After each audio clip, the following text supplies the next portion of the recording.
I think blue is cool, but it shouldn't have been in this movie. I think it's fucking lame. It shouldn't have been in this movie. I'm gonna be real. Actually, No. Blue Goku versus Goku Black Rage Mode. Come on now. That shit was badass. He literally. Yeah, but he got immediately packed up. What the fuck? I mean, yeah.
Hello, hello. What's up, my fellow viewers? How y'all doing? I am here. Alright. So I'm gonna do a quick little checkup, and when I'm done with that, we can officially begin. So give me a quick second.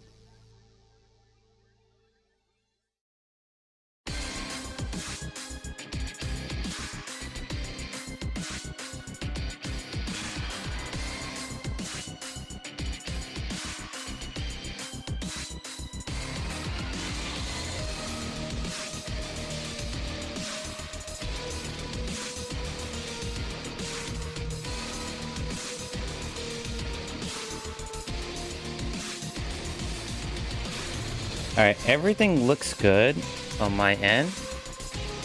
So before we get started, how you guys doing that in chat? If you guys are here today. I know I'm streaming like way earlier than normal.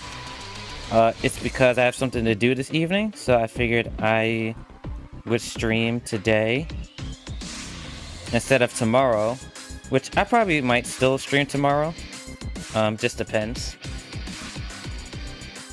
But how everybody doing in chat? Also, I'm eating, by the way. Eating some breakfast before we start reacting. Yo, what's up, Eldo?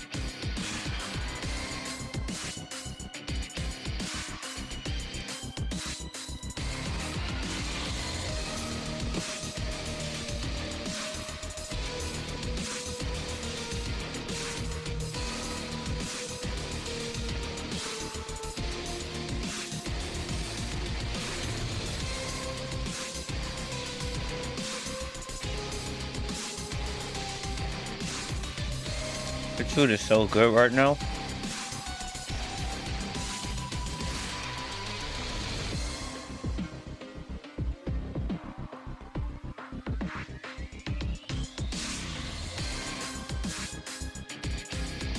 Should be done in like 5 minutes or so. I didn't get a big breakfast, but it should give me enough energy. Could get through the morning and afternoon. You literally just woke up? Damn. I've been up for a little bit.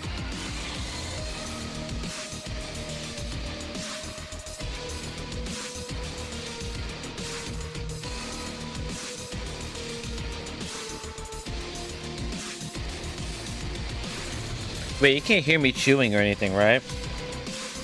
I'm trying to keep it so you guys can't hear me like eating, because I think that's a little bit rude, me personally. I don't know if anybody else feels the same way, but I feel like when people like are eating food with like their mic on, it's like kind of rude. But my hands are kind of sticky right now, so I don't want to touch my microphone.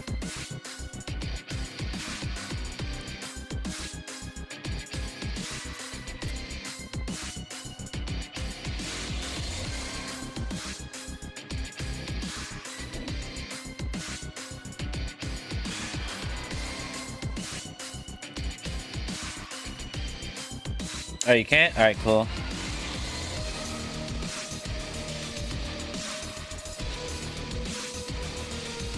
Alright, that is the side dish. Time for the main course.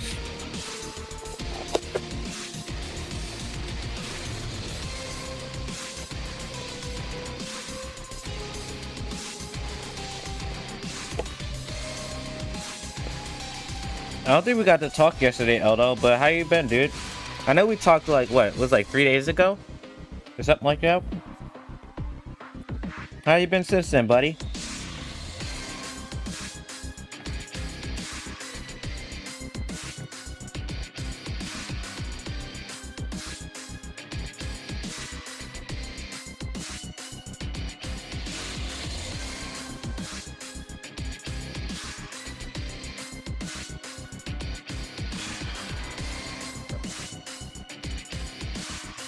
Haven't been watching any Evo? I haven't watched anything Evo related. I probably should. I might do... When's the final day of Evo? Isn't it Sunday? Is it tomorrow the final day of Evo? Doesn't it last all weekend?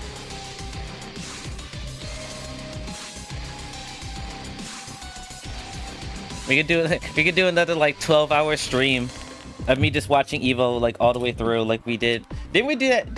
Have we done it for like the past 3 years? I feel like it's kind of a tradition. Like we all just get into a voice chat and just watch Evo, like the finals and shit like that. It should last for like 12 hours. We could do that if you're down. I don't know if you have to work or not. Because right now, currently, I don't have anything to do tomorrow.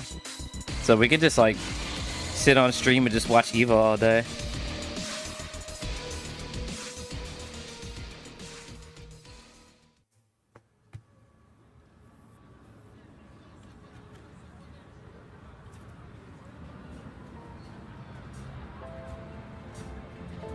Like 2 years, yeah. Those are some of the best streams, honestly.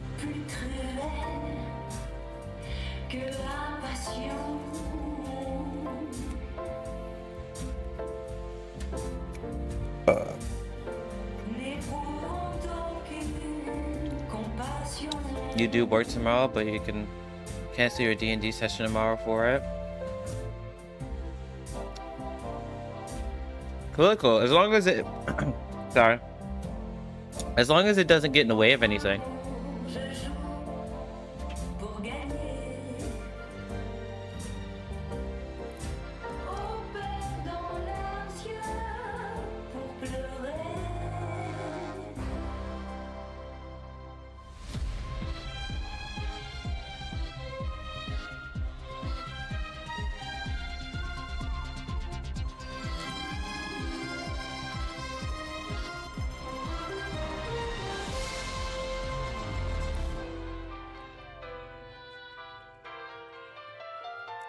Alright, I'm almost done with my breakfast, guys. And we'll get into some reactions. And we got a good amount of videos to look at. Got like 9 videos. And then I do have to leave. Probably like around like 3 o'clock. So if we have some time after our reactions, like before 3, I'll maybe play like... Well, I do need to train in uni, so I might just hop in on uni and just like do some training mode stuff. Just like to stall for time.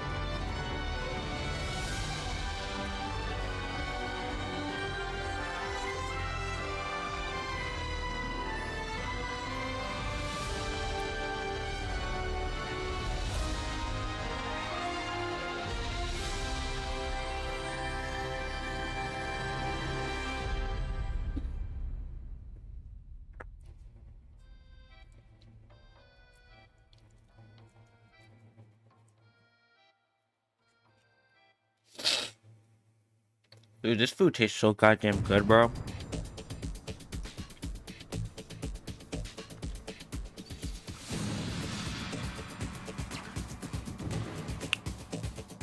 Like, I think breakfast is probably like my overall favorite like meals.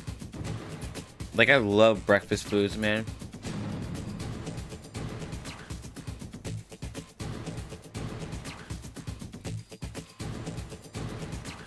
Y'all ever have some good ass oatmeal?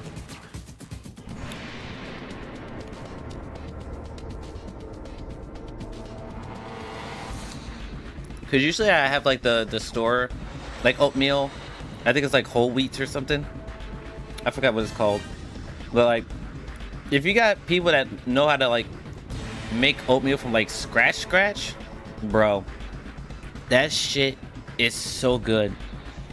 Like, I haven't had oatmeal that like blew me away, but I think there was this like this local, well, not local to where I live, but like a community like mom and pop shop breakfast place that I went to a couple years ago, and I had some of their oatmeal, and that shit was so goddamn good, bro. It was the best oatmeal I ever had. It didn't even have like any like special in it. It was just regular oatmeal, and I think I had like blueberries or something in it, like to add a little fruity flavor. But honestly, it didn't even need that. Like the base oatmeal was so good. Like you didn't even need the fruit on top of it.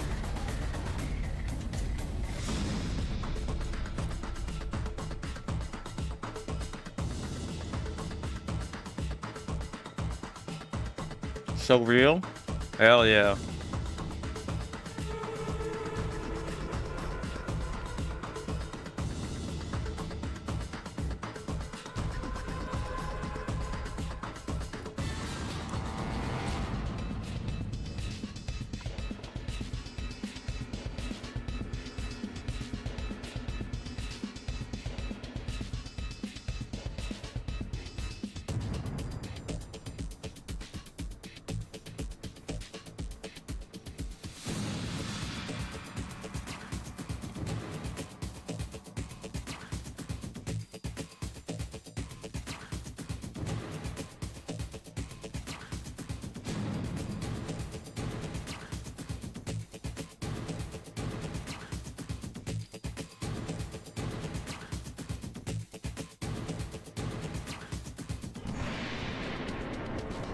All right, almost done, guys.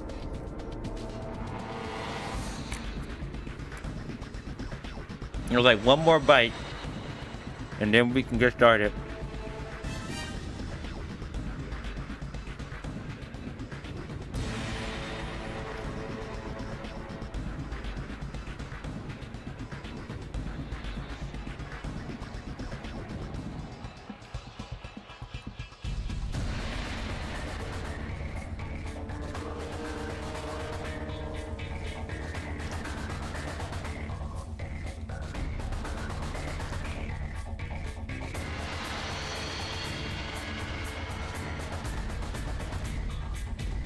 Let you have it? Sure. I put the food up to the mic. There you go. I would put it near the screen, but like, I'm afraid I'm gonna drop it, and if syrup gets in between my keyboard, I'm gonna be so mad. So I'm gonna not do that.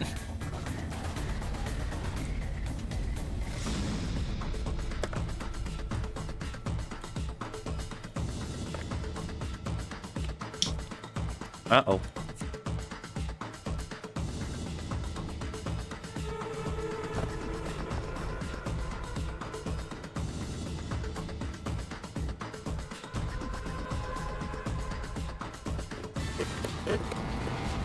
All right. Let me clean up a little bit.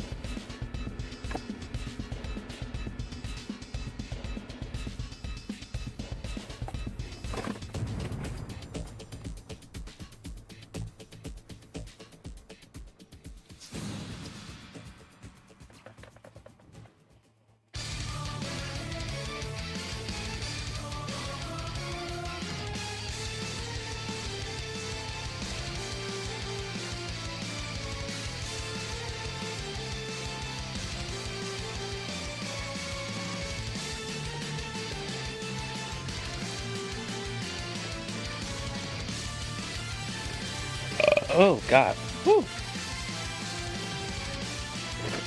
All right. Breakfast is done.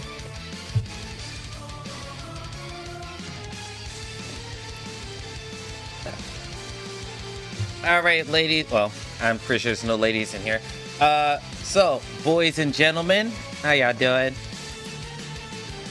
So, before we get into today's reaction videos, I'm gonna firstly go over what we're gonna be looking at.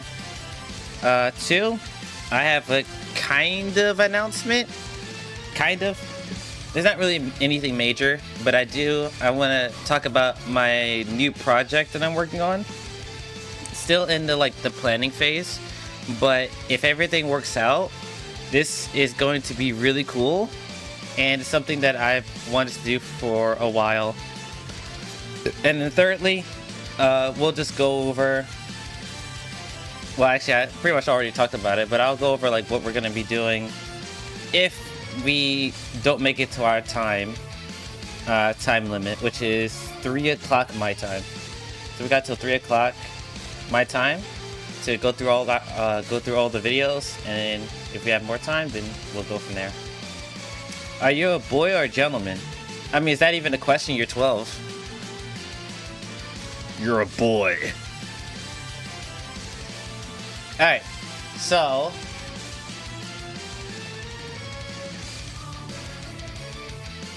So here are the videos I have for today. So first we have Active Defense in Fighting Games by Humanchu. Next we have Trying to Ban Strong Characters in Fighting Games Never Really Helps by Sejam. Next we have How much of this hated mechanic is in fighting games by Lord Knight. And then we have The Confusing Middle Ground of Modern Fighting Game Monetization by Sejam. Then we have Why Almost No One Can Get Into Fighting Games by Toko. And then we have Marvel Tokon videos by IGN. We have a panel from Evo, which I assume is gonna go over like with the developers. I took a quick little check in there, and it seems like it's the developers talking with doing a little interview. So we'll be looking at that. And then we have Justin Wong and Maximilian doing their gameplay videos on the game. And yeah, so that's what we're going to be looking at for today. So we got fighting game topics, and then we got Marvel Tokon later on. It's been said. Oops. So my little announcement that I want to make, or just my future plan going forward, is that in terms of gameplay videos, did I see the Tokon line at Evo? I did not. What was it, really packed? So my next project that I'm working on is going to probably take the whole month to finish up, but my project is a kind of mini celebration of one of my favorite video game series ever. And so the whole month of September, or at least every week in September, I'll be releasing a video specifically for this series. And so in order to do that, then I will have to focus from August to September to finish everything and make sure everything is good. So in terms of gameplay videos, I probably won't upload anything like my Idol Showdown or my Grand Blue or my Dragon Ball videos this month, because I'm gonna be focused on my project for September. So what I'll probably end up doing is kind of I've already put out a lot of reaction videos recently, but reaction videos through August will probably be more often. I think I've done 2 reaction videos a week for I think last week and this week. I can't remember if I did it for the week before that, but the past 2 weeks I've done 2 reaction videos a week. So I might do the same thing for all of August. And yeah, so that's what I'm gonna do for all of August. And in September will be my project month. I'm not gonna tell you guys what my project is, but I hope you guys will enjoy it. It's something that you guys are familiar with, but it's also on something that's very different than what I usually discuss on this channel. So I hope you guys will enjoy that. And it's also won't impede on my live streams on Sonic Racing Cross Worlds, because I believe that game releases at the end of September. So when that game comes out, I'm probably still gonna do live streams of that game. But that shouldn't interfere with any of my videos in September, hopefully. Is that all I wanted to talk about? Yeah, that's about it. So project series coming in September. There's probably not going to be any gameplay videos through August. Probably just reaction videos. And yeah, so after we're done with today's reaction videos, I'll probably play some Uni Under Night and just do some end game labbing and practicing and stuff until it's time for me to leave.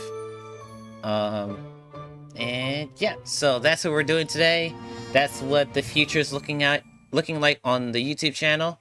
And yeah, so if you guys don't know how we do things around here, for reaction videos, I like to talk about mainly fighting game topics when doing reaction videos, because fighting games are something that I'm very interested in, and you know, it's something that I can give commentary on rather than me just sitting back and just like, you know, laughing at the screen, right? I do like watching funny videos, but I feel like doing fighting game topic videos just adds a lot more flavor to the video, because I have my own very unique perspective on fighting games. So that's why we're not, you know, looking at like, you know, try not to laugh videos and stuff like that. So I try to stick to the fighting game genre when it comes to reaction videos. And then also, after I'm done reacting to the video, I will post a link in the chat. So if you guys can like copy and paste it, or however it shows up in the chat, can you guys go to that video, give the content creator a like and subscribe, or even leave a comment, anything you can do to support who we're reacting to. And yeah, so that's everything out of the way.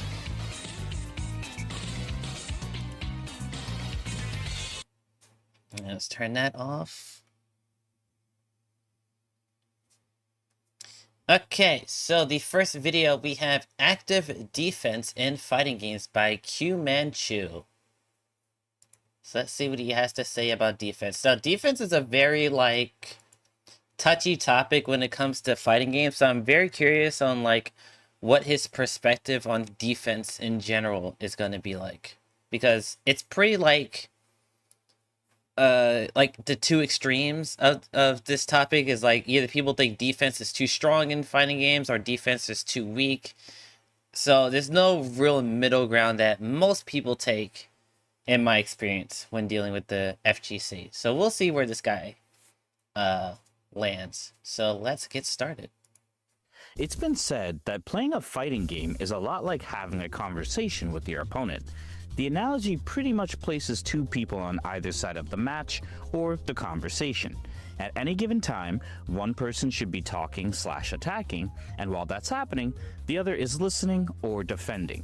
Sometimes you have to let your opponent explain a longer argument before you can respond meaningfully, but simply speaking louder or longer than the other person isn't how you actually want to win a debate, nor is it how you want to win a great match in a fighting game. Game is a conversation between two players. So true. What do you think I'm saying right now? What do you think I'm telling my opponent? What am I telling my opponent? I'm conversing about, like, I'm discussing right now. To take the analogy, That's very interesting. I've actually never heard that metaphor before, about how fighting games are like having conversations. I've never heard of that one. That's actually a pretty good metaphor for that. literally for a moment, when you want to contribute to a conversation while listening, we often call that active listening.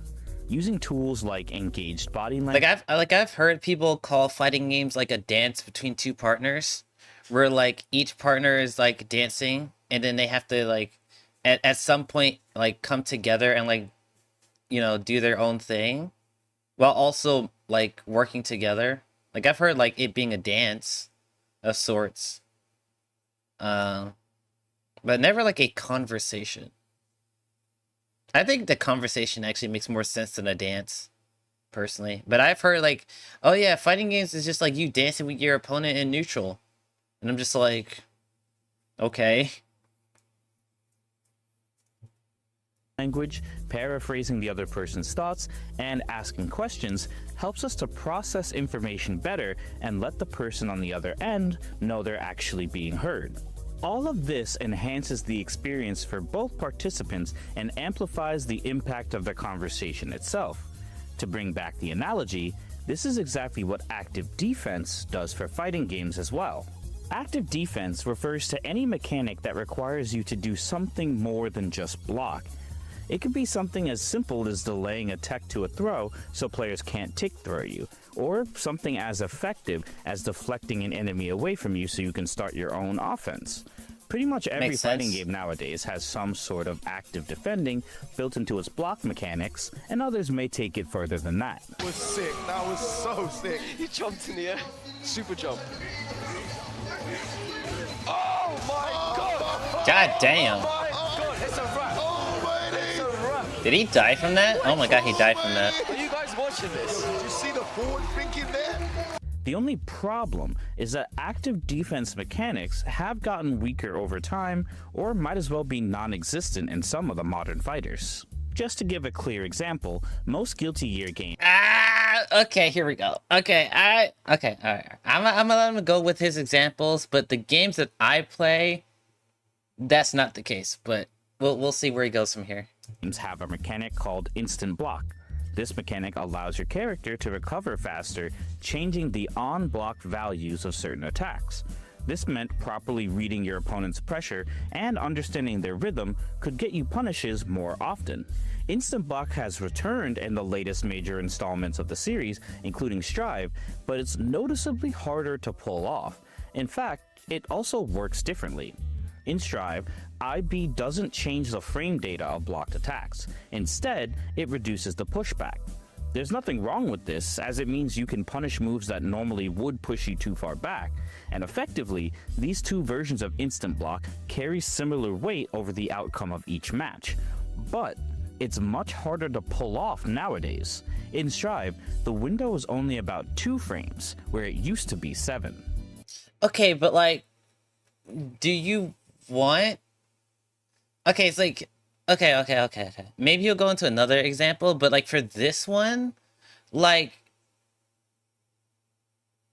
so the problem with like some people, like people that think like defense is too strong, right?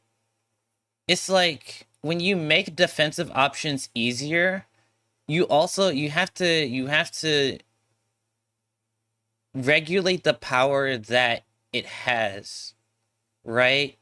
So like for this example, yes, it's technically weaker because like it's harder to do and also the reward isn't as high. But like at the same time, like, do you really think like people nowadays would like it if like you could just spam block and like just instantly like win in a block string? Like I know Guilty Gear doesn't work this way, but like the option is there for it not to be abusable, but like making it too easy. Like I feel like having like easy defensive tools or easy to use defensive tools shouldn't be that strong. And like same with offensive tools, like if like a character's like offense is so easy to use, but yet they die in one hit, like that's too much, right? I don't know. This example I'm not too familiar with, so maybe like what he's saying is true, but like from an outsider, it's just like But also Strive has burst and faultless defense, which are way easier mechanics to use. And they essentially kind of do the same thing, where they get you just off your, gets the opponent off of you. So they kind of do the same thing. So you don't have to use instant block. But, you know. Obviously, it's a lot harder to hit a 2-frame window than it is to hit a 7-frame one, and that difficulty of actually utilizing it, someone takes the wind out of the sails for what would be a pretty dang strong defensive option. The situations where Instant Block alone provides a punish are quite rare, but then to make the execution inconsistent makes it more difficult for the defender to pull off and capitalize on. That I agree with. Like if like I said before, if you're gonna have like any mechanic, right, whether it's defensive or offensive, the easier it is to perform, the reward should be less. And overall, like in general, right? That's not like a 100% thing all the time, but like in my opinion, if a move is easy to execute with, then the reward that you get off of it should scale with that, right? But also it also depends on the player that's using it, because somebody using like, let's just say like someone's using Milia, for example. Like Milia's, I think like one of Milia's problems was like her damage wasn't that great like early in Strive. So like she had the mix-ups and they weren't hard to do, but the damage you got off of it wasn't high. And it's like that's kind of a good problem to have, because imagine if we had like Milia, whose like setups are super easy to do, but also at the same time she hit as hard as Gold Lewis. Like what the fuck? Like that shit would be too cracked. So like the execution and the reward has to scale with each other.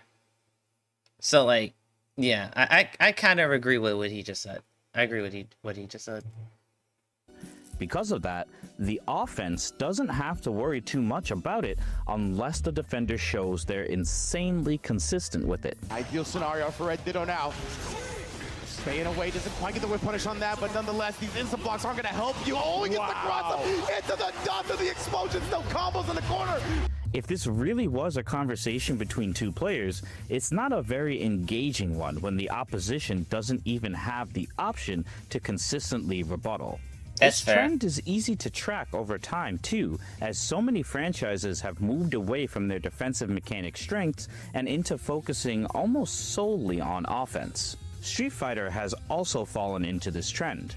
Street Fighter 3 had parries as its unique mechanic, and they've returned in Street Fighter 6, but they're by no means the same. In fact, it's hard to say they're even similar. In Third Strike, parry was done by inputting forward within 6 frames of an attack landing. You could use this to negate fireballs, bait anti-airs, or avoid chip damage and turn the tide of a battle.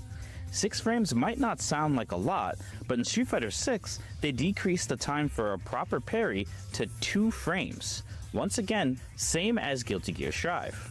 Perfect parries were made more inconsistent and demanding in Street Fighter 6, probably because of the time freeze that comes with it, which limited the creativity that comes from perfect parrying a strike. Okay, now, okay, to be fair, I never played the older Street Fighters, so I'm not gonna say that this guy is 100% wrong, but like, acting like perfect parry didn't give you a good amount of reward for perfectly executing is wild. Like, I don't know, bro. I don't know, bro. That shit's kind of wild, especially as a DJ player. If you perfect parry with DJ, bro, he can snowball you so goddamn fast off that shit. Like, he was kind of cooking with Guilty Gear, because I actually kind of agree, but perfect parry and Street, dude, they had to change how perfect parry worked because it was too strong. Like, what? Multiple times, in fact. I don't agree with this. I don't agree with this.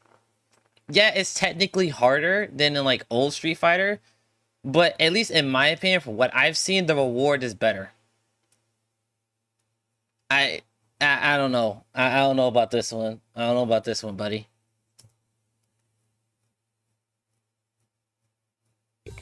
When you go back and watch games from before 2015, it's pretty common to see tons of information pop up on the screen when a player is blocking because they're actively doing things. Advancing guard in Marvel, trying to instant block or FD in Guilty Gear, using shield in Uni, or even something as extreme as weapon catching in Sam Show. After 2015, there's a lot less information that pops up, and blocking seems like it goes on for longer and longer without much the defender can do to definitively push the attacker away. They simply have to block because the risk behind their defensive options is too high, or they can't consistently rely on certain options. When that Okay, no, you're gonna, no. Okay, to be fair, okay. Let me gather my thoughts real quick. Perfect parry has no reward if you don't know what you're doing. No, cause like listen, like it depends on what you mean by no reward. If you mean like you can't do anything, that I don't agree with that, because like even at a base level, if you perfect parry, right? Like we've done this before when we play Street Fighter. If you perfect parry and just do normal, super, that's like a clean like 30%. Like that's not nothing in Street Fighter. Like 30% is a good chunk of damage for just doing perfect parry, button, super. Like I don't know. Like, and like actual optimal combos are like 35, maybe 40, depending on the character. And I think they actually toned down the scaling too. That was a couple patches ago, I think. So it's actually weaker. But like when the game launched, like there was no real risk to just trying to parry everything and get a perfect parry.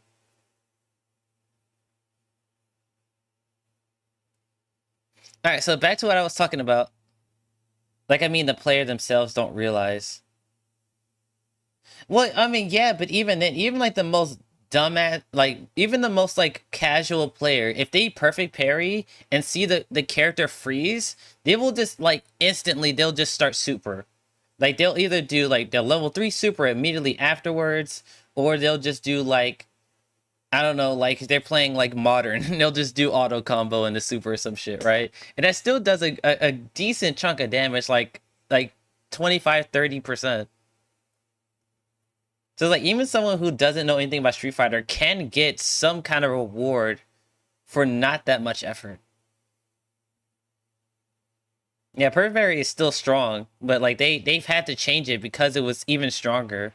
So I don't agree with like his other point of like Third Strike having a better parry, because like even though I haven't played the game personally, like it's just like Street Fighter 6's parry is so ham.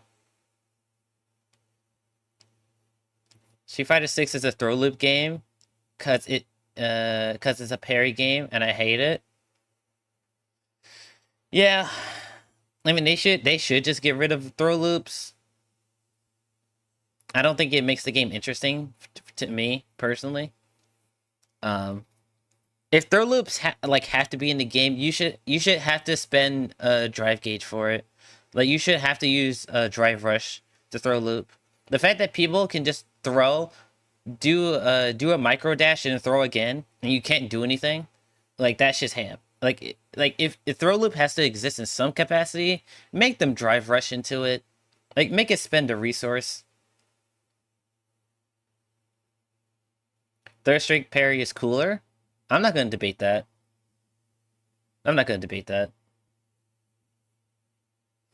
Oh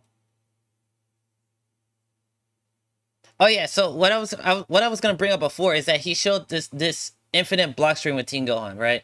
Number one, this is in sparking. This is in sparking mode, right? Number one. Number two, this is season 2.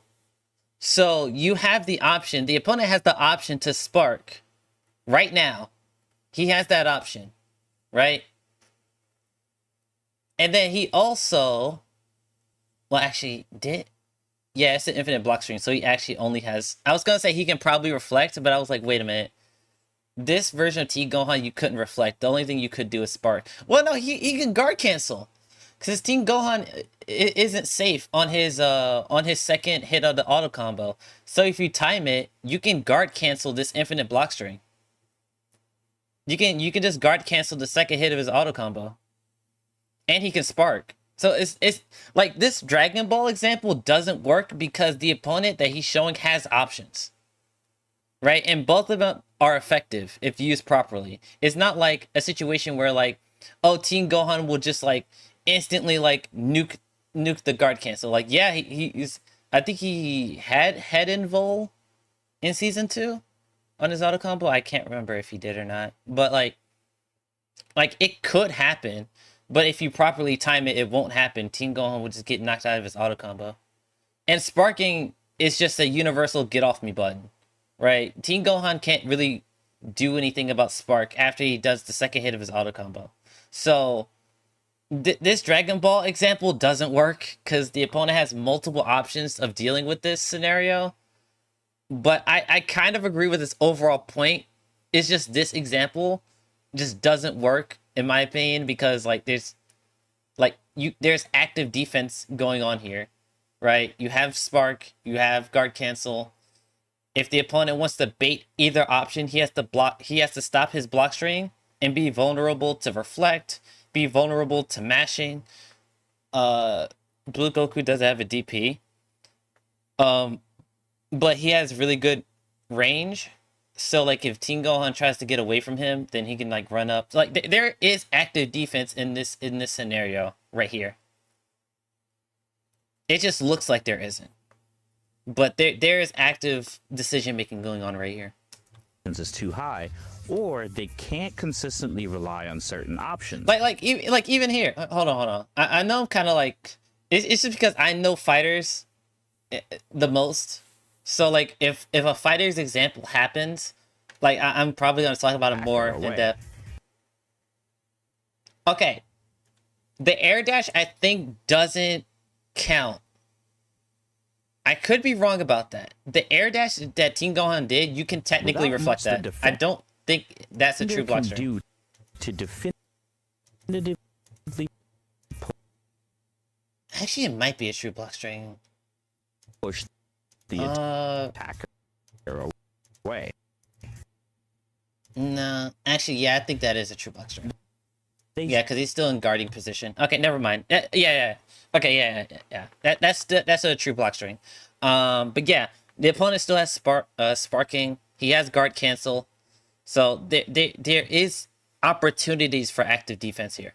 All right, let me keep going. Sorry. simply have to block because the risk behind their defensive options is too high, or they can't consistently rely on certain options. When that happens, You're literally obligated to go on about Dragon Ball FighterZ with the amount of time I put into it. Yeah, like if FighterZ is an example that shows up, I'm gonna talk about it in depth because that's the game I know. Yeah, but I also don't want to ramble too long. But yeah, you know.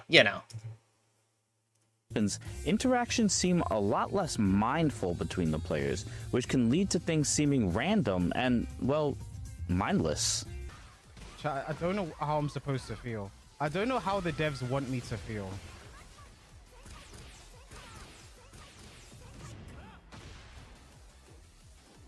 You're joking, right? According to an article titled Mindfulness and Interpersonal Okay, I don't know anything about Tekken, so I'm not gonna comment on that one. Communication, there's two kinds of listening, mindful and mindless. Mindless communication revolves around routine responses that require little brain power. It allows for quick reactions and very little consideration of what the speaker is saying. If someone asks you what time it is, it doesn't take much to look at your watch and tell them. Mindful communication is the dynamic and active processing of information. It's specifically what allows you to understand the context of each interaction and then experiment with new ideas in response. Oh, yes. Right, yes. Wait. Well, is he about to make the argument that newer fighting games is mindless defense?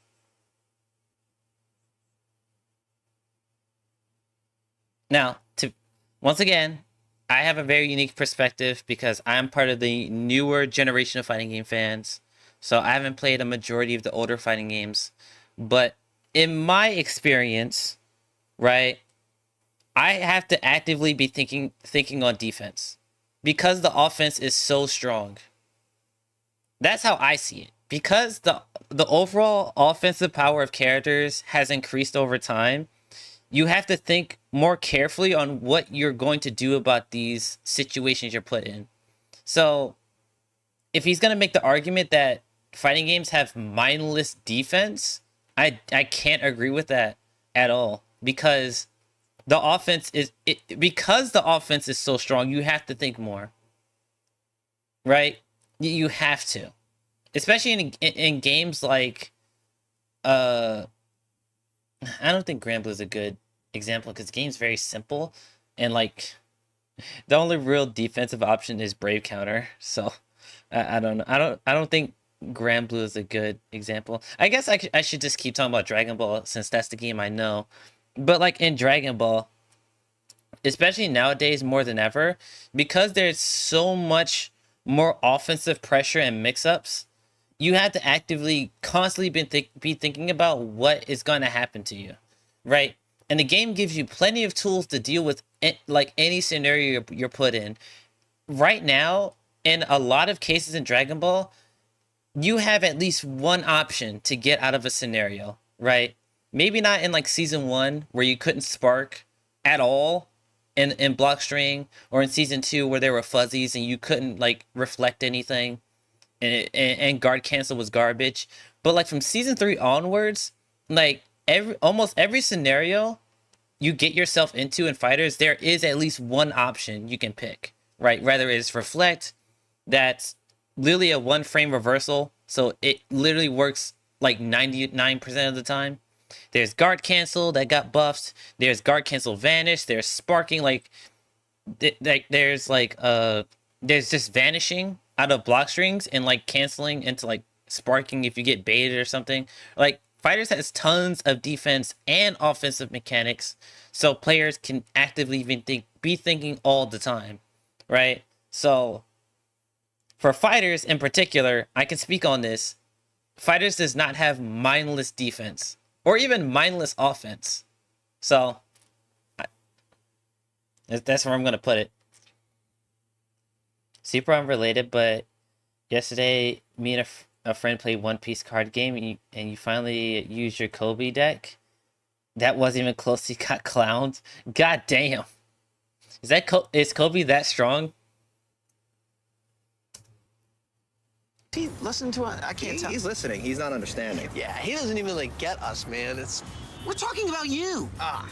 Make no mistake, despite how it sounds, both styles of communication are very important. We can't devote all of our mental bandwidth to the simple things, and we also can't just ignore the big picture when our opponent breaks us down with a single option and we don't know how to deal with it. The proper way to communicate and create active defensive options in fighting games is to keep both types in mind while continuing to develop what players can do to interact deeply and meaningfully with each other. I agree. Contend on not jumping. Left and right. In the runtime, he jumps up, forcing a burst. That was sick. What a confirm. I've never seen that. Ice into Eason. That was insane. B-Boy busting out new tech in 2024. I am flabbergasted, sir. Research has shown that to find any relationship satisfying, it is vital that both partners engage in active listening. In fighting game terms, whatever choices the offense makes informs the choices defense makes in return, and vice versa.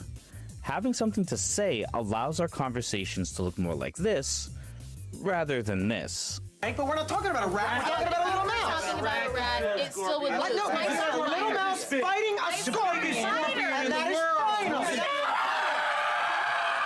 When the defender is as active as the attacker, players can develop more varied skill sets, feel like they're functioning participants, and overall have more fun, even if they get hit.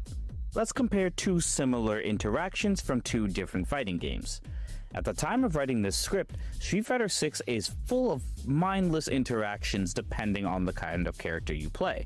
For example, if Ken does a crouching medium kick to Aki, it's technically reactable and stoppable. Aki can stop it with a drive reversal, but it's got slow startup and oftentimes gets punished if the reaction isn't perfect. The damage taken and corner carry for even trying to interact with the offense is so skewed in favor of the attacker, since just blocking their engagement gives them plus frames anyways. And you might say that Aki can just reversal super, but hers is 9 frames, meaning it's also easy to bait.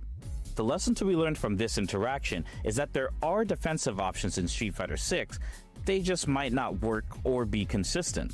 The attacking player here doesn't have to think about much else aside from landing a crouch medium kick or drive rushing into a button and then getting something started. Their situation doesn't change much until... Okay, that is a fair point. That is a fair point. That's a good point. Yeah. After they've done this, which makes them active and the defender idle. This is a form of mindless communication. Your ambitions die here. To compare that to another new... Okay, so he's mindless communication. In that scenario, I agree. But is he talking about the offensive power that Ken has, or the? I guess he's talking about both. But he didn't really say like which is the issue, right? Is it because Ken is so strong that it's mindless, or is it because Aki is too weak on defense where it makes it mindless? Like, which is it? I mean, he probably means both, but like, since this video is about active defense, I have to assume that he's talking about because Aki's defensive options is so weak, it makes it mindless.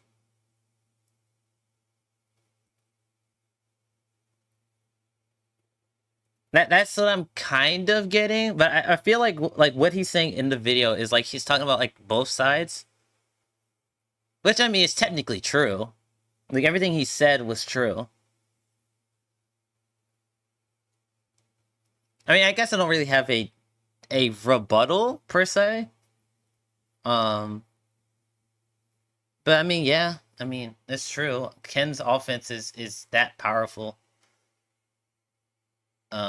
Yeah.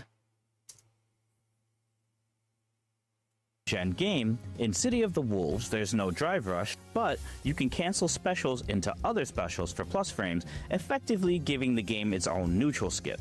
To stop this, Wolf City gives you a very consistent way to deal with it, even if you can't stop it per se. Using guard cancels from Just Defense or Hyper Defense, you can either punish the neutral skip or punish the cancel into the special move.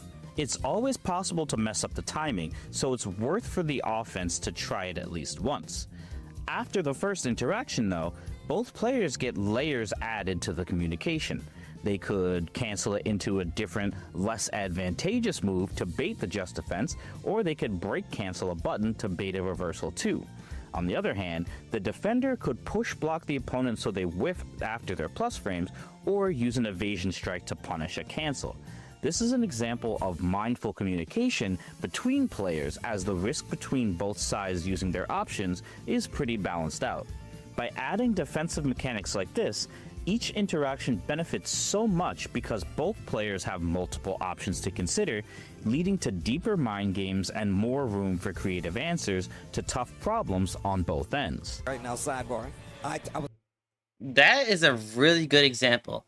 That is a really good... I never played the game, City of the Wolves, but I wanted to. But that's a really good example. And I know this is a little bit off topic, but like City of the Wolves has probably like one of like the most depressing like launches I've ever seen.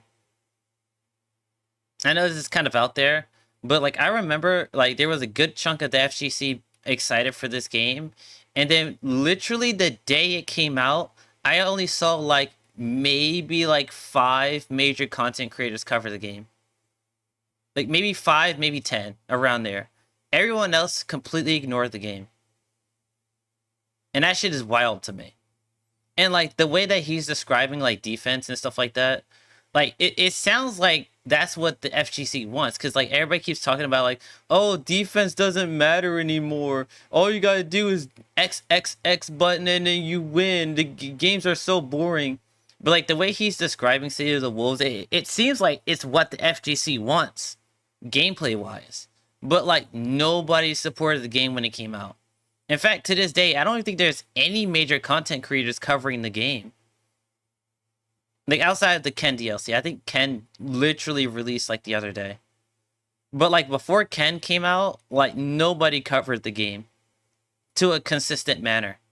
And like it's always like these niche fighting games that like have mechanics and like things people are asking for, but they never support it. And it's wild to me. Like I don't get it. Like there's plenty of examples. Like there's Skullgirls, which probably has one of like the best foundational like great foundations for a fighting game. There's City of the Wolves, I assume. Uni is a really good game. I started playing it recently, and it has a lot of decision making and game knowledge that you have to learn. I almost said Mortal Kombat, but I forgot. Wait a minute, Mortal Kombat's one of the big dogs. I'm trying to think. Like, what are like niche recent fighting games that came out?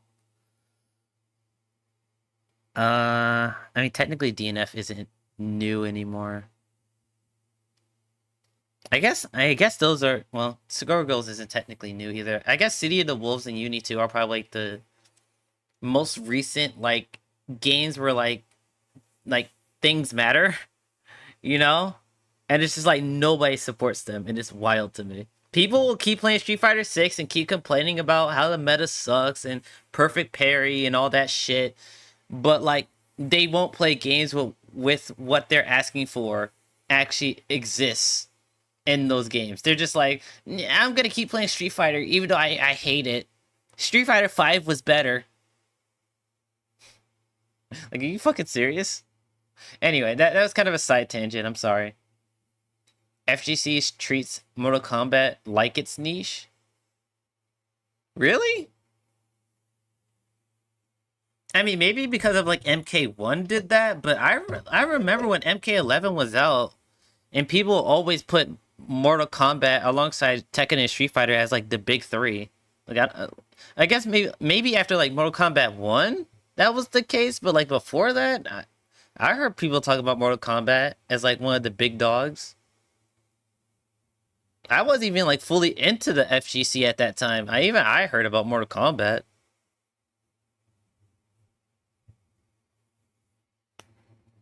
All right, let's continue. Yeah. That's what I thought. Like I figured like MK1 is the thing that did it, but I wasn't totally sure. But I heard about MK11. Was talking to people about like, you know, City of the Wolves, and they was like, Steve, what do you like about it? I was like, cause I feel like I'm doing stuff. It gives me a kind of Virtua Fighter feel where I'm playing that game. I feel like everything that I do, it means something. They brought back Just Defend, which is something they definitely could have changed and made lighter, but they was like, no, we're gonna keep it there. We're gonna give you a hyper version of it, and we're gonna make you play the game. So we're seeing the very beginning of this game where the meta isn't fully evolved, but we're gonna see a lot of players that we're getting. So, how can we incorporate mindful, active defense into more fighting games? Don't count this old geezer out just yet. Active defense isn't something that can only... Wait. He's gonna bring out fighters. Wait. All right. Not to be an ass, but we gonna see what he says. See if it works out. He's talking about fighters now. I'm on the table. I'm literally on the table. I'm criticizing yo at. No, I'm just kidding. Nah, but yeah, he's talking about fighters. This is something I can actively talk about. It is big three, but people try to treat MK like it's ass. Isn't that to FGC in general though? Like I feel like every game that comes out, people just say it's ass. I don't know. I can't remember like the last fighting game where it was universally good for like an extended period of time. I can't remember a single game that has done that, because it didn't happen with fighters. Literally, like by the time like Vegito came out, because Bardock and Broly came out first. Once Bardock and Broly came out, people said fighters was ass. People said DNF was ass from the beginning, like except for like week 2. Until like week 2. People actually like DNF, and then week 2, everyone was like, yo, this game's ass. Street Fighter 6, people said it from the very beginning. Tekken 8, people said it from the beginning. Well, actually, no. Tekken 8 was actually pretty good. Actually, I didn't hear people shit about Tekken 8 until like maybe like a month in. Street Fighter 6 was like instant, though. Street Fighter 6 was instant, bro. People hated that shit. That shit was crazy. Not saying universally good, but overwhelming hate to the franchise. Not a single... Oh, you mean as a franchise. Gotcha. I mean, I'm not in the... I'm not going to speak for the MK community, but like... I didn't really see the hate for MK until MK1 came out. Like, me personally, I didn't see any hate for like MK11. That like I heard like there was criticism of like DLC characters, but like people get mad about guest characters all the time, so like that's nothing really new. But like I didn't really hear people say like MK11 is garbage until MK1 came out, and people were comparing the games, and they were like, yeah, this shit's ass in 11, but it's better than MK1. Like I didn't hear people shit about MK11 until MK1 came out. Maybe that's just me and my experience, but that's how it showed up for me. All right, here we go. He's gonna talk about fighters. Let's see what he has to say. Center around blocking. There's other places to implement it too. You cannot hit him! Look at everybody! Pat Jam's in the chat! He will not be touched! He will not be hit! He will continue to block! The legs are not potent enough! The mix is not strong enough! Continue to block! No mix-ups! And he actually gets the confirm! It's over! Mr. Buffalo, the blocking master, will take him down! Easy peasy! Look at him go! Mr. Bobo, 7-2! Tetris Master! A very common example is variable wake-up timings. When your opponent knocks you down or hits you, there's generally no, no. I mean, this is a good mechanic, but my God, do people hate this mechanic? I don't have a personal problem with it. It's annoying. But once again, you do have to actively be thinking about that, right? But I know a majority of people, especially in Dragon Ball, hate the variable wake-up timing. So I'm gonna let them cook. But it's a mechanic that not a lot of people like, so we'll see how he frames it. MK11 hate was bad, but not as bad as 1, and how 1 really fucked up the outside view of the series. I mean, I could see that. I wasn't part of the I'm still not, but I was never really a part of the MK community, so I didn't get the full scope of MK11. But like from what I heard, like a good chunk of majority of people liked it. 2 ways the games can handle it. The first way is the path of games like Street Fighter 6 and Guilty Gear Strive. Your character simply falls to the ground and gets up in a fixed amount of time. Nothing the defender can do will change the wake-up timing, and this leads to safe jumps, cursed mix-ups, and looping Oki that is increasingly harder to get out of. The second choice is simply allowing a bit of variance between the timings, or letting a character tech out in a direction of their choice, mixing up the opponent, or at least forcing them to make some kind of read/reaction. Even when the difference isn't substantial, it still adds up to more decisions being made on either side, making the match feel more interactive. Maybe the offense has to spend some kind of resource to get solid Okizeme, leading to a trade-off. Plenty of games have implemented such systems, like Dragon Ball FighterZ. Straight to the spark. I think that was the right solution. Down take buttons. That's going to be big. Lots of meter being built. Yasha looking to take that momentum, but obviously in Zen, to take it back to a good spot. Other games have taken these defensive concepts even further, and other... Okay. He's kind of cooking here. Once again, variable wake-up timing is a very slippery slope, because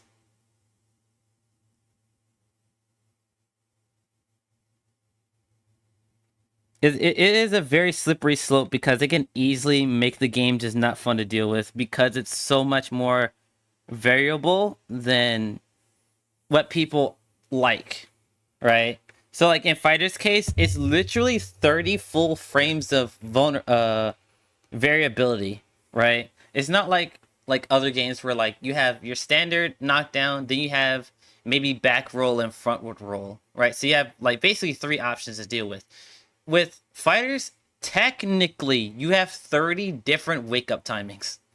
Usually that's not the case. Usually it's average about the same. Like there's the regular knockdown, there's delay knockdown, and then like there's somewhere in the middle, or people do like the normal wake up but then jump afterwards, right?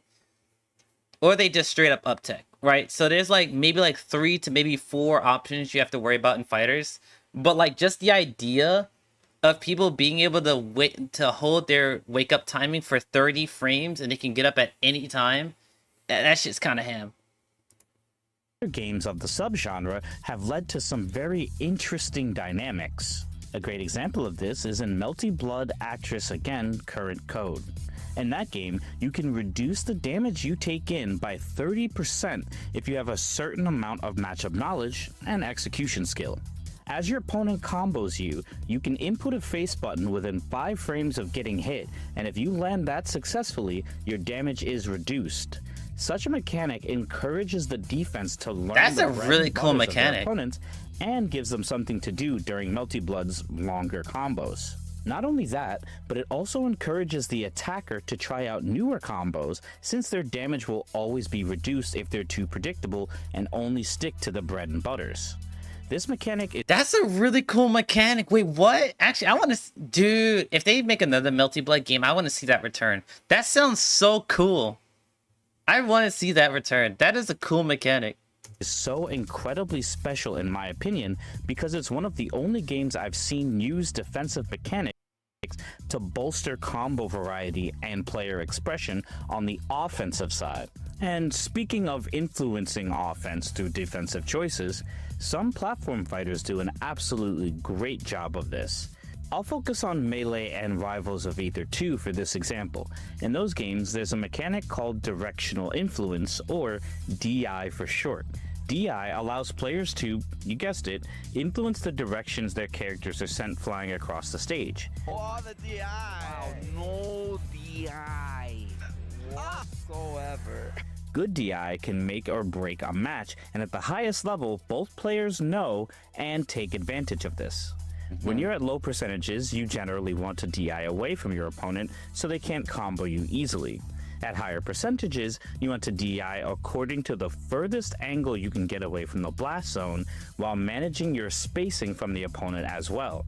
I'm not going to get too deep into DI, but it's one of those mechanics I think you take for granted as a Smash player, moving into more traditional fighters. Dive forward, but you have a lot of control over where Falcon goes. Beautiful read by That was the worst DI I've ever seen. Christ. That's the Bermuda Triangle DI. Bermuda Triangle DI. You're never found again. Yeah. Overall, there's a fine line when it comes to implementing offensive and defensive mechanics into a fighting game, and that balance is even further tested when you have to decide what will be mindless and what will be mindful communication. Too much mindfulness, and players can feel overwhelmed quickly and not want to dive into the deeper workings of your game. If it's too mindless, it might be immediately successful, but struggle to keep players interested for the long haul once they've seen every interaction the game has to offer. Oh no, bro brought up Bleach. Okay, Ella, don't tell Pretty this, but like, I didn't like the Bleach game, gameplay wise that much. The one session I had with bro, that shit felt miserable. Movement feels so ass in that game. I'm not gonna say it's a bad game, but my god, does the movement in that game feel like ass? Anyway. DNF Duel is a great example of a game that traded its identity. Wait. He's about to talk DNF. Wait a minute. I gotta lock in. Alright, here we go. Identity for depth and suffered for it. DNF was marketed as a simpler fighting game with easy-to-understand mechanics and an intuitive control scheme. After its first full season, it was clear that there were many issues with the defense in the game, as I've already highlighted in this very video. To compensate for that, an active defense mechanic called Indomitable Spirit was added, and while it sounded cool, it was also very easy to abuse, and it shifted the meta of the entire game into something I'm not really sure the developers intended it to be. Cal, okay, say get back in that corner, bruh. Shooting. Adele needed to figure something out. Oh no. Yeah. Yeah. This just goes to show that designing and balancing a fighting... Okay, here's the thing. I feel like Indomitable Spirit would have been way better if it worked like a push block.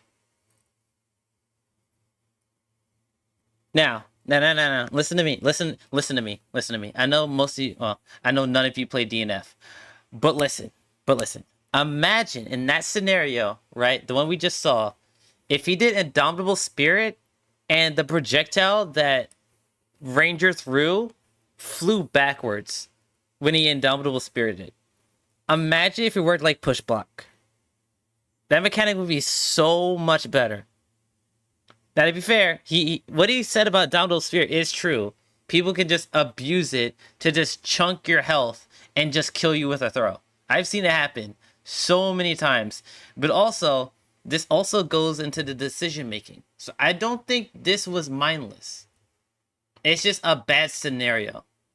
Let me actually check what his guard gauge looked like, 'cause that's important. Shooting.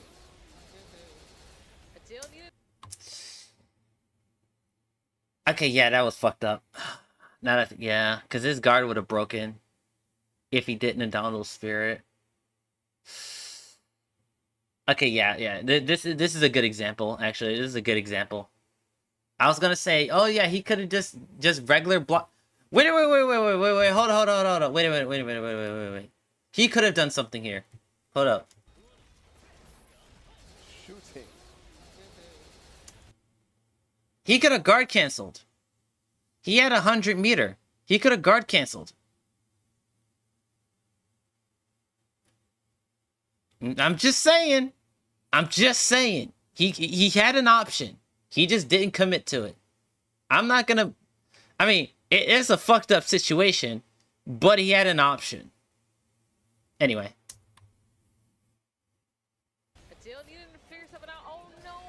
That shit was fucked up. No doubt, it was fucked up. But this just goes to show that designing and balancing a fighting game is exceptionally difficult, and every small decision, mindful or mindless, can carry a ton of weight with it. With that said, the balance seems to be in what kind of relationship you want the players to have after the match. Do you want them to feel as though interactions were random? Do you want them to feel like they were always in control? Or can they come together and acknowledge that one of them was simply outplayed? In my opinion, the balance seems to lie in establishing a solid identity of what the game values and building interactions around that. And then, you know, for me personally, I feel the same. It's not like we learned something in Tekken 7 that we can use in Tekken 8. It's more about every time there's always trade-offs about you can't do everything. So what do you put the priority on? And so the only thing I could think of that we learned in Tekken 7 that you could take was when you're making those choices about you have to give up on this and take this, to maybe make better informed decisions about what you know they might like. Games like Street Fighter 6 and Guilty Gear Strive very much value offensive pressures, and it shows considering what defense is given and how mindless it can be during important moments. And honestly, that's fine. Making every interaction a mindful one where players always have a way out isn't necessarily a good thing for every game, and we as players should embrace that while encouraging ourselves to try different games where other skills are valued and different moments. Wait a minute, is he advocating for people to step outside their comfort zone and play a variety of games? And play games that they value? And find things in other games that they value and appreciate what the developers are doing? What? Wait, no. This can't be an FGC video. No, this can't be. If you're a Street Fighter player, you have to play Street Fighter. Always. And then when the game isn't in your favor, you complain about how bad the game is. Nah, this can't be a fighting game video. No way. No. No. This is not real. This is not real. No fucking way. No fucking way he just said that. Hold on. Let's go back. Let's hear that shit again. Let's hear it from the top again. Let's hear it from the top. Gear Strive very much value offensive pressures, and it shows considering what defense is given and how mindless it can be during important moments. And honestly, that's fine. Making every interaction a mindful one where players always have a way out isn't necessarily a good thing for every game, and we as players should embrace that while encouraging ourselves to try different games where other skills are valued and different moments are mindful. Basically, all of this is to say, try new fighting games. Try old ones. Try weird ones. You never know which one will speak to you the most. Bro, this guy is based. Hold on. Okay, there were like maybe like 1 or 2 points where I were like, I don't know if I agree with that, but no. This guy is based as fuck. Just play different fighting games, bro, and support the ones that you think hold the much more value to you, instead of just sticking to what the popular like games are. If you truly believe that Street Fighter 5 is better than Street Fighter 6, play Street Fighter 5, bro. Just play it. Just play it and build a community around it. Don't stick with 6 if you don't like it and then constantly complain about how the game is shit. If you don't like fighters, don't play it. Play something else. If you don't like freaking, like, if you don't like Tekken, play an older Tekken. Play Street Fighter. Play a platform fighter or some shit. Just play something different. Find something that you value. And then build a community around it. And talk positively about the games that you like. My god, this guy is based. What the fuck?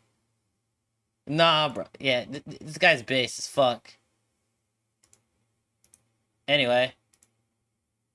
Oops. It's been said that... Whoopsie. Actually, hold on. Let me, There we go. Alright. I'm gonna put the video in chat for you guys. So, be sure to go to this guy's channel. Actually, I might react to him. If he talks about fighting games in general, I might look at his channel again. But yeah, active defensive fighting games. That was a really good video. Had me talking for a good bit about it. Brought up some really good examples. The fighters ones were kind of like, eh. But the other ones weren't that bad, honestly. I think this is a pretty good video overall. So, support him. Give him a like and subscribe. All that stuff. And let's get on to the next video. Speaking of tournaments and bans. This is from Sajam. This is trying to ban strong characters in fighting games never really helps. So, in my experience, I've only experienced one banned character out of all the fighting game communities I've been a part of. And that was Android 21 Lab Coat in Dragon Ball FighterZ. That was the only character where I was a part of the community and the character was banned from tournaments. GT Goku nearly made it on that list too, but nobody committed to actually banning GT Goku in season 2. But in season 3.5, yeah, Lab Coat was just way too good. I can't really think of any other character that I was a part of the community and they were banned. So we'll see what Sajim has to say. People banning Lab Coat 21 from tournaments didn't help because, number one, she was still eligible to be used in the Dragon Ball FighterZ World Tour, which is the main tournament run for Dragon Ball. So she wasn't banned in that tournament, so everyone still kept running her. So it didn't matter to the overall reception of the character and the game's health in general. It was mostly like local tournaments and like side tournaments, but like the FighterZ World Tour and I believe Evo as well, she was still eligible to be used. So it didn't really do anything to Lab Coat 21. All right, Sajam, let's see what you got.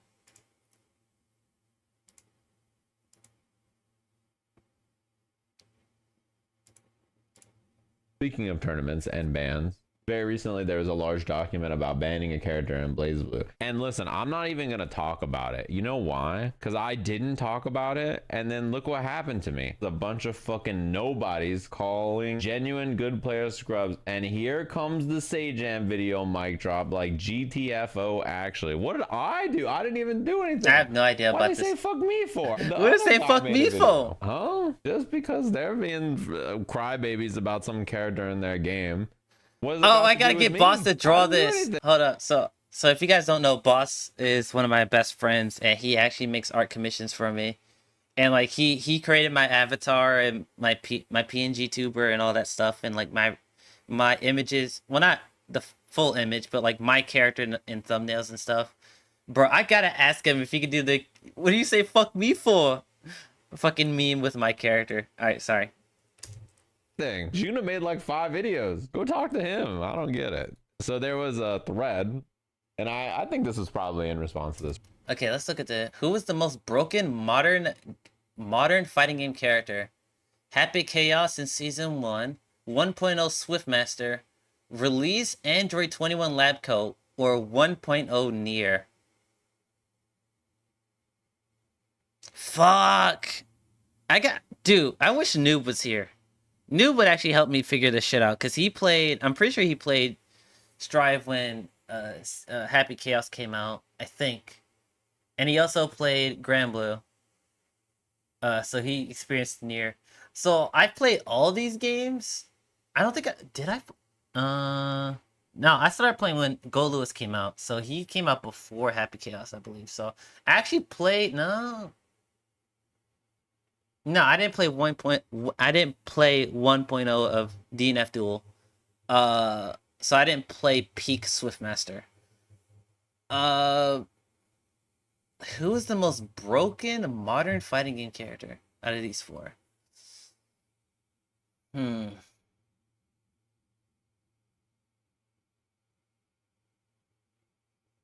Yeah, I could say Nier is probably the weakest one.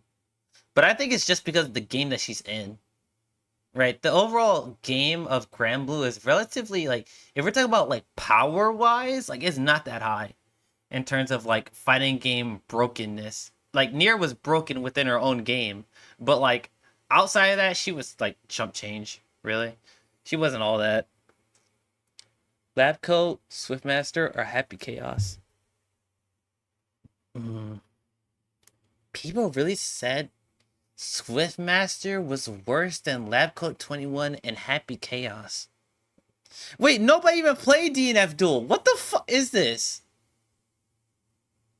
Okay, the person who made this tweet probably had a like higher community that played DNF Duel, because there's no way. It's only like 700 votes, actually. There's only like 700 votes. Like, if we're talking about like the wide FGC, I think most people would say Happy Chaos. And I think I would agree. I think Happy Chaos is way worse than Labcoat 21 was.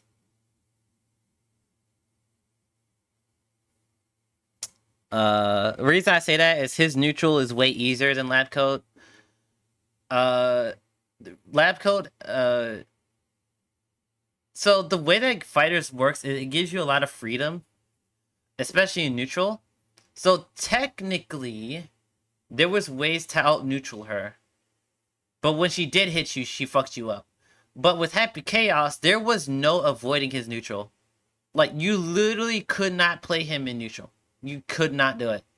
Unless you, like, played Ramethal or fucking Soul. If you played those characters, like, it wasn't as bad. But, like, if you play, like, fucking... If you play, like, fucking, like, Gold Lewis at the time, like, you were just fucked. If you played Potemkin, you were fucked. If you played... I think Leo actually had a decent matchup against him.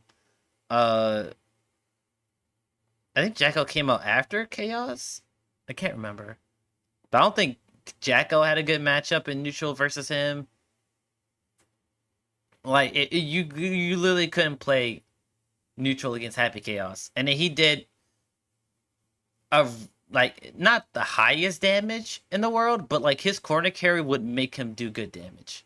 Right? He could literally go one half of the screen to the other half of the screen and still wall break. And yeah, I would say Happy Chaos is the worst out of these four. Easily.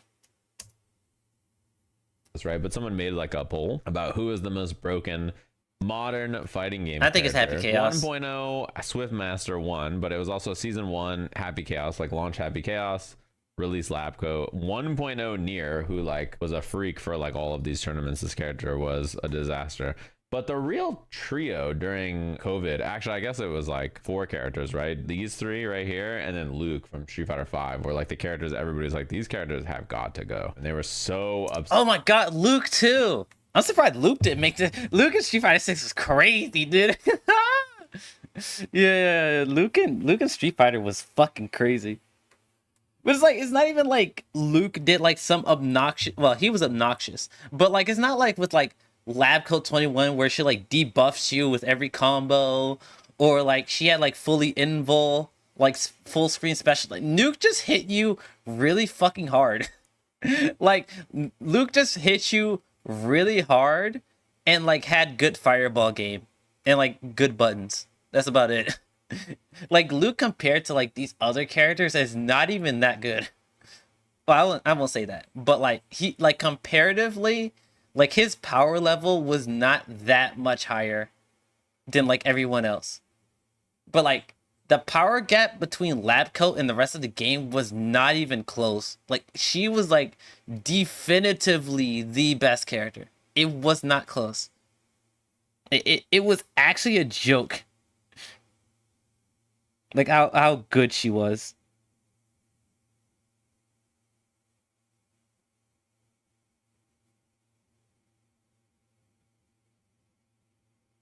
Sorry, I had to do something real quick. All right, what was I talking about? Yeah, Luke. Yeah, like comparatively, like Luke, like compared to these other characters, were not like crazy. Corner Carrier was what made him strong for sure. Yeah, Happy Chaos Corner Carry was absurd. Like I actually think Happy Chaos Corner Carry was like way worse than like what Dragon Ball does. Cause like at least with Dragon Ball, everyone can do it at that time. Like almost everyone could do corner to corner carry, especially with like active tag and assist calls and stuff like that. Happy Chaos, literally, like I think Happy Chaos was like the only character in the game at that time that could do corner to corner combos, break the wall, get positive bonus, and then do it again. Like, I think he was the only character in the game that could do that when he came out. Like, it was actually fucking insane.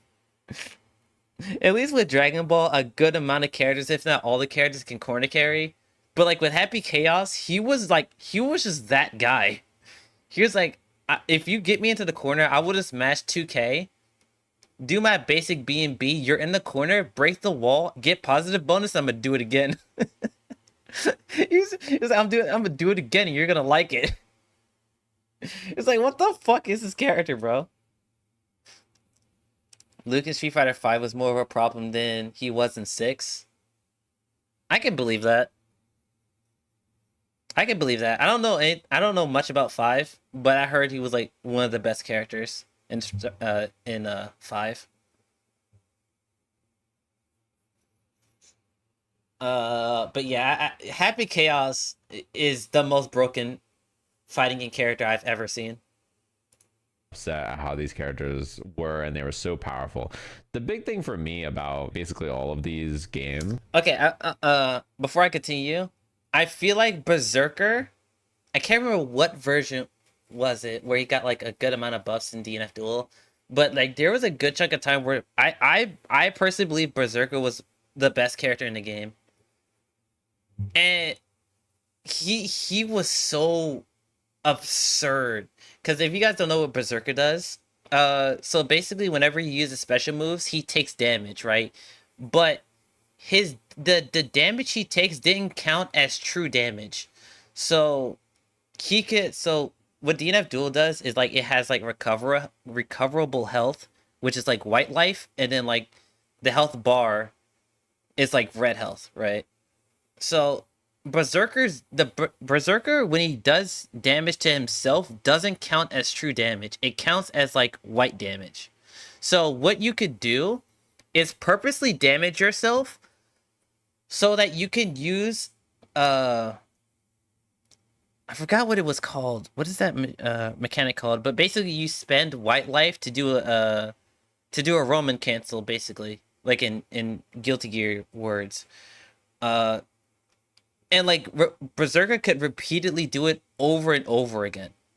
It was actually absurd. He could like full screen fireball you and like take damage to himself when doing that shit, right? He would full screen fireball, cancel the recovery, run behind it, basically Street Fighter 6 like fireball drive rush, and then combo off of it, damage himself again, which increases his damage, by the way. Every time he takes like health away, he increases his damage too. So like you would literally die in one combo if he hit you with like the right starter. It was actually crazy. I don't know if he's like that good anymore, but when I was playing it, he in my opinion, he was the best character in the game. It was actually absurd how good he was. All right, let's keep going. Sorry. The characters in them got nerfed, and like people will just complain about a new character. These characters are all very dominant. I mean, Happy Chaos is still a character that plays as well, but it's not like everybody says, oh man, isn't it nice that we nerfed Happy Chaos in Guilty Gear Strive and now we're all prospering? No, everybody's like, I hate that Johnny is so broken, and Sin and Potemkin, and why is Potemkin top 1 and Daisuke's video? Like, everybody's mad, right? Like, you look at this game. No one will ever be happy with fighting games. About Hitman, then they were mad about Berserker, they were mad about Crusader, and then in Dragon Ball, I mean, it's been a character every patch, right? Like, yeah. People were mad about Bardock a long time ago. They're mad about like Launch Cell and Kid Buu and Android 16 and Vegeta. Bro, oh my god, Launch Dragon Ball Fighters was so cracked. Like, I'm surprised it made it out of season 2. I'm gonna be so for real. I thought the game was gonna be done after season 2. Like, that's how like, so season 1 has like the most absurd characters like ever in Fighters history. Like Launch 16, Launch Super Saiyan Vegeta, Launch Kid Buu, Launch Perfect Cell.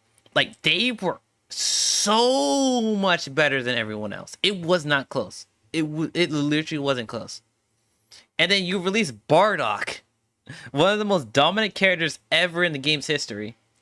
And then all the other DLCs were like kind of middle of the road. Like Broly wasn't that good when he came out. He was decent but not great. Vegito and Zamasu took time to learn before people figured out how good they were. Cooler and Android 17 nobody gave a fuck about until people figured out Android 17 assist was broken. So like season 1 was kind of a dud, and then season 2 comes out, no patches throughout the entire year, and then all the DLCs were pretty, I don't want to say bad, but they weren't great. And then GT Goku released in the middle of it and ran the entire meta for like 8 months straight. Like, I did not think Fighters was gonna get season 3. I thought it was over. Jesus. Vegeta assists, and then Adult Gohan and Gotenks and Kid Goku and the Fusions and Janemba, Broly, UI Goku, a million characters. It depends on which version of the game, right? What's gonna happen if you ban Carl? Is everybody gonna be like, wow, the game is really good now? Izanami's gonna pull up and they're gonna be like, wow, this is awesome. Like, they're gonna be like, this character's so dumb too. You know, while we're at it, you know what I mean? Whatever the next cheapest character is gonna be next on the list. Like, I don't know that I really buy it. Because the way everything works, right, is that whatever's strong at the time, people are gonna complain about. In Street Fighter 6 Season 1, JP and Luke were like... Okay. I agree that banning things won't matter because bans only really take place in like a tournament setting. And majority of the people that play fighting games don't play tournaments, so it really doesn't matter. But imagine a world, hear me out guys, imagine a world where regular net play has a ban system. Like in hero shooters. So like in Marvel Rivals, right? And I think Overwatch has hero bans as well. You can ban a certain character for being played in the hero pool, like in your match. So imagine a scenario, like for example, in Street Fighter 6, like maybe like each player has like 2 bans, right? Before they can queue up into like a ranked queue. And let's say like as me, like as a JP player, like I don't like, well, I don't play GP, but like as an example, like imagine if I just hated Blanca, right? I pick Blanca as my banned character, and like maybe I like pick like Ken, right? So I pick Blanca and Ken, and then literally the people that play that character who is in the ranked queue, I can't queue with them. Like imagine how crazy a system like that would work in a fighting game. You could just ban characters that you don't like in regular net play. That shit would be so crazy. Cause like imagine a scenario, especially in like in a team game, like let's say like Fighters has something like that where people just ban Lab Coat 21 and GT Goku, and like half the player base is just not like accessible to you because people just play those characters all the time.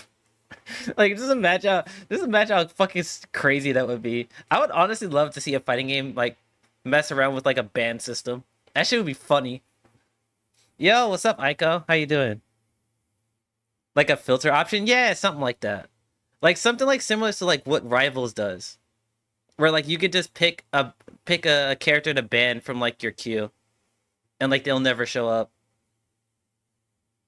Like, imagine how fucking crazy that would be. And then, like, fighting game developers would, like, post, like, the ban list and then see, like, who's the most banned character. Honestly, that could be a really good way of, like, developers figuring out, like, what characters, like, they need to, like, they need to adjust. Like, it wouldn't tell you the whole story. But, like, imagine, like let's just say, like, in Street Fighter, like Ken was, like, the most banned character in net play, and then people, and then, like, the devs are like, okay, what is it about Ken that, like, makes him, like, the most banned character? Like, imagine if they actually used it for, like, that reason. Like, really common complaints for being the strongest character. Then they nerfed both those characters a lot. People were like, good, thank God. I'm so happy those characters are gone. And before they could even finish that sentence, they were complaining about Bison and Ken, Ed, and, like, all the characters that were really powerful in the next season of the game. And whatever's strong at the moment is always going to be frustrating. I think that's part of why a game having lots of powerful, good characters is important, and also updates are useful for people who yap. And it doesn't matter if the patch of the game is better than the last patch. While you deal with it for, like, 5 months, 6 months, 8 months or something, like, you're gonna get sick of it. If you're playing the game, like, 40... Okay, but, like, I don't know how you I don't know how you would fix that, right? Because, like, every player that plays just, like, a game where you have to confront a different opponent, like, every PvP game has a character or mechanic that you just don't like, right? Like, no matter what it is. Like, I don't know how you would manage that for an entire community as well. I don't know how you would do that. So if you ban all characters, you just get ranked points? No. You would be limited to 2 bans. Like, that's it. You can only ban 2 characters from, like, your ranked queue. It's like you would play everybody else that plays the rest of the roster, but those 2 characters in particular, you don't queue against the people that play those characters. So, like I said, like, if I'm JP and I hate playing against Blanca and Ken, right? If there's a good chunk of people that play Ken, I just won't queue with them. Like, they just won't show up in my queue. And, like, I'll play only people that plays, like, Ryu or, like, Chun-Li or some shit. Like, you can't ban all characters. You can only ban, like, 2. And, like, my scenario, right? You only get two bans per character. That's what I mean. Now you choose how many bans you have? Hell, what the fuck? No. That's a terrible idea. What the fuck? No. Hell the fuck no. No, that's a terrible idea. 40, 50, 60, 70 hours a week, and, like, it's the thing that you're playing. You're dealing with the same stuff over and over and over. You're gonna get sick of it. No matter if the patch or the version of the game ban Botan and Sora. You're gonna get frustrated. Not even by the best stuff. Like, everything will end up getting frustrating eventually. The state of Street Fighter as... You hate fighting them? Fair. Honestly, what's funny is that, like in my scenario, like, who would be my 2 banned picks for, like, Dragon Ball, for example? Because that's, like, the game I'm most familiar with. Like, if I had to choose 2 characters I literally can't queue with.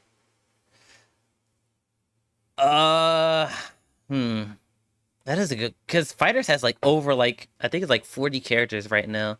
So 2 bans wouldn't do that much, but it would be funny. Who would I ban in Fighters?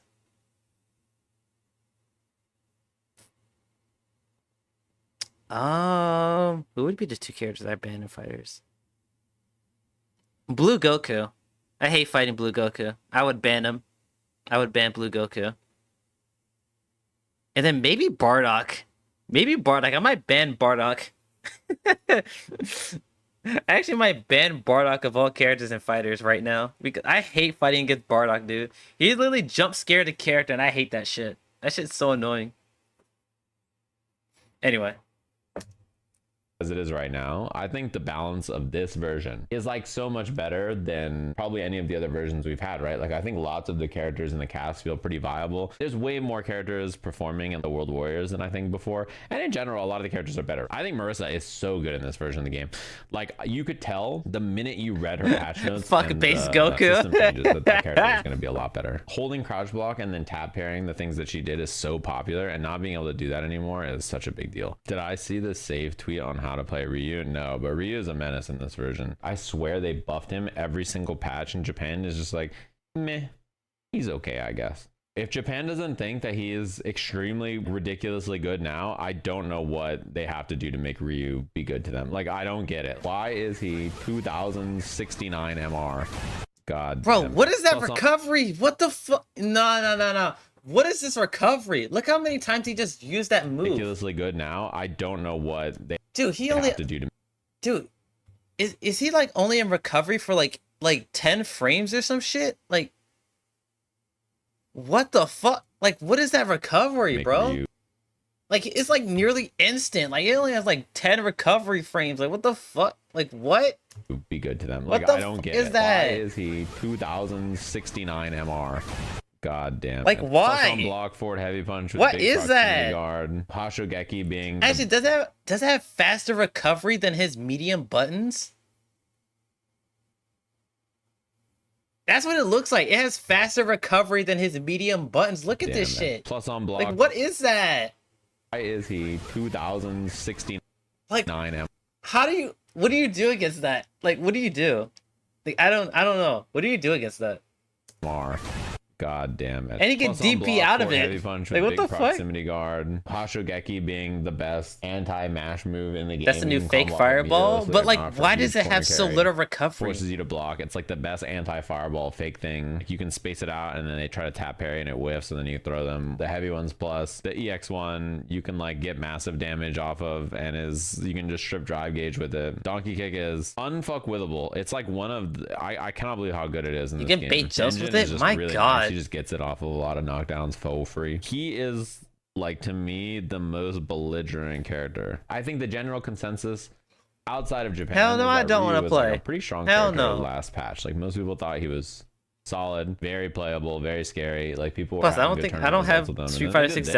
downloaded. Ryu is just an evildoer now, I think. Like, he's on some shit. Right now, the poorest billionaire, #1 rated player on CFN is a Luke player. And #4 is him on the Ryu, which is pretty funny. Did I see the Momochi combo? I did it in training. Did he make the yesterday, top actually, 5 yeah, 'cause twice? I'm sure he's gonna do In this the shit same in a ranked minute queue? while I'm on commentary, and I'm gonna be like, Why? "Oh." You need a And lot how? of plus frames here. Like, you need drive rush, jab, into throw. You need to be pretty plus. I think the throw has to be really early, and then you have to do heavy level 2.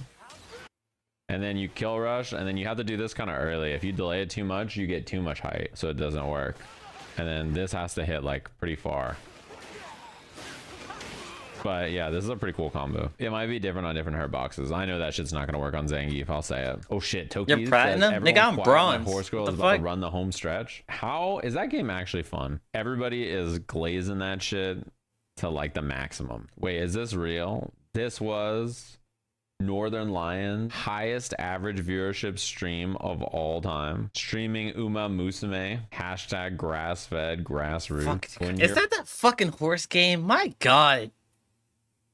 Jesus Christ, society is fucked. When the most popular game is a fucking anime horse girl game, you know our society is fucked. We're so cooked. What the fuck is this shit? My God. We are so screwed as a society. It's not that I hate the game. I never played it. But my God, it's the most popular game right now. Like, viewership, a fucking horse game that just has anime girls in it. Like, what the like, what? Like, why? Like, what the fuck? Like, what do you even do? Like, what do you even do in that game? Do you just like watch girls just run in a circle for like 3 hours straight? That's the whole game? Like, what do you even do? Like, what the fuck? Like, what? Gacha game bullshit? It's like, but like even gacha games have like actual gameplay. Like, at least the ones that I play.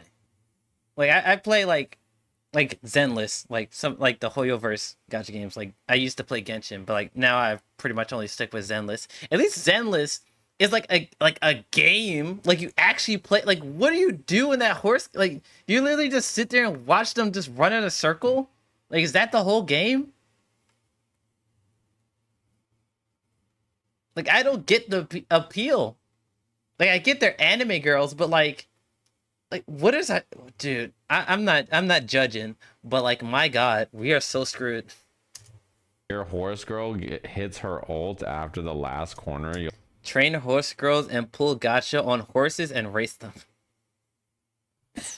But like, what do you do? Like, do you literally just sit there and watch them run? Like, or can you actively like participate? Like, do you have to like do like commands to like I don't know, like value like their energy meter or some shit? Like, is there actual gameplay involved, or is it just literally you just sit and watch them run? And then if you win, you get like currency, and then you pull, and then you get another horse that's like more powerful than the horse that you already have. And then you just race that horse, and then all your other horses become irrelevant. Like, is that how it works? Because my God, does that sound boring as shit? It also has an anime. Why does it have an anime? What about horse girls is fascinating? What do you mean? You think it's commands? You don't play the game? Okay. But like, what do you mean? Like, what do you mean you got an anime? We can't get Dragon Ball Super 2, but this shit has an anime? What are you talking about? What the fuck? I hate society, bro. Burn it down in Minecraft. You'll understand. Okay. You think this horse girl fan would be good for the slam? This is your guys' champion. The only thing I know about it is that my Mod champion. Obama and No Pants have been trying to tell you guys for years about that shit. That's the bigger deal. You do some races and then it's like, oh, you're out of energy to race your horse girl today. That's a shame. You could spend 7 crystals to get another race in, and you're like, 7 crystals. And then you think about it and you're like, well, 7 crystals, if I could buy a pack that has 20 crystals, then I could also buy this upgrade to my stable. And then that would also allow me to race more today. So then you're like, well, okay, I'll buy the pack with 20 crystals. And you're like, wait a minute, the pack only comes with 25. Then I can save some for later. That's good. But then what actually happens is you spend 20 crystals and you got 5 left. And then the thing you want to buy is 12 crystals. And then the pack... He's just talking about the horse game. Okay, I think we're done talking about banning characters. Dude, this video went so out of left field. Like, what are we even talking about? Alright, he's just talking about the horse game. Alright, talking about like actual banning characters and fighting games. Let's get back to like the original topic. Personally, I don't think banning characters even works in the first place if it's not implemented in like the general like gameplay of the game, like the general online queues. Because like just banning a character from like Evo or something won't actually change like the actual health of the game, because like 99.99% of people that play fighting games don't play in tournaments, especially not at like Evo or World Tours or stuff like that. So like banning a character literally doesn't do anything. So like, I don't know. Want a VC? I mean, I have a couple more videos I need to react to. Unless you want to watch them with me and like do commentary over them. We can try that, but...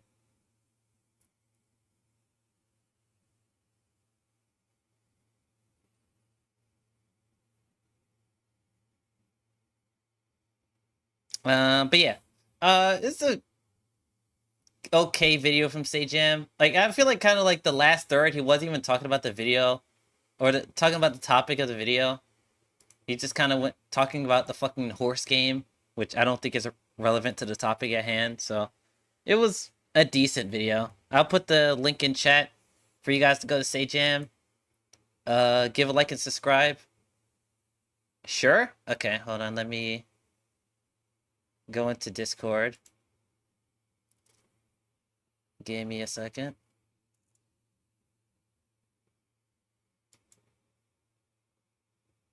Alright, so how do you guys want to do this? Do you guys want to bring up the video like on your side, or do you want me to stream it on Discord and you guys can watch through there? Actually, I should probably ask when you guys actually join the VC.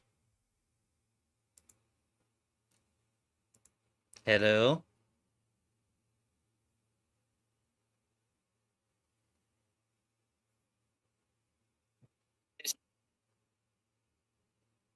But you see, True. Uh-huh. What's up? Horse girl gotcha means so much to banning characters because it's all the horse girls gotcha's fault. I mean, dude, I pulled that 10-star horse who just like swept everybody, bro, ban her. Just like how they just ban her. just like how they should ban JP. Come on, come on. Hear me out. Hear me out. I'm hearing you out. Make sure you keep my Come on, stream on the boy. background so I can get that view time, get that watch time. Here we go. You already know. I got it in the background, bro. You already know. Thank you. I appreciate it. Alright, so how you guys want me? Do you guys want me to stream my screen through Discord, or do you guys want to pull up the video yourselves? I mean, I had the video up on my phone, but I have it right here. Yeah, I'll pull up the video. Well, Oh, fuck, then I can't give you the viewership, true. Alright, let's go to the next video then. I hate to be his fella. Alright, did you already send it to the chat, or? Yeah, I can send it to you guys. I hope it talks more about the horse girl gotcha. Yeah! Hell no! Oh What the? God. Oh my god! Yeah! I've seen a tiny bit of the anime though, and it's like the Alright. whole point I is sent that it's the supposed video to be like in a Mementos. parody.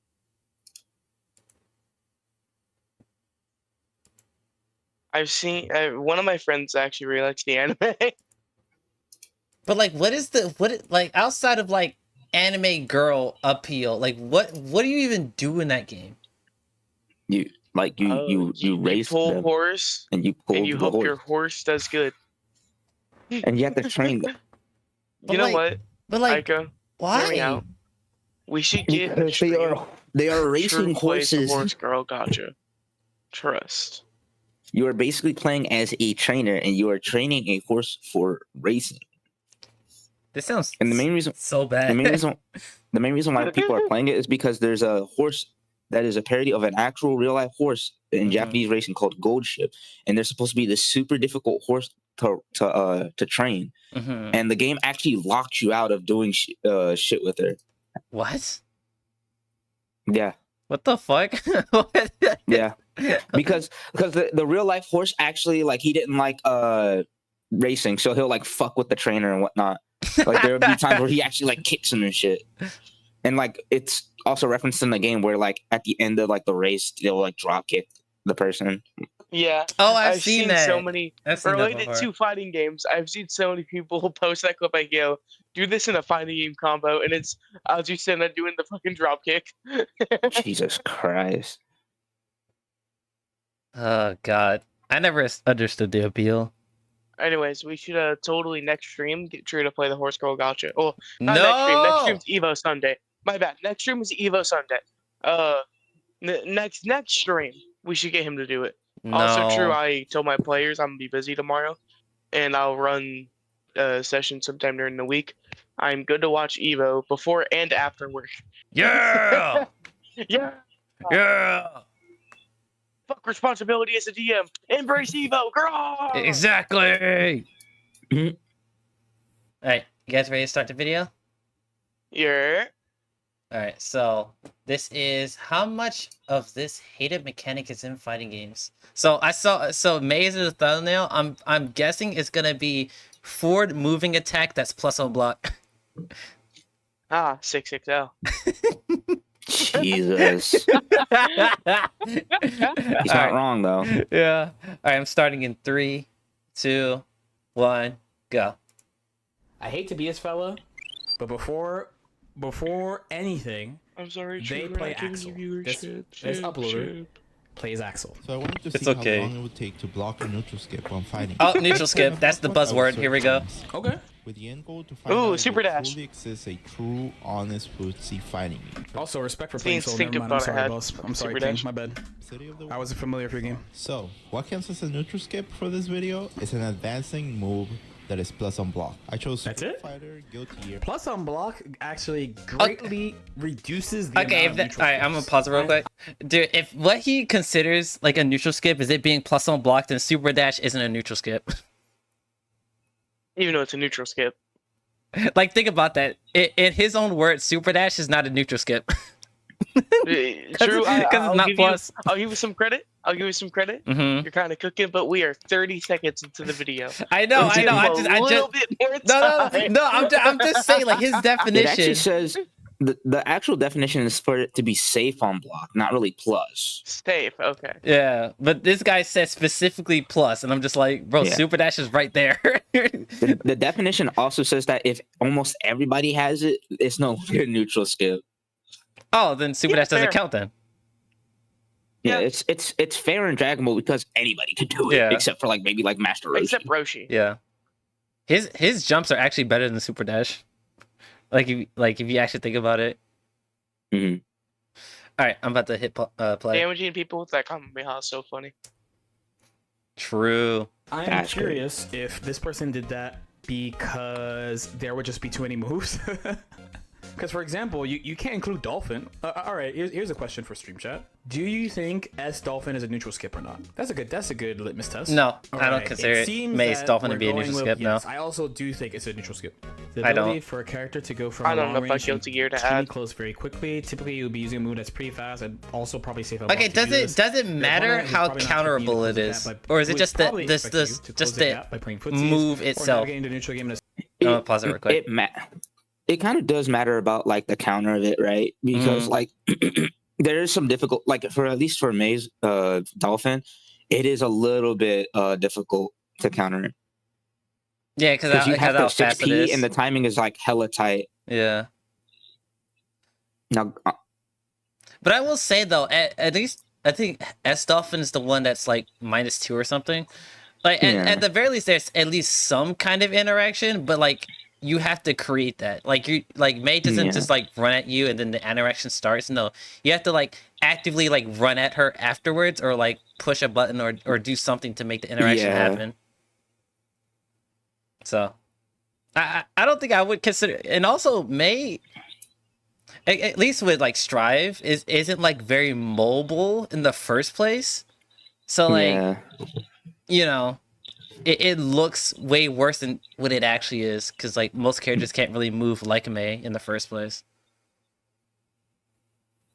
Because like at least from old Guilty Gear, from a perspective of playing Exer when I was younger, you had a lot more options against it. Like you could 6P it, yes, but you could also Blitz Shield. You could also fucking, you know, like FD, what's it called? Just DFD. You could like, there's so much shit you could do. You could like just guard cancel it. Like that's like 3 options. That's like 3 to 4 options already. Yeah. So like, I guess it does matter too, the counterplay that's involved in it too. All right, I'm about to hit play. Oh Jesus! What the fuck? What? The fucking King of Fighters. Like, what the fuck? Oh. What's your name? Slow and methodical Vanessa, way will be whatever the fuck, I forget her name. face with a move that skips past all that space. I would play King of Fighters if people actually fucking played the game. Ooh, you know what's gonna be the best part of our streaming Evo tomorrow, True? Be careful about using this term. If many Last day of Evo is always reveal day. True. Fighters 2, baby. No, I'm just kidding. No. Yeah, oh no. But you know what? Maybe X-Men for Tokon. Damn. Some shit. Or Fantastic Four. Some. Fantastic Four would legit. I think it would break Marvel heads. Honestly, like they would be so hyped for that shit. Have you seen Maximilian's take on the Fantastic Four being in the game? I have not. I don't think I have it in my video. It's kind of become roster. It's kind of become a meme in his community that like he hates the Fantastic Four. Oh no. He doesn't hate them. He just doesn't think all 4 of them would be in the game. At least not base roster. I feel like, because here's the thing. I feel it would be so weird for them not to be though. If they were like, if they have to like condense it, like it would have to be an assist character. Like maybe like Fantastic is the main character and like the other members are like assists that like or special moves or something like that. The only one I could see like not making it, and even then it could be an assist character, is Fantastic, because we do already have Miss Marvel. And they both have stretchy powers. Yeah. But I mean, I don't know, because they can make Miss Marvel like a brawler, and then Fantastic would be a grappler. Yeah. Like, there's ways of differentiating between the two. Alright, I'm gonna hit By the play. way, I'm so expectant. Yep. Approaching quickly in a given game is probably no longer a neutral skip, but rather just a style. The style of I that am game's pissed that I'm going to miss. neutral play. I cannot Like I stay. literally worked But yes. from when Marvel So for example, Dragon Top Ball 8 starts to when it everyone ends. has I'm pretty sure. Lariat call, but everyone's Lariat's like -5 or whatever, or the broken ones are normal, so they can cancel safely into like H and whatever. So I would not necessarily say it's a neutral skip. Oh, Lorne, they already Maybe brought up specific Dragon Ball. because, like, in Okay. Super Dash, that's Right, like there the we go. definition, but like Dolphin definitely, unquestionably. This is also why we joke and call like Giovanna's dash to teleport and Chip's dash to teleport because it's so fucking. They just like lunge at you immediately. So them I wanna play saying City of the plus Wolves, on but I'm block broke. only counts is really reducing the amount. Ooh, of KO at this 13. tactic. God damn. That block's almost long as hell. But I mean, in my head, by the way, I played Strive today, Oh, right? he was trying My to- first game with Johnny, where I did dash 2K. and Jesus hit, that's Christ, a getting neutral opened up in KO 13 is so fucking sad. This game is so much fun. It's so easy to get opened up in that fucking game. It looks hectic. Street Fighter should be a lot faster. Oh, and he's doing for all. Oh, you the- talking about How 13? many? Oh, that was it. That's a neutral skip. Yeah. That's a. He should stop here. Wait, let me see. Oh no, that's a. That's Wait, City of Wolves. where's the neutral skip in this clip? It's just Drive Rush. It's the one right after that. There's no drive rush in this game. But then. I think she was on the SF6 clip. Wait, are you guys ahead of me? Were they No. only waiting for Drive Impact? I'm on the SF6 clip. Yeah, I'm I'm at 258.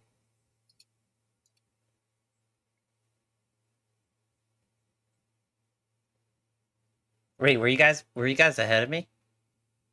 No, I wasn't. Okay. I'm gonna hit play now. There's another. Bro, why is that the one you counted? I do not understand. I do not So understand. the funniest I do not thing, understand. true. This is I coming had to so cut off the much. video for a second, but he said he had. I brought up the Tokon line at Eva earlier. Somebody posted a picture. There was literally nobody in line to play 2XKO, and like Really? half of Evo was in line to play Tokon. Dude, Like somebody took a video, and it was almost like 2 full minutes of them walking from where the line started to where it ended. Bro, dude, 2XKO is so cooked, bro. Dude, That's why Tokon it takes is forever to fucking literally a launch. fucking sweep. I don't want to be that guy and be like, oh, Tokon's gonna sweep, but holy shit, Tokon's gonna sweep. Yeah, I think it will. I mean, at least 2SKO is releasing this year, not next year. But like at the same Yeah. time, it's like it's just not looking good. Like just overall, it's like the time it's just too long. The roster isn't up to people's standards. Like it's just like it's not looking good. That's Riot Games for you. That is Riot Games for you. Take forever. Like if it ain't regular League of Legends, they take forever to fucking make something. But like I'm like Yeah, 'cause wondering they like announced the what track, is like 2-3 years ago. I'm like wondering like what is the holdup? Like if they're like they've been working on this game for like what, like half a decade, like 5 years or some Shit, shit you like think that. that's long? If you think that's long, you should see their fucking MMO development. They announced that earlier than that. Still haven't had a single beta. Damn. And also, apparently, they actually had some shit done. Then they had to scratch everything they had and remake the game with no beta or anything like gameplay beta, no gameplay trailer, no beta, nothing. It's like, what the fuck are y'all doing? Oh goddamn management that dude, something's going on in there. Yup. All right, I'm gonna hit play now. Had to be plus. Is Drive Rush jab plus? Because he has to block one. If he has to block one, okay. Because I think he did one to someone else. What's up, Dash? He did it to someone else. Someone else. His opponents have attempted, but they like whiffed. How you doing, Dash? Just chilling, doing reaction Quick, stream. but they go back slow. Your Does it Dash, count? you working Oh, on? it's not plus. Yeah. That's not interesting. No, but No, Street Fighter One is 4. neutral skip. Ooh, yeah, Two, Yun that Dai you kick might- 'cause definitely. he could You're change the doing frame date Evo on it. Sunday I stream just if don't you know wanna if this is pop the timing in, for them if to you can. change the frame date on it. A Slayer The pro would have to fuck? correct me on Evo this. Sunday stream? It is though. Sure. Yes, Regardless, it sir. is, though. He literally goes full screen. He can't punch him. What? And he can RPS you off it. That means he's gonna wait for fucking. Okay, so like Yo, this sure. Slayer example is kind of ham though. What is going on? Yeah. Yo, True, what character do you want to win Marvel 2? You got hit, bro. I paused it. What'd you say? I said, what character do you want to win Marvel 2? Isn't Marvel 2 a team game though? Yeah, but trust. Like, who do you want to see on a winning team?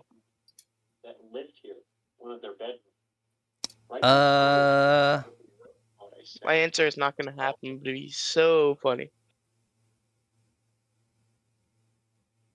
I'm trying to think about the roster because that roster is actually pretty damn big. Hear me out, right? I only know the Let's go. Marvel characters that are in that game. So Hear me out. okay. I want to see Dan be on the winning team. Oh yeah, It's the not Street gonna Fighter happen. 2 neutral skip shit. Yeah, that's Tales all its time. Are you so much ahead of us? God damn. Yeah. Ah, damn. Anyways, My- please, Evo Gods, let Dan be on the winning team. It's not gonna happen, but it'd be so funny. That would be great, actually. That'd be great.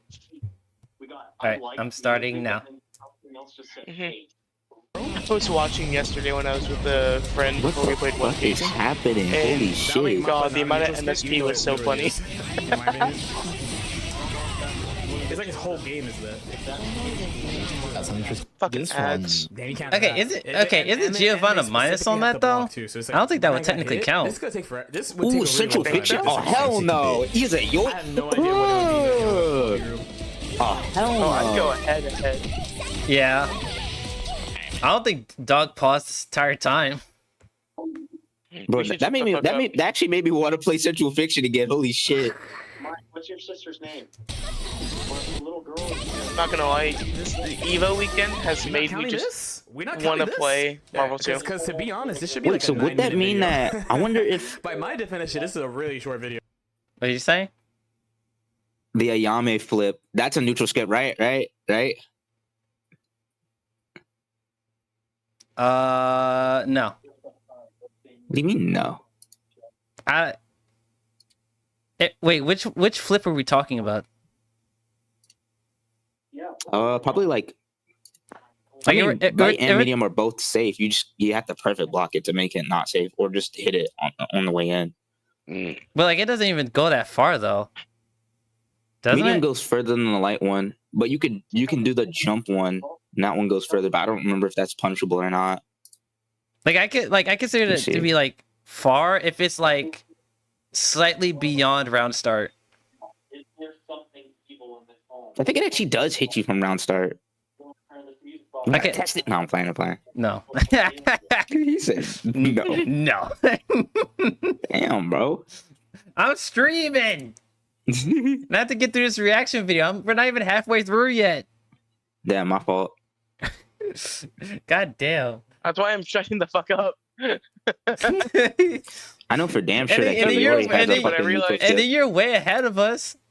My fault. Nothing against you two. I just realized, oh They're shit, tra- we're 4 what the minutes fuck? I into didn't a even get to see 60-minute it. video. Unless it was just and we've been Makoto's watching dash. this video for 20 Oh hell no! They said Makoto's dash is a fucking no, nigga. What? This was a mistake. It was a fun mistake though, just like me. At this point, I might as well just stream it on Discord so I can just have control over it. The motherfucker's just way ahead of us. We're not even talking about the Next same video. thing right Damn. now. We'll do that next video. Next video, we'll do that. Alright, I'm starting it again. I'm shutting the fuck up What is he doing? because I realized we're like 4 minutes into a fucking 16-minute video. Yeah. Shit. Punishable. Yeah, I just don't know what it would be in this game. Yeah. Honestly. Wait, what's the neutral skip here? Her just jumping at, bro? This game Like, is what, so what are we looking fast at? That, like, you don't really Which say part? stuff Which with neutral clip? skips. I don't know what game this is. Nice combo. It says on the side. Where? I'm blind. They show the little Okay, speed let- running thing here. I didn't know this was a neutral skip while I was playing. So Oh, the final campfire time 15. for KO 15. Let me. One Hold for- on. What did I do again? Let's look at the boot together. No flame. I don't. That's a command jump. That's a command jump. I don't think I would consider that a neutral skip. That's a command jump. They might be considering the hops, but like everybody can do it. It's just part of the game. Yeah, and plus There's he a did. reason why, like, the command jump. Yeah, she could just DP that. It's whatever. I'm pretty sure he has to like do a butt afterwards. It's not like the move itself is the Yeah. skip. Like I don't consider that a neutral skip. Yeah. Because if it was the jumps, you just jab it. Like those jumps, you just jab. Yeah. He like, I don't know if he's like carring on whiff. Okay, look. Okay, but to be fair to them, That command jump is funny as fuck This though. is why I was like, dude, look at the God, move. Lord, He man. goes from like this very visual kick. Look, he goes from this into like like that. Damn, Lord I Knight. think what they're saying is like, oh, it's plus. Street Fighter 5. Here we go. Oh, she got broken accent. Justice always wins. Yeah, I couldn't figure out what they were talking about in that one, unless they meant like the Akuma shit, the fucking command jump. Politely, my Street Fighter 5 gameplay looks like this. I am bad at Street Fighter 5, so it would look bad. You guys are too used to watching Because like top players. the so you forgot overhead, what I think humans are is like. plus. But Street Fighter 6 one is like scary as shit for some fucking reason. Yeah, it's way stronger in 6. Bro, I put up Street Fighter 5 right now. I look like this.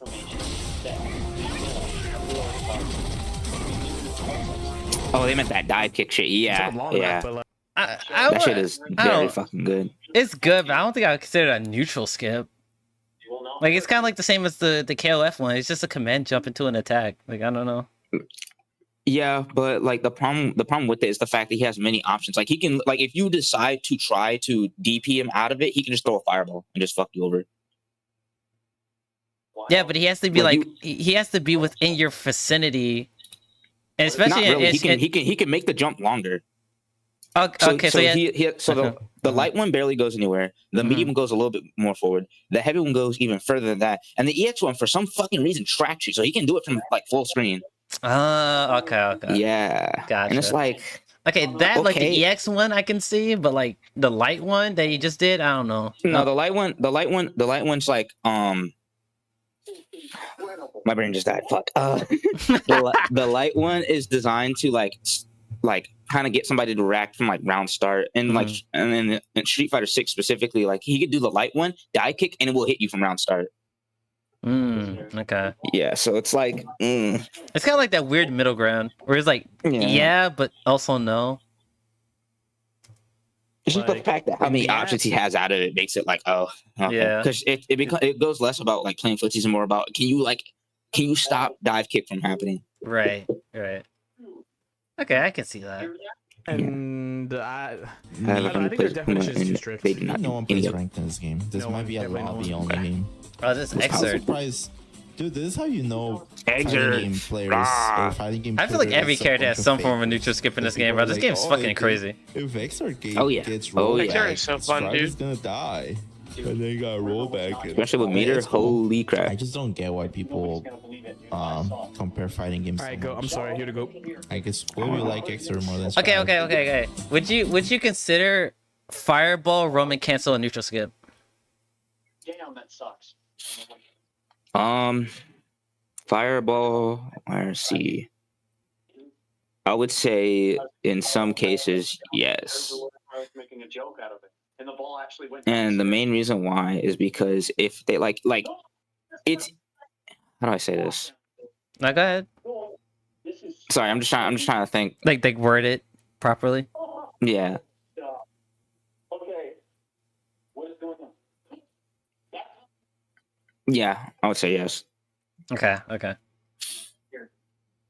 Like at least for me, because the only guilty I played is Strive. Fucking Goat Lewis can do that exact same thing without doing a Roman cancel. He just has drone, and I can just run behind it. So like, yeah, it's especially because Goat Lewis literally himself is just a big hitbox. So you like can't jump over him. So you have to sit on the ground, and then the drone like it's just like plus 12 or some shit. So like in that case, yeah, that's just a full ass neutral skip. But yeah. Dang, I guess I'll have to skip Exert. Oh, y'all got me. Oh wait, this motherfucker playing Sin? Ew. Especially if it's like a heavy fireball, like for like high, if it's like heavy slash fireball. So why Is that King of Fighters In 13? my headcanon of not knowing anything Yeah. about SNK, I think Terry and Clark are friends because they both do this. I haven't played King Fighters 13 in a I hot don't know minute, how and it got accurate rolled that back is, too. Damn. But they both do that, so I'm like, oh, Completely missed that shit. Alright, man.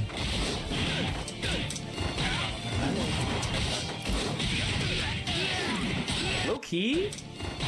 Okay, bro. Okay, this example is just him throwing fireball and running behind it. Yeah. I don't know about this one. Like, cause, well, I mean, if we would consider like fireball, roam, and cancel, it's basically the same thing, except for in this game, it doesn't cost a resource. You just naturally Yeah, it's just run this behind character's it. fireball. Yeah. It's the same principle basically. Say your name again for the Running behind a fireball? I mean, you can roll past fireballs too in this game, but like the problem with that is the fact that he can just react Bro, to you when is doing that that. block? Right. Oh, finally. We not calling this a neutral skip? Bro, okay, wait, where's... Okay, the jump starts Could here. roll back to gain 1, more distance, but 2, that's like 3... not worth it, really. We're not calling this a Actually, he neutral could have blocked. Wait, did he have meter? He might have been able to block the fireball and then roll to get out of that scenario. Because he gets hit after that. Because the reason why he like stands up and crouches like that is because in this game, if you do that, you can actually be immune to throws. Because what you're doing is you're actually extending the block stun, and you can't throw while being in block stun. But it opens you up for like it's supposed to open you up to lows, but he got hit by an overhit because he decided to actually like stay crouching afterwards. Gotcha. Yeah. or even the dark entity. Yo, what's up, Ram? How you doing, brother? Damn, lame. Yep. I think Ram, what game I want to more play like, today. damn. Just wait till you get to the Street Fighter 4 one. Them shits are crazy. This game was- This one's just like another command jump. I don't know. What was that? You just did a block What was string what? into, what was that, like a burst attack, and then he just did a command jump, and then that was it. I don't know what I'm looking at with this game. I don't know. This one's weird. I don't know if they're trying to like convey like hops or neutral skip, but they're not. Yeah, I wouldn't consider it. Dang it. I feel Because all it is just a so shorter lost jump, and you literally just press Well, it jab, feels and it's out. great. Alright. Yeah.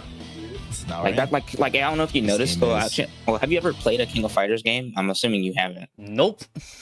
So every character's jab is like a straight jab, kind of like the standing jab in Street Fighter. But the reason why they do that is so that you can anti-air hops. Because if you try to DP or heavy punch, half the time you're just gonna get hit out of it, unless it was input.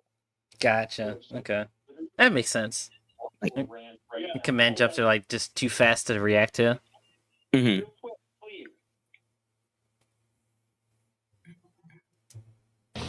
Neutral skip free. I'm trying to figure out what the fuck I was have to the disagree, neutral my skip brother. in this. They did fireball, run behind it into the fuck? pause frames. I'm good. Real footsies only. Is it just the Hell jumping yeah. around? Like, are they trying to say that jumping? Oh, the Oh, die no. kick. Okay. Oh no, bro, say real footsies. Oh no. Come on, bro. I hate Listen, when people I we all knew. hate when people We say real all- footsies, bro. That shit is We, such we code. all know. What did he say? We real all know footsies? footsies are not real. Like he said it like it was like 8, I think it was like 8:47 or something. It was like after the King of Fighters clip. He was Oh. like, "Oh, real footsies." I'm like, "Bro, that shit's fake. That shit Yo, doesn't exist, bro." Mad unrelated. True. Did you footsie- see the new Spider-Man suit? Like real footsies, bro. That shit is a myth, bro. I don't believe that shit. Cause like every time people bring up, oh yeah, this is real footsies, it's always some degenerate shit. But it's from an Yeah, old it's- fighting game where the input is like half circle something. It's like it's literally the same thing. It's just that in modern Yeah. games, it's like instead of half circle, it's quarter circle. That's the only difference. It's the same like degenerate ass shit. It's just slightly harder. I don't know, bro. Like that's just mad cope to me. Like real footsies don't exist. That shit is a myth. Footsies are the biggest myth in fighting games. Like I believe in real neutral. Like that's different. But real footsies specifically, no.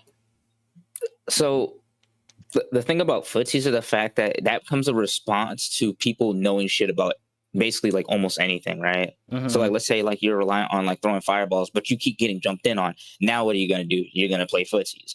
Oh man, you know, like let's say you're playing like third strike and you're doing like neutral skips and shit, and then that shit gets parried. What are you gonna do? Play footsies. Like it's more of a like safer way of playing the game. Yeah, but like that's for like Street Fighter. Most other games don't have that. Yeah. But like even then, it's like Street Fighter has degenerate shit. It's just that whatever they do stops your degenerate shit so they can do their degenerate shit. It's still degenerate. But if you can but if you can stop, like if both players can stop each other's shit, then like how do both players play? Do they just keep doing the same shit? No, it's already stopped working, so it's time to, play how the game plays. That is a fair argument. Yeah. It's only real when both players can like have counterplay to whatever the other person is doing. Mm-hmm. Yeah. Nigga brought up King of Fighters. Is that real footsies, bro? Get the fuck out of here, bro. Hell no. No. I will say no. It's like, no. Hell no. All right, this was Street Fighter 4 here. Like there are deadass characters that can backdash and actually act in the middle of their backdash. Hell no. No. Like 13 specifically, I played a character which like her like one of her like combos or in ways of building resources is like backdash and just like whiffing fireball, just backdash fireball, and she could literally do that in the corner. It is like, bro, what the fuck? Hell no. Blaze Blue ain't no real footsies either. Fucking teleports and shit. Jesus. Anime games in general just aren't footsie games at all. Nope. And they freaking love that shit. I respect it. All right. Let's see, Street Fighter 4. What you got? Ken, it should be over. It should be over. Is this another command jump, bro? What, Yun dive kick? This is actually. It's just a command jump. This ain't neutral skipping. What the fuck? So his dive kick specifically is like one of the best dive kicks in Street Fighter 4 history. Reason being is he can do it from a neutral jump, which is mostly not common in anything past 4, right? The reason why is because of him. For some unforsaken reason, he has 3 different distances for it, and all of them, regardless of how high he hits it from, are plus on block. Okay, yeah, now that changes things. Okay, yeah, that shit. Yeah. And he's been doing this shit since like what, 3rd strike, I want to say. Yeah, no, they took that shit away. Round start, it's like round start, ready, fight, dive kick, bro. Fuck, man. Worst part is that you got to deal with, once he gets in, you got to deal with the fucking like high, low, command grab. Yeah, fuck that. And all of it starts combos. Nope, fuck it. Okay, yeah, that changes things. Also, Ram said both people have to be doing footsies for footsies to happen. Can't have one person doing it because it sounds like he's just being passive while the other opponent is being a crazy gorilla. It's like trying to play footsies when the other person's like spamming 6XL. Hell no. Yeah, footsies can't happen when that shit happens. Yeah. Like you got to stop that 6XL. And then, if you push your bullshit, then he stops it. Now you guys have to play footsies. God, I still can't believe 6XL is still as strong as it is right now. I mean, unfortunately for that game, it has to be that strong. It has to. Yeah. They could just give, actual characters good stuff and just make 6XL weaker, but, they could do that, make, more unique towards the characters, because like everyone kind of plays similar. Anyway, I just think it should be a tad bit slower. That's how I see it. I feel like you should be able to freaking dodge that shit. Oh yeah, that too. Like you not being able to have any recovery whatsoever, like any meaningful recovery. Like it's just like what the fuck. All right, let's go.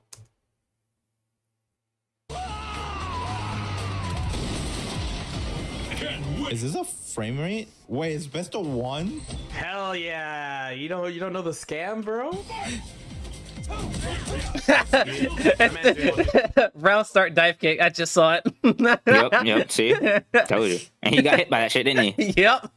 Because you're thinking, oh, he's gonna press like crouching minion kick or like dash. No, he's in the air. He's hitting you. Oh hell no! What the fuck? Okay, yeah. Okay, this one's different. Yeah, good luck trying to anti-air that shit. You're not. Neutral skipping, that's why. Holy shit. You're actually not going to. With the way he does it sometimes, DPs will just whiff. Oh, it's 3rd strike. He's about to do it again. Watch this. Yep, there it is. Jump dive kick. And it's the same matchup too. Crazy. There was already neutral skip by the way, but you got hit by it, so it doesn't count apparently. Ooh, ow, leg. Holy shit. Shoot. Okay. this might be crazy, but this guy Dudley, that quick step he does, that looks faster than Drive Rush. Am I crazy? It is. It Okay. like actually is. Cause like I was looking at him one frame and he was on the other side of the screen. I'm like, Drive Rush does not do that. Like what the I fuck literally was that? don't see I literally don't see the in between unless he's doing like the EX version. Like you literally can't see it in between. Yeah, he just I'm literally like, teleports. It's like what the fuck? People could complain about Drive Rush now. What the fuck is this shit? Hell no. Not dealing with that shit. What the hell? Shit. Oh my. We're really with him. It's funny. Oh, actually, the multi-hit one might get red parried. That might be why people You don't guys complain remember about my it. clip, right?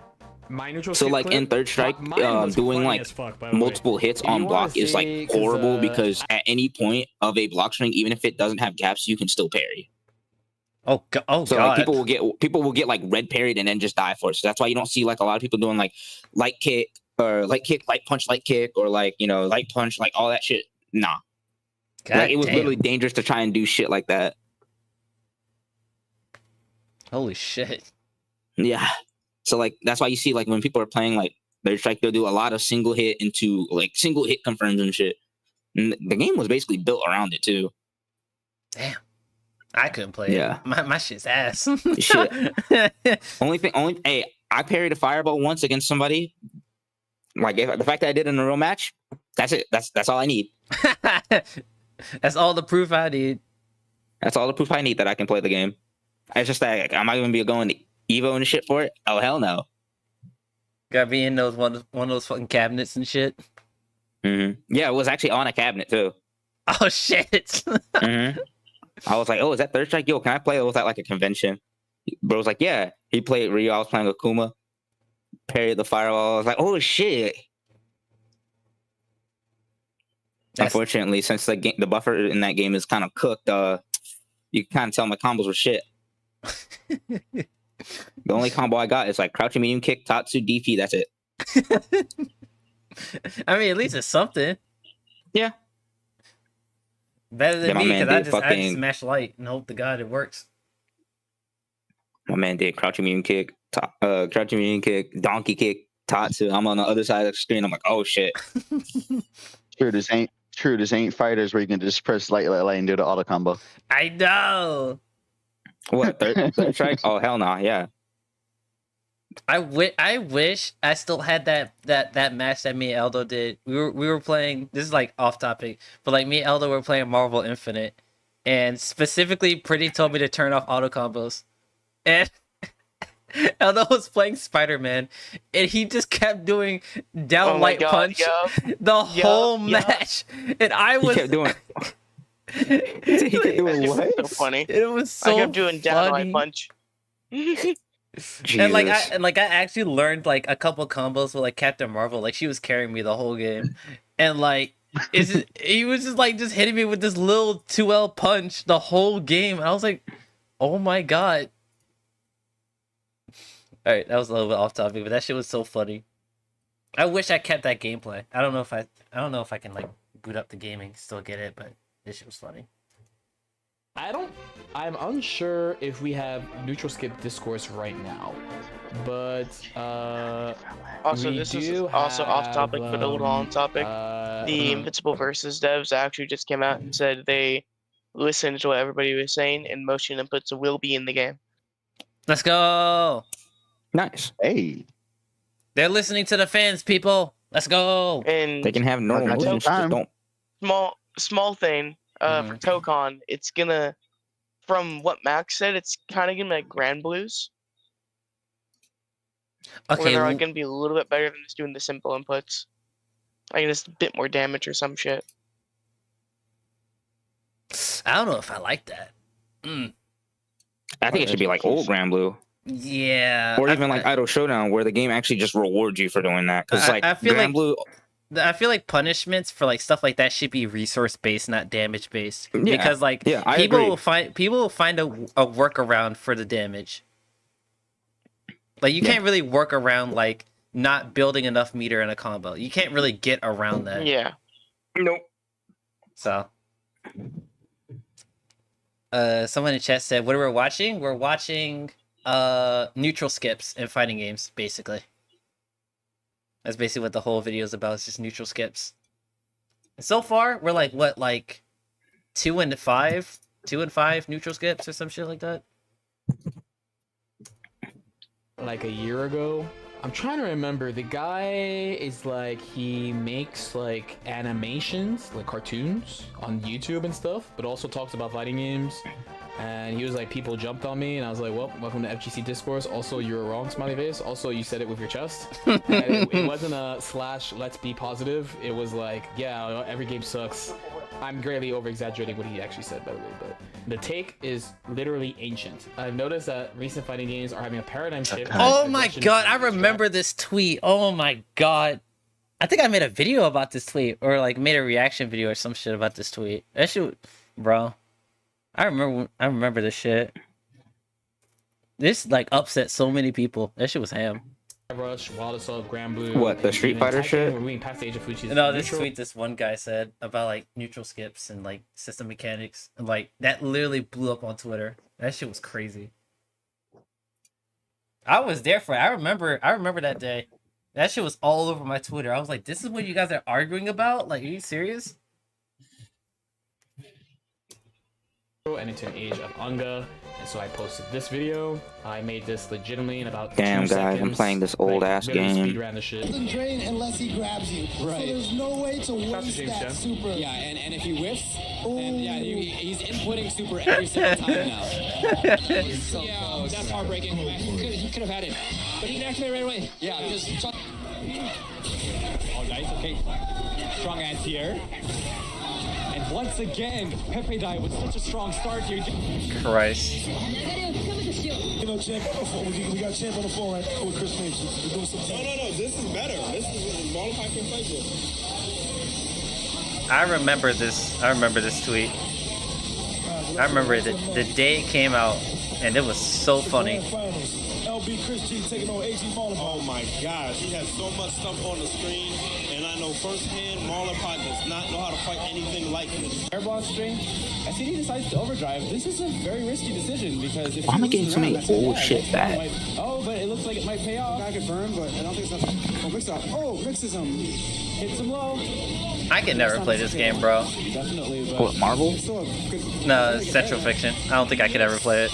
Right now. I think my brain would explode. It's not that bad. Bro, I can barely play Uni, bro. But like, it's like Exert, but if they didn't have one frame, 0 frame throws. 0 frame. Okay. And also, yeah, they don't. Yeah, like Exert had 0 frame throws. Stand out in here. Christ. One is this. Yeah. Like if you thought people waking up and throwing you in Strive was bad, Exert was worse. Like that shit was just gonna guarantee to happen if you were too close. Not neutral skips, but real footsies like this. Full screen fireballs with hidden Wait, missiles. they called Morgan Fireball clone real footsies, bro? Hell no. Real Twitter's, footsies is crazy. Twitter's trolling with that one. Fuck no. Wait, why is there just a place full of cheese? What the fuck? Real neutral, bro. What the My fuck? god. Or dog on ground, pin on the ground, you are cooked. Because he's Oh moving my like this because he God. can't fucking do anything. He just is like, please mess up. And the other person's like, what if I just didn't? This is one of the only true you camp the pin. Camping the pin, by the way, is troll advice by old Guilty Gear players. Someone's gonna get mad at me for it, but this is a perfect example of it's true. You have to have a character that could do it and do it well. And the truth is, you want to scroll the screen. You want to scroll the screen so that the pin is off the stage, not sit on the pin nonstop and give up fucking hits and shit like people do. Anyway.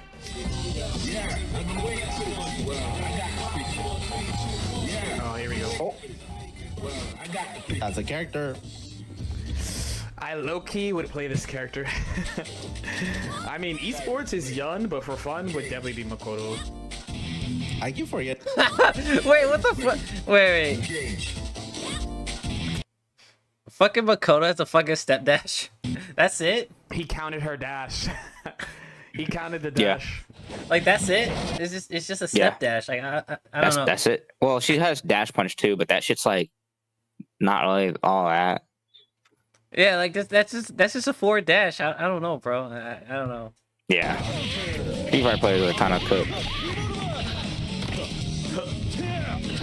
It's like that anything that literally just isn't footsies is basically a neutral skip for them. I'm so used to exerts. Yeah.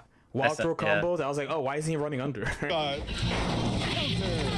no combo?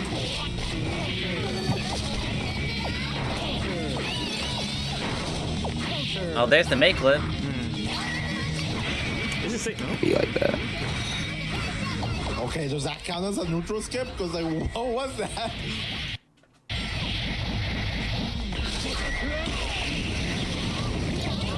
Okay, I don't know if I would consider that the super a neutral skip. I don't know. I mean, yeah, it's plus, but like, you can jump over it. I don't know. I mean, technically, probably, but Shut the fuck up, you May player. what are you talking? Oh damn. Oh damn. I'm fucking with you. I'm fucking with you. What did you say? Fuck me for? That's why you need it drawn. Damn. This is why you need him to make that for you. Yeah, I need it.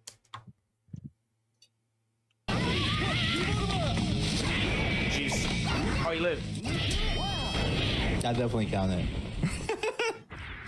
Like I said earlier, I hate the term neutral skip. Not only does it not make sense, since you're not literally skipping neutral, but also what really counts as one.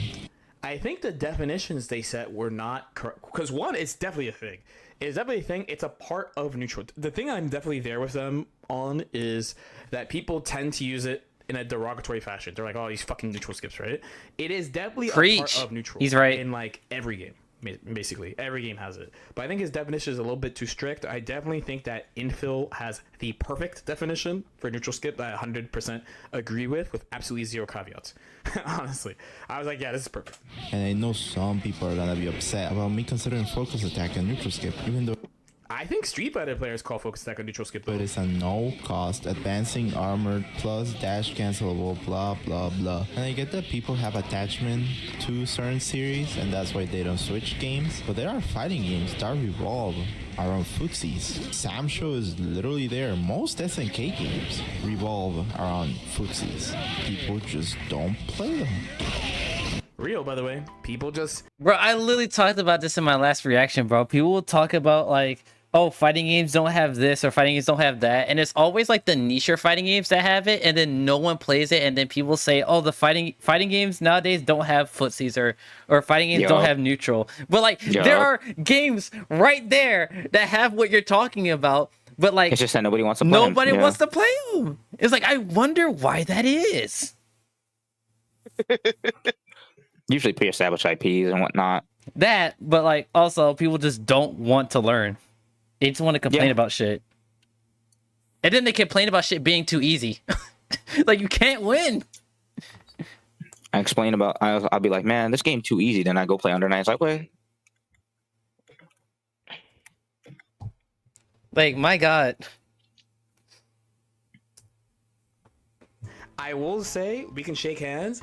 People don't play the game. Okay, I shouldn't say people because people do. You just always gotta remember. Nobody bitches more than fighting game players.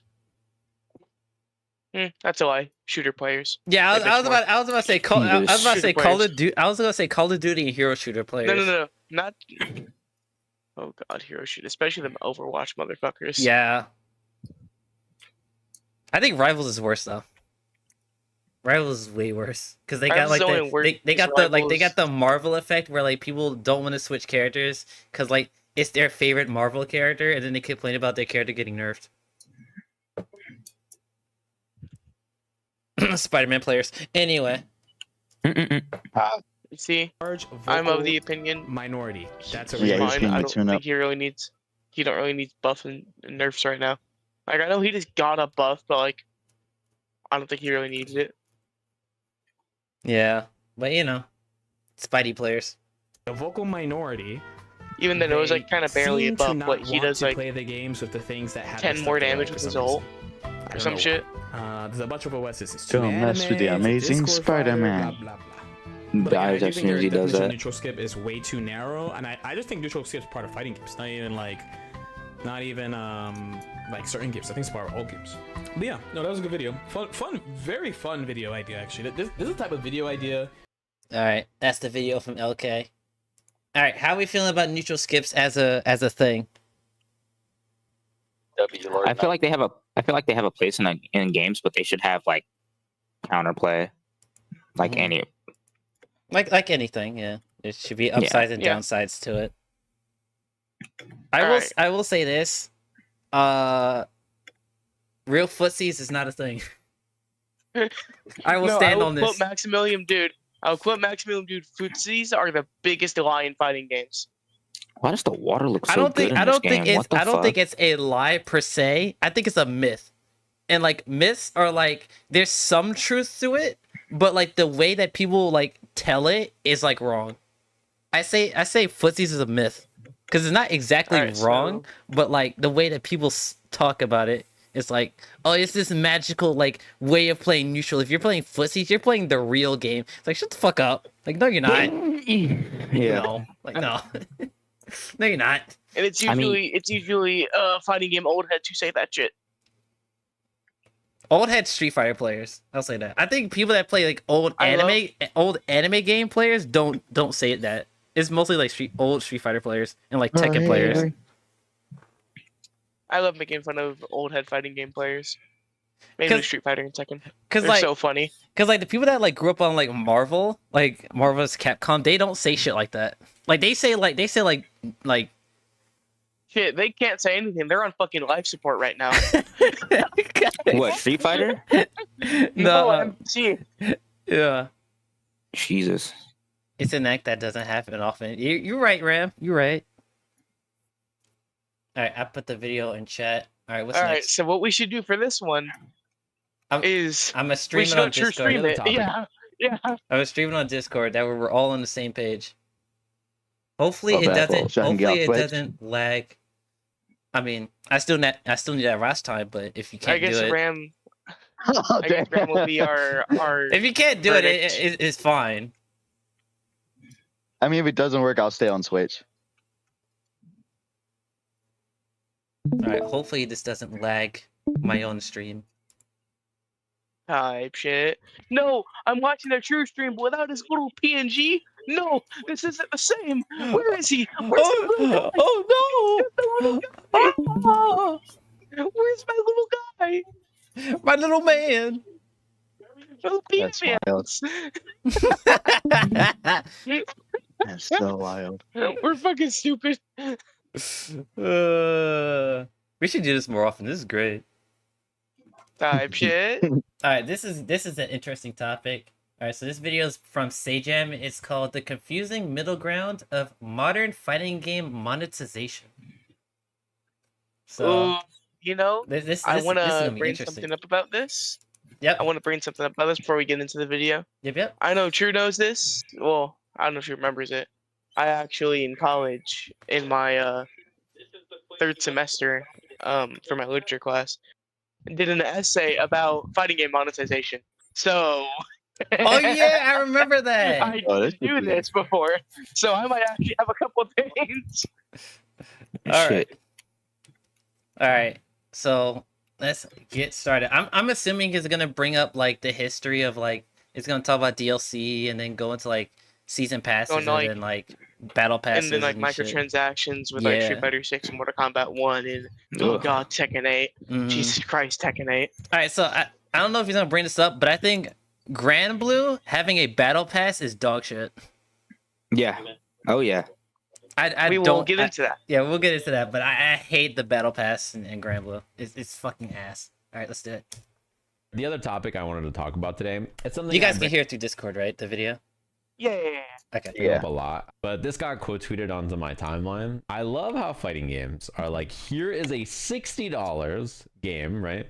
And from here, you also have to pay for every single DLC character, which is usually like a $20 or $25 season pass for 4 characters or so, and like a stage or 2 or something like that, which will amount to $100+ by the end of the life cycle, not including cosmetics. If you think about a game like Street Fighter 5, right? You buy. Okay, so before Seijan gets into his, how do you guys feel about this? The game at base is $60, and then like season pass DLC is like an extra like $40 for like a whole Okay, season. so just for fighting games. Yeah. This is why, like, this is just a me thing, and of course, not everybody has the ability to. And fuck, even as an adult, I don't. But like, given the chance, if it's a fighting game I'm interested in, that's why whenever it comes out, I'm typically gonna at least get like the deluxe edition, just because it saves like an extra $20. Right. Yeah, I agree. So the way that This is a personal thing. Yeah, the way that I look at it now is, if the game is fun enough, I will. Well, here's the thing though, because like I feel like it wouldn't be as bad if fighting games had demos. Because like you can't really experience the fighting game until you buy it, and I feel like I feel like that beginning part of it is why it feels bad. Because like you can buy a fighting game and then like you not like it, and then it's like you just kind of have to sit on that. Yeah, pretty much money you wasted right there. Yu-Gi-Oh! Mortal Kombat 11.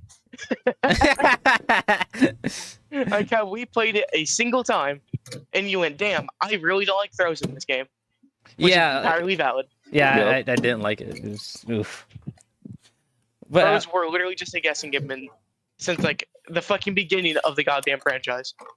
Those are just a guessing game.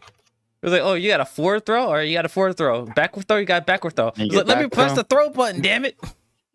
Hey, just be glad it's not like Tekken or fucking oh my god, not Soul Calibur. Oh yeah, Soul Calibur or fucking Virtual Fighter with that shit. That's a 3-way. Oh, is he gonna do a game? Oh, is he gonna do a 1+2 throw? Yeah. Oh, is he gonna do a 1 break? Is he gonna do 2 breaks? He's gonna do a...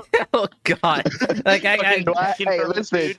Then there's like character specific shit where it's like, oh, is it down forward?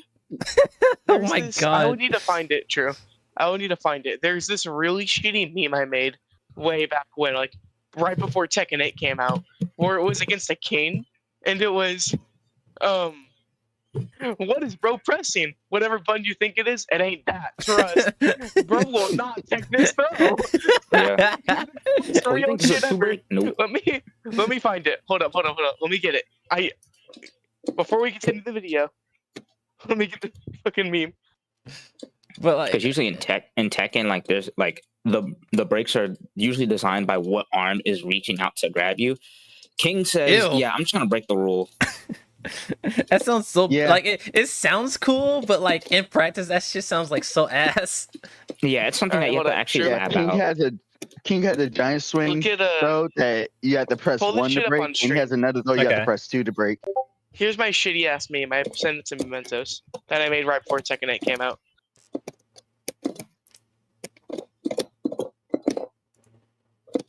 Oh yeah, when King's running towards you and he hits you with the throw, press 1+2 because you know what throw that is. That shit sounds so ham. I sent it, true. Alright, I'm gonna put this on stream. Also, Ram said he hates the $60 and then the DLC. I think like I still think like games not having demos is like one of the biggest reasons why it feels bad. Alright, so here's the meme Eldo sent me. Here it is. Does he know? Does he know?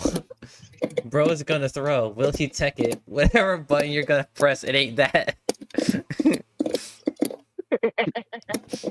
I made that right before Tekken 8 came out on my phone's shitty ass gallery editor thingy. I gotta see this. Hold on, wait. Is to show us that you guys have been enjoying what we King looks so happy. Please make sure you hit the like button. If you're new to this channel, Fuck King. Fuck King. Alright, back to the video. Alright. My fault. No, you're good. I just wanted to share that. Yeah. Street Fighter 5 for $60, and then they did 5 seasons. And I believe the first 4 were full, and then like the 5th one was like part like. Also, side note, I'm not gonna pause it, but games are $70 now. That's basically the model that fighting games have now. Full price game into multi-season passive, which is hilarious because this response, fighting games being live service games are the worst thing of all time. And then the follow-up being, ain't that the truth? It's the opposite, actually, right? It's not really like what live service games are like. Live service games generally are free, a lot of them anyway, right? You think about Street Fighter, it's a competitive game and gets... Okay. Damn. There's just so much I want to say about that. Okay, so would you guys consider arcade games to be a live service? Yes. With the way fighting games are currently doing microtransactions and monetization and all that, they are stealing a lot from live service. And I would to an extent consider them live service, depending on the ones we're talking about. Like Street Fighter 6, I would consider a live service game. Given what SF6 does, you know, with the battle pass and all of its microtransactions and shit, I'd kind of consider it a live service. I mean, in my opinion, I don't know if you guys agree with this. I think live service just means a game that has development post-launch. Like, it doesn't matter what it is. If they're developing something, even if it's free, it's considered live service to me. That's fair. Yeah, I get what you mean. Yeah, I'll be right back. I gotta call my mother back. Okay. Say hi to Mama Dash for me. Fuck. I get what you mean, though. I mean, yeah, technically speaking, with older fighting games, usually they have like title updates. And like they make their money back by you retrying the game over and over. So it's like you're not paying. You're technically not paying for the game, but you're paying to access the game. Which is funny because ain't it funny because I know it's a little bit off topic, but Nintendo is basically doing that. It's like you don't own Mario Kart. We're giving you an access key to Mario Kart. The funny part is, that's not a Nintendo thing. That's just a gaming thing. Owning a digital game is just you own the permission to own it. You don't actually own it. It comes full circle. Ram said that they are if they have plans to keep adding things after release. Yeah. It's like I don't think the price tag of it all matters. It's just are they willing to add more stuff afterwards? Is where live service comes. Updated and has seasonal passes, whatever. Like Marvel Rivals is free. You get the new characters and new costumes and like all that stuff. Like everything comes out. It's all free. Overwatch is free now, isn't it? Apex Legends and Valorant and Dota and League of Legends. I got all these games, right? Like there's like a ton of them, right? That are free to play. So many of the popular games that are in this exact wheelhouse of competitive online video game. It is by far the most expensive one. Like I played League of Legends. What a season is it now? I will say this: fighting games aren't free. Like the games that he brought up are like not fighting games, and they're free. Like fighting games in general just aren't free. So that's what KO, because it was a free fighting game, and it's still going to be free. Yeah. Bro, also, you can't also, Aiko, your fighting stick is hella loud. Oh. Yeah. My fault. No, you're good. Unfortunately, based off the fact that it looks like, hopefully I'm wrong, based off the fact that it looks like 2XKO might not have a good run. I hope it does well, honestly. We're going to have a lower chance at free fighting games, or just free versions of fighting games like Grand Blue did. I really hope it does well. Like, even after, like, it's probably going to have a rocky launch, but I hope it does well in the long run. That way developers are more enticed to make free fighting games. Same. Because that can open up a brand new branch of like players that like the genre, but just like don't play it because of, you know, it being expensive. Exactly. All right, let's keep going. Season it is, but I played League of Legends like 2 days ago or something. And, you know, there's new updates to everything and new stuff and all this new content and new items and whatever. And, like, I didn't buy any of that. So fighting games are, like, the most expensive version of this model. And they really are not even, like, live service games for real, for real. They're, like, kind of halfway there. I don't know how else to describe it, right? Like, Street Fighter, it, like, LARPs as a live service game almost. Like, it's full price and it has, like, the season passes. But it does have, like, some monthly battle passes and other content and stuff. But it's not really, like, a live service game. But it is interesting because the reason this ended up on my timeline, what somebody quoted and said, yeah, honestly, I prefer this over how it was. I was going to say something, but I've already paused it enough. I'm going to let him keep talking for a little bit. You had the vanilla version of Street Fighter 4. Yeah, right? I have a take on that Street Fighter. And you bought Street Fighter 4 vanilla. Cool. Then, like a year later, it was like 2010 or whatever, they sold you a new box. They were like, all right, cool, you bought this game. Neat. We have like 5 more characters or however many it was. And you bought this box. You bought Super. So now I'm like, okay, I paid for another new game. And then there was this box, Arcade Edition. This is AE, right? And Arcade Edition had an update called AE 2012, which you could get. And then there was the last one, which you purchased which this is the final version of the game that had all the updates and it had version select in it, which was very cool, which was Ultra. So before, you were like buying new versions each time, and it's not like, oh, well, the game upgraded from vanilla to super, I can just play the upgrade and not get the characters by playing for free, right? Which is how like modern games are. And it's not like that. You like buy this game, and then if you want super, you need to buy super, and if you want to play AE, you gotta like upgrade and buy AE, and if you want to play Ultra, you know what I mean? So that was kind of like how it was before. Now is better. Okay, on the surface, I feel like that model is way worse than what we currently have. Oh, absolutely. Like, and thank God, I think the last major fighting game, somebody can correct me on this, to do it was Street Fighter 4. Yeah. I think. I mean, Grand Blue is kind of like in that weird middle ground where it's like a sequel, but like not a sequel.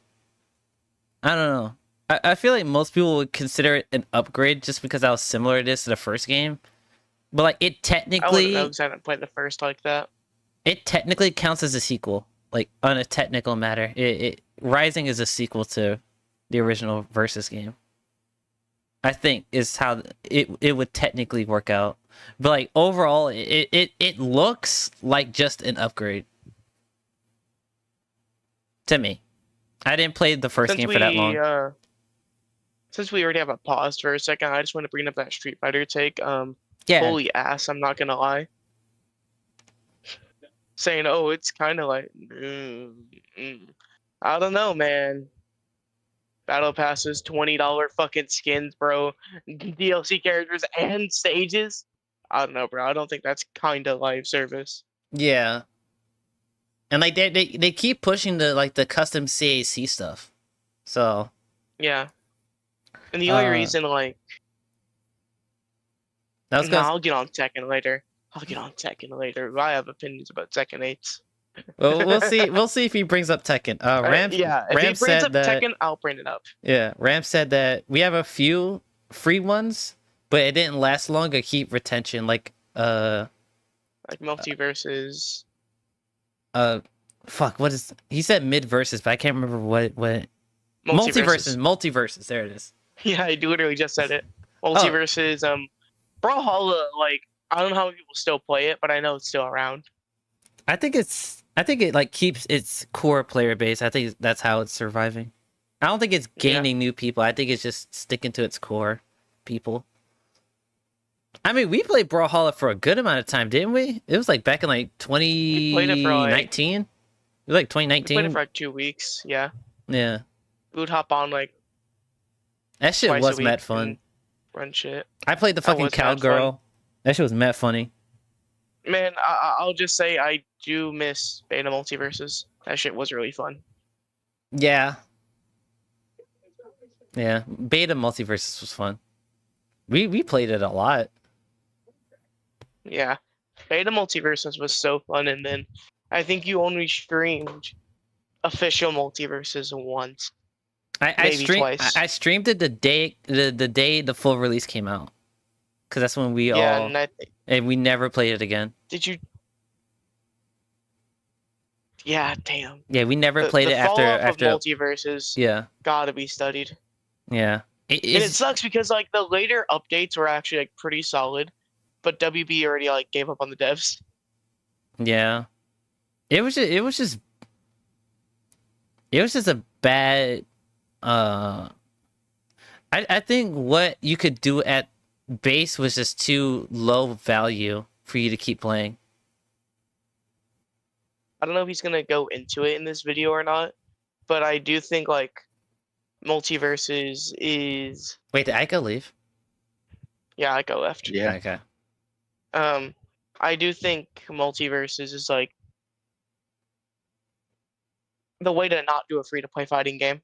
Oh, sure, yeah, without a doubt. Because I think like. Locking it behind, I don't know if he's going to talk about it, I'm just going to add a little bit to it. Locking, all, like, almost the whole roster, pretty much. And you had to either pay, like, 10 to 20 bucks a character, or just absolutely grind. And somebody did the math, it was like, you'd have to grind for 50 hours to get a brand new character when they come out. Yeah, no. Like, no. It was literally the way to not do a free-to-play fighting game. Yeah. And that's where I'm hoping 2x KO does good, and it doesn't do that. Oh, you have to, buy every character shit. At least with Brawlhalla, I can give Brawlhalla some defense because it also does that. You have to unlock every character. At least with Brawlhalla, it's like $20 to buy that little pass that unlocks every current and upcoming character. Yeah, but I also think holy rollout. That could work, but like 50 hours, you have to cut it at least to like 15. Like I think like 15 hours of grinding is not terrible. Cause like realistically, people are like playing like what, like maybe 2, maybe 3 hours a day. So that's like what, like a couple days of grinding. But 50 hours, almost a week. Yeah, 50 hours. That's like what, like over like 2 months of grinding if you're only playing like a couple hours a day. That was just to get a new character on their release. Yeah, like that's insane. All right, let's keep going. If you purchased Street Fighter 6 when it came out, you can boot it up right now, and it's about to be on season 3 and release its first season 3 character, and just play the game against people who have bought 3 seasons of content, spent another $60, like the cost of the game on 3 seasons of content. You can just play against those players and it doesn't matter. You can just buy a single character or like a single pass or whatever you want, but it's definitely pretty expensive. It's a pretty costly thing. That is a good point. You can just pay for the characters that you want. You don't have to buy the season pass. You can buy it, and there's a Yeah, bundle that you the can only get reason for it's kind of like $60. almost You can get season 1. you have to buy a season pass is if you kind of play the game like that and you got to lab against the character. I think something fighting games should really do is you can lab against them in training mode. You don't got to buy them. Yes. I really think that should be a thing. Yeah, I agree. The fact it's not a thing is kind of insane. Even if I would accept, even if you can't play them in training mode, at least like give you like, if you have like, you can buy like a character token and you can play them online for like 3 hours. Yeah, like what SF6 does. Yeah, like you could just like, you can't go into training mode with them. You could just play them online, and like you can just go into a lobby with like your friends and like play them for 3 hours. And if you like the character, then you can buy them. What Mortal Kombat has done since Mortal Kombat 11, or I think they might have done it since Injustice 2, I'm not sure, is the little towers they put up. Usually when a character comes out, which obviously it's not playing online, but it's still like you get to play them a little bit. They put up a tower you can play through, which is like an arcade ladder, where you get to play as them for free for like a week or so. That's another good idea. And season 2 right now, but a la carte, the year 2 character pass is $29.99. I assume the year 3 character pass will be $29.99, so that's $150 for the first 3 seasons of the game, and that's to add an additional 12 characters. It is expensive. Real live service games, like for real live service games, to like keep up with content generally, besides like things like card games maybe or something, none of them cost money really. Like you can just unlock the new content as it comes out, and it doesn't cost you anything. And the only thing you really need to buy are like cosmetics, right? Otherwise, you can just like keep up with the release cadence for the most part by just playing them. That's true. Now that depends. I will actually kind of get on that point. That depends what said game is. If it's an MMO, that is not at all valid. If it's like something like Fortnite, then yeah, that's valid. Yeah, I feel like because the only game that I can think of where like it's not purely cosmetic is like Destiny, because like you can like buy guns in Destiny, right? No, you buy expansions. Okay, so you can't outright buy guns. Oh, okay. I remember there was something about like you being able to buy like a meta gun or some shit at some point. Maybe I was wrong. Well, technically, like there's pre-order bonuses for like expansions to get them early. And there's like weapon packs you can buy. Like there will be a DLC that purely adds in a couple weapons, but you still need to grind for them. You don't outright get the weapon. Gotcha. You still need to grind for them. Okay. The only instance where it's like you get them for free is like if you pre-order an expansion or buy like the deluxe edition of an expansion. Here you go. Here's Gallowhorn for free. You don't got to grind for it. And they don't even lock that behind that, because you can still usually get them as long as you get it. Right. Okay, that makes sense. Yeah. Yeah. But on that point, like, for some like Fortnite or like Apex or COD, yeah. But like for some like Final Fantasy 14, Destiny 2, fucking shit like that's not valid. Nah. Yeah. It depends on what genre we're talking about. Because those are more than absolutely live service. Yeah. To make you spend money on them though, so they're like the opposite of these games. This is part of why 2XKO I think will be really interesting for the market. That shit is going to cost $0, which is a pretty big investment. I'm sure all of you, like a lot of you, right? There's a game out right now called Peak. And Peak is what you in the chat would call friend slop, right? Or streamer slop. Like games where I've actually thought about actually streaming that game. Oh, that looks really fun. We should play this I game, want guys. to play it like, so why don't we bad. all play this I don't game know who I together? would play it with though. $7.99. All of Pretty you and have tried to Ico tell have your it. friend, yo, we should play this new game. It looks really fun. It's called Lethal. Wait, you have a Steam account? I said I want it. Oh. But I mean, I do have a Steam account, but I don't have something to play it on. Yeah, I was thinking about getting it, but I was like, who the fuck would I play this game with? Like, I think Pretty like, and Ico have Pretty it. and, yeah. That could be And a fun. Thunder, That could probably. be, dude. Wait. There was this one time where I got off. So one of the best things I've ever had in the Discord VC ever was I got off of a shitty day at work, and I got in VC with Ico, Thunder, and Pretty, and they're all playing Lethal Company. And Thunder shared his screen so I could watch and listen to them play Lethal Company. Oh my fucking god, it was the funniest shit ever. Yeah, Pretty There told was me one to get point the game. where, I still need to buy it.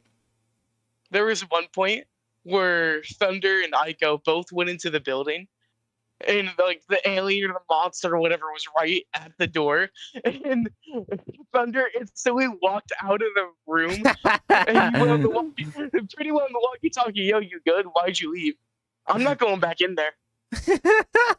And there was another point where Ico was trying to speedrun it, and Thunder's the guy in the chair this time, so he's watching, he's talking to him. Ico doesn't have a radio, so they're like, okay, we're just gonna watch Pretty instead because we can actually talk to him. All right, let me check on Ico. Ico was fucking dead, and he goes, I don't see the move for Ico, and I say, bro, Ico's fucking dead. And we started laughing so bad. Dude. The way they played it was they all muted it in VC, but Thunderson 2 was streaming because I couldn't hear him on his own stream. But they all left me unmuted in Discord so they could hear my commentary. Dude, I That gotta, shit was so funny. I gotta get those games. It'd be so funny. I need them to come to console, bro. They gotta have crossplay too, though. On God. Can't get. I need to make food. I could Yo, I play might games make a with you shrivel anymore. sandwich, not gonna lie. I like Ico is like selectively like ready for shit. I might make me a shrivel sandwich. Like I don't know how to explain it. He's like, bro is like me. Like I'm very selective when I'm ready to play games. That's fair. I can't just hop into like a VC and be like, "Hey guys, you want to play some games?" I'm like, "Bro, I'm tired after work. I don't want to do shit, bro. Like I'm tired." Half the time I be in VC. Like so, this is completely unrelated from the video. Yeah, I'm we're on Discord kind of just VCs yapping. almost any day. I'm like not at work or when I get off work, I'm in a Discord VC because hell, loneliness problems. I'm not gonna lie. I can't stand being alone. And on God, like 80% of the time I'm in VCs, we're just talking dumb shit. Like we're not even playing games. It's crazy. We all met through games, and yet we be in calls together, and we barely be playing games. Dude, the realization me and Chris had the other day when we were talking about like work and shit, it was like, bro, we met on Genoverse and would talk about power scaling. Now we're talking about builds. Oh God! Oh no! I'm so broke because of my fucking builds. I'm so broke because of them, and I'm like, oh my God. I'm talking with my best friend of like almost 10 years. We used to just sit around and say which Super Saiyan was the coolest. Now we're talking about being broke because of our bills. Fucking Christ, no. Bro, being an adult sucks. Would Fuck. Would recommend. I just realized that realization too. Oh my god. Yeah. Yeah. What the fuck? If you weren't streaming, I'd be bitching about my bills right now. all right, let's shut the fuck up. Shut the fuck up. Microtransactions. Also, Microtransactions. Rev said Ike was scared of lethal and shit. Damn. Microtransactions. Yeah, let's go back to microtransactions. Let's get back on topic. Game Among Us, or we should play whatever. And that shit is like $9, and your friend's like, Psh, I ain't playing that shit. $9? I'm not spending money on a game, bro. Repo's $15. I'm not gonna get that. I'll play Horse Slop. It's free. Your friend won't buy Peak. It's a fucking horse game again. But your friend will boot up Valorant and buy an $80 bundle because the new skin shoots fire out of it. Why is it like that? I don't know, but like, you know, I will say Valorant players have a power problem with microtransactions. of having free to play, and it's the power. Wait, what'd you say? Valorant players are the problem with microtransactions. Not true. True. Because those bundles, he's not lying. Those bundles are fucking $80, bro. Yeah, $70, $80. But do fighting game fans like that? Free to play game that only has cosmetics, and the cosmetics come out constantly versus the model we have now. I'm curious to see how fighting game fans take it. Are fighting game fans gonna try 2xKO and then be like, dude, this skin is $40? Like they're trying to sell me a I don't think it would work. skin. I don't think it would work. These guys That are specific clowns, model, I right? don't think it would work. When they're playing the game for free. It's gonna be so interesting to see fighting game players tangle with the difference. I play all kinds of games. You guys know I play lots of I don't think fighting game players would actually go out of their way to buy skins that are like above like $10. Like I don't think that would happen. Well, you can buy them in a pack. You don't buy them individually. Which is fair, but I know damn well not every Street Fighter player buys them in a pack. Yeah. But like the people that I know play Street Fighter, they just buy like the one skin for the character they play, and that's it. Which is like a $20 skin, usually 15, $20. Yeah. Then which is expensive. So it's like you either commit to like the one skin or you just buy the whole pack. Like there's just no in between. Exactly. So I don't think the everything is free but cosmetics could work for a fighting game. I don't think it will work. Cause like eventually people I think the value that you get from a skin is nowhere near as high as getting a full character. Like I feel like fighting game players they would rather pay like $25 for a character than like pay like $15 for a skin. Like they would rather buy the character. No, I get your example, true. I get your example. Mm-hmm. But I want to ask you a very important question. Yeah, go ahead. Who the fuck is paying $25 for a single character? Okay, I'm just saying. I'm saying as an example, like people are more willing to buy. Funny. Yeah, people are more willing to buy a character than a skin. $25. I'm like, bro, that's as much as like season passes. Like I know. I know. I mean, with inflation, yeah, that might happen. But... Yeah, with inflation, yeah. But yeah. I think the day fighting game characters would normally become like $10 is the day I drop fighting games. Yeah, fighting game players who like it would be so scuffed. Things or like see it for the first time in a fighting game is gonna be really fun. Yeah, I mean League of Legends is $500 Ari skin as we speak. What's that guy's name? Nade Shot is popping open cases in CS:GO to try to get a fancy knife. Spending tens of thousands of dollars trying to buy an expensive knife, and that shit is blatant gambling. You know, it's up to you how you want to engage. Okay, that's that gambling. Kind of that's stuff. not like, the same thing as microtransactions. Let's go gambling. Oh, dang it it. Doesn't matter to me at all. Dang it. In games I like, I'm happy to buy cosmetics, but yeah, there's definitely levels to it. And when 2xKO comes out, the legendary skin's $50 or whatever. It's going to be so fascinating to see people tangle with it, especially because they have no effect on gameplay, right? They're just purely cosmetic. Yeah. But the idea of spending that much on a skin, people are going to freak out. Because, I mean, if you're a Street Fighter player and you own Season 1 and Season 2, you have spent $120 on the game. So if you are playing 2xKO for $0 and you bought a $50 skin, you are still in for less than a Street Fighter player because they don't even own the game yet, which is wild to think about. The monetization differences are... I will say this, at least for the season pass specifically, if you're buying the season pass, you're putting that money forward rather than like you buying that specific thing at the time. Yeah. So like I feel like the season pass specifically comparing it to like microtransactions, I don't think it's a fair comparison because like you're paying for future like stuff, right? I think on like his little topic of 2xKO, like like how there might be hella expensive skins because that's how League is. Yeah. And if they do that, it's dead ass gonna kill the game. Yeah. Because like, not to shit on League players, I don't have any League players in the chat, but League players are kind of used to that. Fighting game players are like, what the fuck? Why is this one skin cost almost as much as Street Fighter 6? Exactly. Like it would not look good to a casual audience. It just wouldn't look good. Absolutely not. Ram said, bringing it back to mid versus had niggas spending stupid money on the game for skins. People are dumb and will spend money on any cosmetics. Well, I mean, the problem with that is that mid versus didn't make money. Yeah. Nobody bought the skins. Yeah, nobody really bought anything from mid versus because the game at its foundation wasn't good.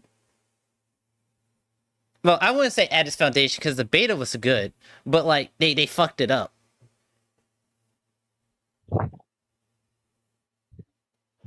I mean, yeah, people bought people bought skins, but it wasn't enough to keep the game alive. More people. To go back on your point, True, the game itself wasn't what people wanted, but also just wasn't good. To go back on your point, True, on people would rather pay for characters and skins. Most of what people paid for in multiverses were characters. Yeah, because you had to grind so much, and people didn't want to grind, so they just paid for the characters. Right. Anyways, we're never gonna get through these videos. Wow. Yeah, we still got. We're only like halfway through. Or worse than the other, Like I think a lot of people prefer just buying a box game and then getting stuff for forever. I buy this, I own this, I buy season passes, I own this, I'm done. There's no like rotating FOMO shop thing, or like I don't have to worry about whatever the issues that you have with free-to-play games are. It's just so fascinating. Yeah, I mean, the pace that Capcom puts out content cannot support a free-to-play game. To have a free-to-play game, you need to constantly have new battle passes filled with stuff that people care about to make them want to buy it, and then new skins, and then new content to keep people re-logging into the game and then wanting to play the game often, right? Because like they have high player retention, but they don't have the content cadence to support. It feels weird. Like it definitely feels like Street Fighter 5 tried this and then Street Fighter 6 tried this. It's like halfway between a free-to-play game and a box game, but they like charge you full price for everything. Yeah, I don't think Street Fighter 6 is a bad purchase either. I think like the other games charging the same price becomes the more questionable thing rather than Street Fighter's price. Street Fighter being $60, they release a game that's got a lot of stuff, right? I think that for most fighting games, $60 is unless you're like a fan, people like us who are, if you're in this chat, this probably applies to you. People who will legitimately spend thousands of hours playing the game. Like that kind of person, $60 is like a pretty easy justification.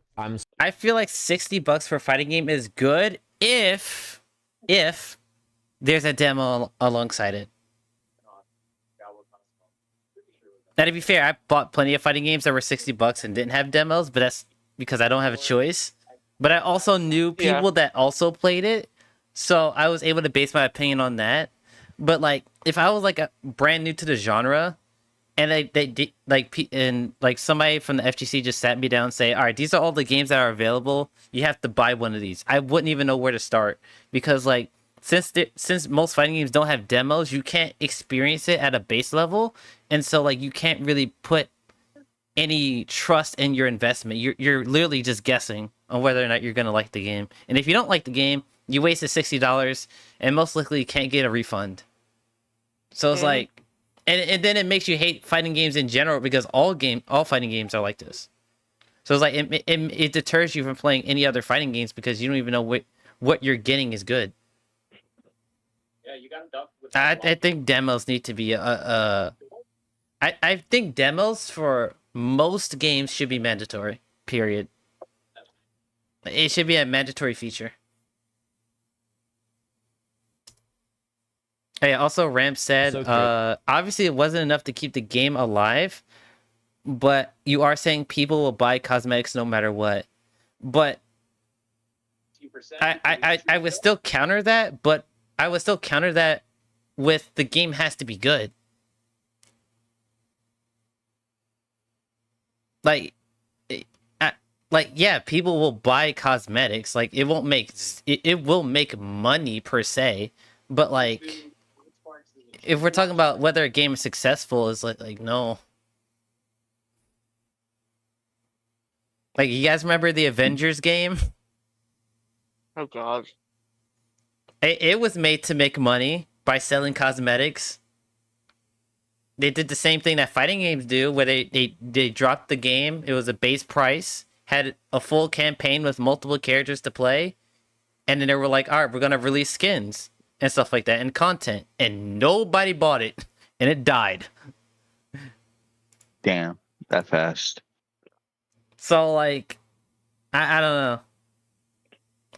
It's true that somebody will buy it, but like, you're adding another factor to what I'm saying. I'm not saying buy equals success. Oh, okay. But I mean, yeah, but like, I mean, that's any product ever, right? I can't really think of a single product in the mainstream, like, online space where like literally 0 people bought it. Somebody's gonna buy something, right? Yeah. It doesn't make it, you know, it doesn't like, how should I word this?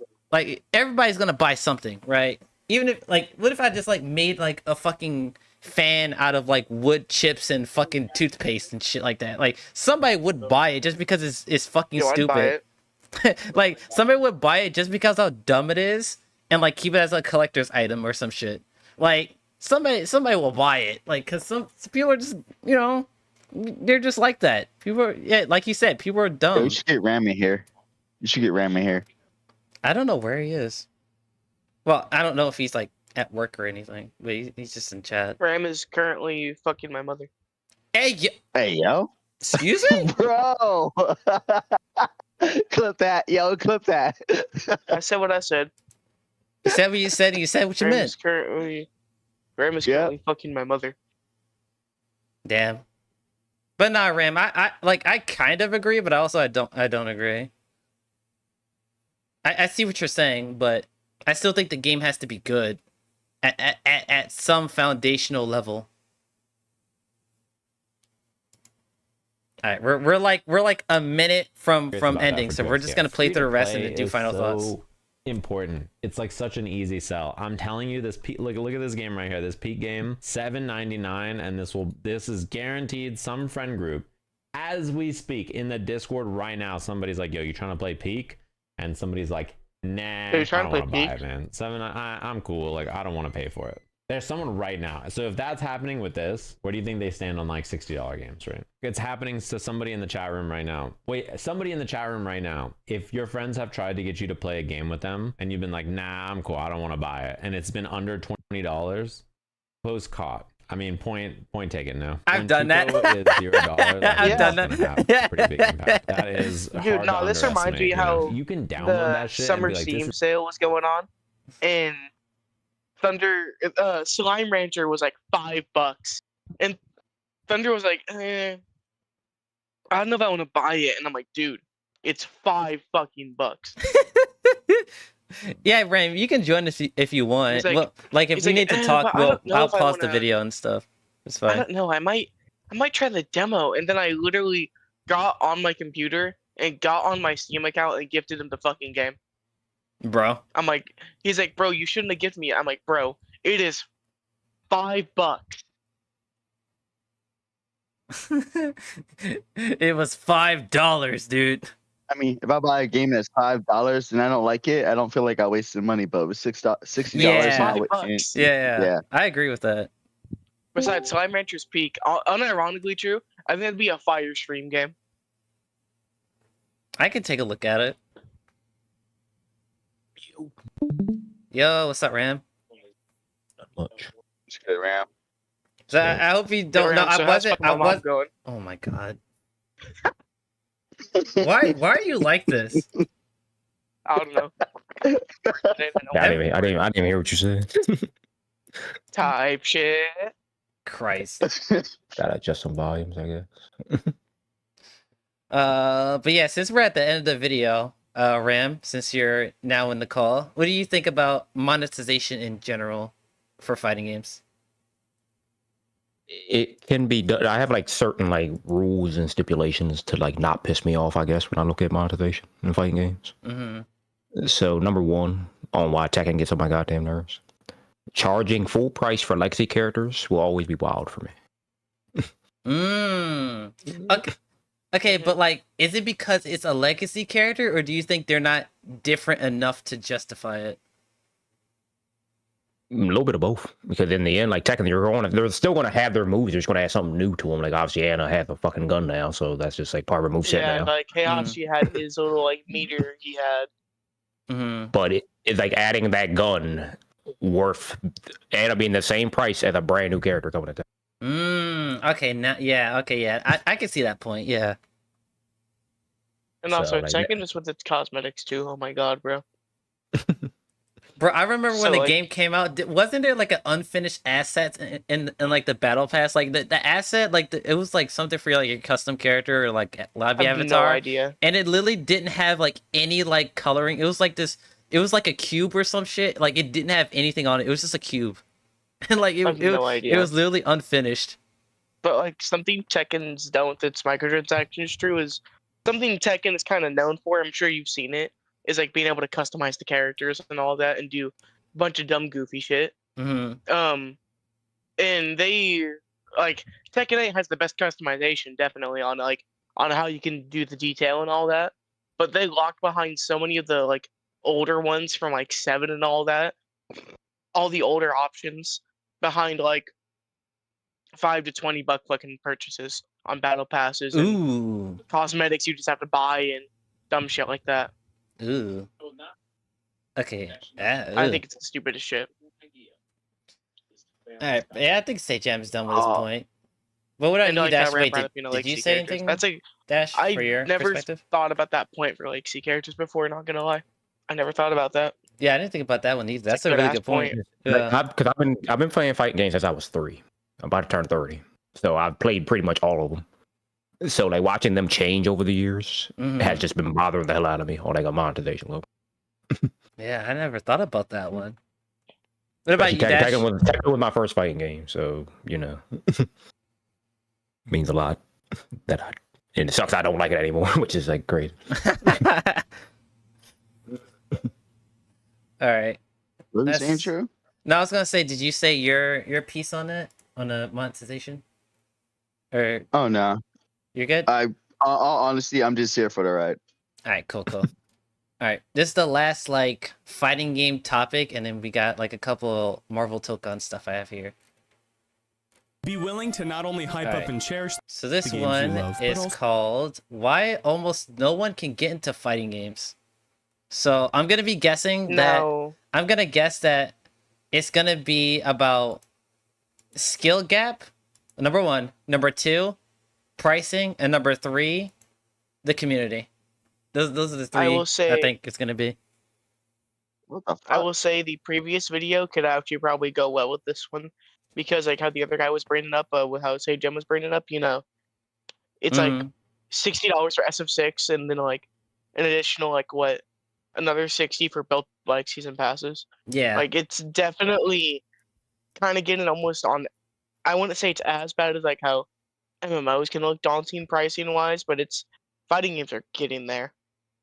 And I think what makes it worse than other genres is that the characters count as the content for most fighting games. Like you're not paying for like any like story expansion and like arcade mode or anything. It's just the characters. At least Tekken did the story expansion, although it was ass. At least Tekken did one. So it's like the fact that you're paying 60 for like 4 characters is like kind of wild. Well, actually, it's more like 40. You don't even know if actually, you're gonna like them. Yeah. All right. Why almost no one can get into fighting games? Here we go. Be willing to not only hype up and cherish the games you love, but also look at them critically to see them reach their full potential. Spitting 0 seconds in because I'm a thug. 2024 was when I really started to get into real fighting games. But before that, I mean, I had played games like Mortal Kombat X and 11. In the Injustice 2 mobile game and Mortal Kombat 2 on one of those not the mobile game. scam game consoles. Those are cool. I played Brawl at friends' houses, and I played a lot, and I mean a lot, of my own copy of Smash 4 for the Nintendo Wii U. Smash was and still is a game that everyone is always down to play, and everyone just fucking loves. Smash is the GOAT. I would love to play Smash if I owned the console for it. You know, but that's an investment. Emulation. Emulation. Everybody. Emulation. Everybody. The thing I've come to learn about Smash and the FGC is everybody loves Smash, but the FGC. Yeah. They don't want to consider it a fighting game so bad. It's so funny. And it's so weird. It will always be my favorite fighting game too, which is fun. It's like it's such a weird like thing to like criticize it for just because it's different. Like it's so weird. And like even the people that like participate in like the FGC-ness of Smash, they're not even playing Smash technically, because like you're only like able to pick like between like certain maps. Like some maps you just don't play on, and then like there's no items. You can only play with stock. Like you're significantly limiting yourself in Smash to make it more competitive. So you're not even playing Smash. Yep. Like I'm an advocate for having items in Smash tournaments because I think that's awesome. Really funny. I think that'd be really funny to do. Although I get stages because God, some of the Smash stage chats are so fucking annoying. Yeah, but I would love to see like a fucking Evo where like Smash Ultimates play with items. That should that'd be awesome. Hear me out, right? Mm-hmm. There's an Evo where they're playing with items, and some guy just gets like 10 Pokeballs in one game. Bro, that should be legendary. I remember on one of the big like updates that was trying to help kind of save that shitty ass Nick Smash game was that they were adding items. Wait, they actually did that? Yeah, they added items. Damn. I didn't even hear about that. Honestly, after the first game, I didn't hear about the series at all. Like I knew that the second game came out, but like the second was I played it on release. It had cool stuff. It looked better I had a than the reason first to go one, back to it. but I could see the next game from a mile away. But yeah, this game's about to be doo-doo butter. I just didn't touch it. Oh, absolutely. I don't think anybody was expecting those games to be good, but like yeah, the second one's one of the better platform fighters I played. But to be fair, a lot of platform fighters are ass. Yeah, I think it's a hard genre to make in. Like I don't think you can just throw any game developer and say, "Hey, make a platform fighter." Like I think it's like really hard to make a good one. Yeah, only ones I've liked that wasn't Smash have been Rivals and Mid versus Beta, I guess. I played Brawlhalla for a good bit. I was never good at it, but I played it. It was fun. Recovery in that game is way too good, but also you can also combo for like a really long time in that game, so it kind of balances itself out. All right, let's go. So why does everyone hate games? Okay, obviously not everyone, but majority of people who play games do not indulge in fighting games like how fighting game people indulge in fighting games, which is part of what I've noticed after I've spent much of 2024 diving into fighting games. But overall, the fighting game genre is fucking weird. And while many people might that sort of elite exclusivity, yeah, it's like sitting at the cool kids table. Yeah, I play fighting games later in Nicaragua. I actually do think the genre kind of failed. Wait, what the fuck just happened? He said later, nigga. Wait, go back. Wait. Run it back. What the fuck just happened? Run it back so I can see it. Wait, are you still streaming? Yeah. I love this edit so much. Overall, the fighting game genre is fucking weird. And while many people might like that sort of exclusivity, yeah, it's like sitting at the cool kids table. Yeah, I play fighting games. Later, Nicaragua. I actually do think the genre Alright, bro. a lot of stuff. We all knew who he trying to say. Which is why it's so niche. And that feeling of exclusivity and eliteness, I guess, is the result of that nicheness, and that's not a good thing in my opinion. To preface though, I fucking love fighting games now after 2024. Dragon Ball FighterZ is incredible. Guilty Fighter Z in the big 2024. No way. No. The year 2024. Why do you say Fighter Z? Yeah. Fighter Z, bro. Oh my! Every time someone says Fighter Z, it hurts me on the inside. I cringe. My question is, why the fuck, like, so when they say Fighter Z, like, bro, why are you saying fighters as if it's plural with a Z, and then you're saying Z separate from that? What the fuck? Like, for real, Fighters dude. or it's fighters. You don't say fighters Z, nigga. It's so stupid, bro. Because the show is Dragon Ball Z, and they want to say Fighter Z. But like, why wouldn't they just say Dragon Ball Z Fighters? Like, that's what they're committed to. Oh shit! And even the developers call it Dragon Ball Fighters. Like, I don't know how you confuse the devs themselves. Say it. My God. And they're not even good at English. They're Japanese. Like, goddamn. Hey, that's the community for you, bro. That's community for you. You know what's true? True, I figured it out. I figured it out. People mispronouncing fighters was the very first sign of Dragon Ball fans not being able to read. Not true. Niggas can say Xenoverse, but they can't say fighters. That should tell you something. Some of them can't. They be saying like Xenoverse. oh God! I forgot about that. Christ. Oh shit! Xenoverse. Oh, what the fuck? What is that? Well, technically it is Xenoverse, because you know Zeno is the no. Oh my God! God, I totally forgot about Xenoverse. Holy shit! Trying to compare Zeno, dog. You just see like his little mug face behind the logo. It's just a Dragon Ball game where the only playable characters his name starts with a Z though. I don't. His name starts with a Z though. Wait, what the fuck is this? All right, here we go. All right, let's continue this shit. My personal goat at the moment, although Extra I played a little of that too. That one has crazy amounts of ore. It's unfucking believable. Tekken 8 I played a little recently. Sparking 0 can't win them all. Recently I've been playing wait. What? Sparking 0 can't win them all. Tekken 8 recently? When did this video come out? 2 weeks ago. So it was like season 2 Tekken. Ew. I'm sorry for him. Season 2 Tekken 8's a game. It's the game of all time.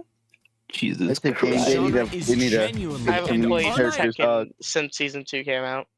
Really? Neither have God. I. Jesus. It's that bad, yes. Some of the most fun you can possibly have really playing bad, dude. games. And now, talk about seriously, hear me out. talking about that game, goddamn. Gameplay itself, fighting games, generally speaking, are a fucking 11. Generally speaking, but in many other aspects, they suck. Yeah, fat fucking dick, and someone's got to talk about it so they can grow. This video isn't me complaining; it's me addressing what I've observed. Fundamentally flawed. Okay, I'm very interested on if you're where a this fighting goes. game guy, you may disagree from your perspective, but because I'm still sort of fresh off the griddle and not super involved in fighting games, but I know how they work, and I'm pretty sick nasty. You know what I'm saying? I think I can see both perspectives pretty well. Not gonna lie. And to put it more bluntly, though, we need to rethink our current means of making fighting games. Wait, there was Zeno. Wait. There was Zeno in the background. Wait a minute. Gonna lie. Oh my god. Oh, there he is! Yeah, see? Look at this little guy! Look at him, little guy! Xenoverse. Yeah, he's awesome. He's awesome for that one, dude. Dragon Bluntly, Ball though, Xenoverse. We need to rethink our current means of making fighting games, or this genre will never get the recognition it's been yearning for. The one that not only the developers of these games want, not only what many players who already indulge in them want, but what the masses want too. If not, it will remain a niche little genre for only the people willing to look past its faults. No, I think the fundamental flaw of fighting games is that there's not an anime waifu fighting game. See, fighters popped off, but there weren't enough anime waifus to keep it going. I'm just saying. Call girls. No, Yeah, but Idol. no, we need we need anime. We need that He's that saying- type shit. He's saying Hoyoverse needs to make a fighting game. Exactly. Jesus. Honestly, I'm gonna let him cook with that. Just don't make it a gotcha. Hold up. A gotcha fighting You gotta, game. you gotta Oh, convince. You gotta God. convince the Japanese to stop doing that. Then. I mean, you know. What the fuck? Hey, Hoyoverse Chinese. I thought they were Korean. Korea versus Chinese, but like literally all the Asian companies are doing that. Yo, of so them. does that mean if we ever get a Hoyoverse fighting game, I got a pull for my character who can mix you up? Yes. Dude, I got a pull. You for gotta Tech, pull that's you gotta crazy. pull for individual movesets. What do dupes give you? Just a That's big fully middle first finger in your likely. face? Christ. Alright, here we go.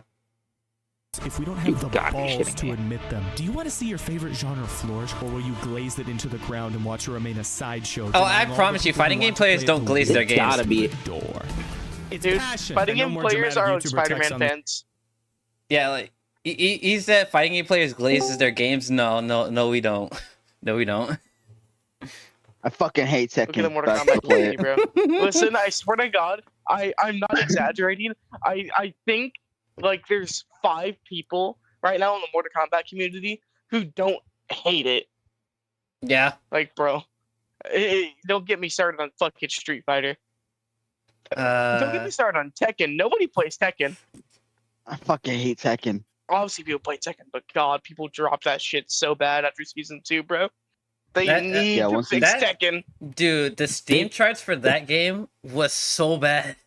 Yeah, they said. Like people they went said, back yeah. to play So Tekken. They went back to play Tekken 7. That shit Yeah. was Yeah, they were like, wild. They was like, yeah, so we're gonna add. We're gonna. Oh, you guys want buff sidestepping? All right, guys, we'll buff sidestepping. In fact, we'll let you sidestep from the foreground. They finally fixed the 30-year-old problem. Let's go. And as compensation, we'll give King homing throws. What? Well, I mean, it's obviously the throws that you can make. It's We're the gonna throws give that you every character a Snake Edge and make nobody unique. We're gonna We'll give every Jack character plus stance move that's mix-ups and make backdash absolutely uninterruptible and useless. Christ. All right, let's keep going. Jesus. The screen type shit, my bad. But it is passion. Like, seriously, it is. I want to see this genre get what it deserves in a good way. The overarching problem is not that people don't have interest in fighting games, it's the fact that they do have interest in them, but they don't play them. This is caused by multiple things. That's in the my most eyes. real shit. Now where to I mean, yeah. Well, let's say you don't really know how to play video games and you're on Steam. You're expecting, when buying a multiplayer game for full price, that it will be a full package and will obviously teach you how to play the game with a tutorial, because how else will you know what you're doing? If you buy a shooter, for example, your aim won't be very good when you first start off, but the tutorial will teach you what you're supposed to do in order to succeed. If you buy a fighting game, for example, your everything won't be very good when you first start, and you're completely fucked out of the box. No, do not go to the comment section yet. Even if you love fighting games, today we address the faults and grow stronger. Save your glaze for a donut and face the facts. We have to admit it. Fighting games do not teach you how to play, and every fighting game I've ever played does not have a tutorial. It just doesn't even have what I would consider a tutorial. It doesn't even have one. Full stop. What do you mean the video game I purchased for full price does not? Okay. He brought up. Okay, I will say this. He brought up Dragon Ball earlier. I'm curious on when he played Dragon Ball because. Did he show footage of fucking cross tag and said there's no Dragon Ball does have a tutorial. Yeah, Dragon Ball has a tutorial, but also they added the boot camp in season 3, which teaches you like even more. So like if you played post season 3, I don't know how you get confused on how Dragon Ball works. Like I don't know. He rephrased it as what he considered his guilty gear. I mean, I get what he means, like of what you consider a good tutorial, but like staying the hour and have no tutorials is kind of crazy. So what I think the problem is really is that like yes they can have tutorials, but it's usually some bullshit like here's what this button is, here's what this button is, here's what this button is, but they don't tell you why to use the button. It's a lot of context missing, right? Like with punishing and all this other shit. Uni actually, as I'm playing Uni, Uni has a good tutorial. Yeah, it's just the fact that it's just the fact that when here, right? Yeah, he's still here. Yeah. I was gonna say Dash can also vouch for me on this. The recent Mortal Kombat games actually have really good tutorials. Yep. Yeah, they do. Like they even go into fucking frame data and shit. I also think and like why this thing, they're really fucking good. I haven't played Uni, so I can't speak on that. Uni literally teaches you option selects. The tutorial is that in depth. I will say this though. Sorry, go ahead. Oh no, I was gonna say the actual problem with so it's like a weird catch-22 because that's a good tutorial, but the problem comes in is that shit is long as fuck. Yeah, there are 200 plus sections. I still haven't beaten it yet. When you finish it, they give you a thing where it's like, congratulations, you finally completed the tutorial. But that's not all. Like, damn, what? That's not all. Here's more. No, but I was gonna say, there's a. I think the problem is that tutorials and fighting games aren't entertaining. They're not fun. They're not. Yeah, they're not fun. Most of the time, it's usually just a text box, and then they tell you what this thing is, and then you repeatedly do that thing 3 times, and then you beat it. Like, there's no voice acting. There's no like special interaction where like the computer is doing a specific thing, and then you have to actually interact with the computer. No, the computer's just standing there the whole time. Like, there's no interaction. Unless it's Like, I don't think tutorials are entertaining, and so people just get bored of it. You know, True? The fact that I could think that an arena fighter does that, I was like, actually the has same fucking thing. Yeah. I just put Kill If again. Yeah, no, they do that for that tutorial. They actually have full voice acting Even for it. Sparking Zero does that shit, because you got Piccolo fucking talking in the background and shit. Yeah. Yeah, it's like, bro, arena fighters got that right. And I was gonna bring up Demon Slayer, because it literally just came out. And like the opening section that is tutorial is so fucking gas. Yeah, it's like they have to make tutorials not only informative but also entertaining. Like it's weird because the only game that really did for fighting games that did an entertaining tutorial is honestly Street Fighter 6. But the problem with that is the fact of a lot of it is like a lot of the context based stuff, like anti-airing and all that shit, isn't really taught to you per se. It's more of just you have to infer that shit. Yeah. So it becomes less of the game actually telling you what to do, where it's like, oh, I actually have to use my brain now. Like, I have to figure this shit out myself. So it's like, it's not really a tutorial. I guess it's like, I don't know. It's weird. Most tutorials feel like bullet points than actually teaching. Yeah. Yeah. Teach me how to play the fucking game. What do you mean by that? You know how some people look at Terraria and are like, bro, I'm not playing that game. I mean, you literally gotta have the wiki open to play that shit. Like, bro. And you know how those people are completely wrong. No Man's Sky. With fighting games, like Fighting, all of them. Fighting game at Desolate. To get outside help in order to play them, like a YouTube tutorial or some shit, to realistically reach that 11 out of 10 gameplay experience. You cannot just look at your friend and go, yeah, man, just play the tutorial.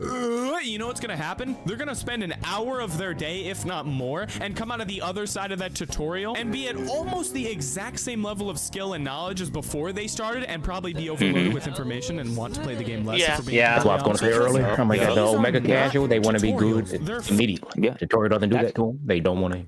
That's why shooters. That's why people play. Like, that's why a lot of people play shooters, because you kind of just you shoot the damn gun. Yeah, you killed the other person. Cool. Yeah, a lot of getting good in fighting games has a lot to do with very specific scenarios that you can't replicate with a bot or like through a tutorial setting.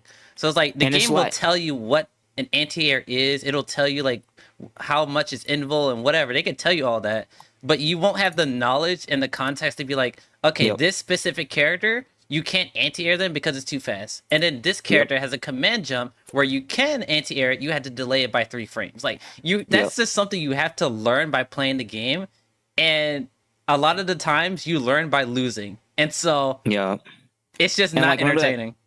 And remember that thing I told you about, like the King of Fighters shit, where you have to like jab people to anti-air them? Yeah, good luck for a new player trying to learn that shit. Yeah. You are not going to have the awareness to be like, oh, that's why everybody has this kind of jab. Yeah, no, they don't, no.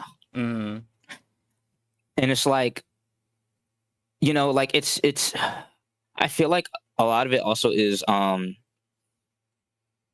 obviously, like the ease of play, right? Like for a shooter, you point the gun, you shoot. And I know I bring this up a lot, but like there's a point to be had.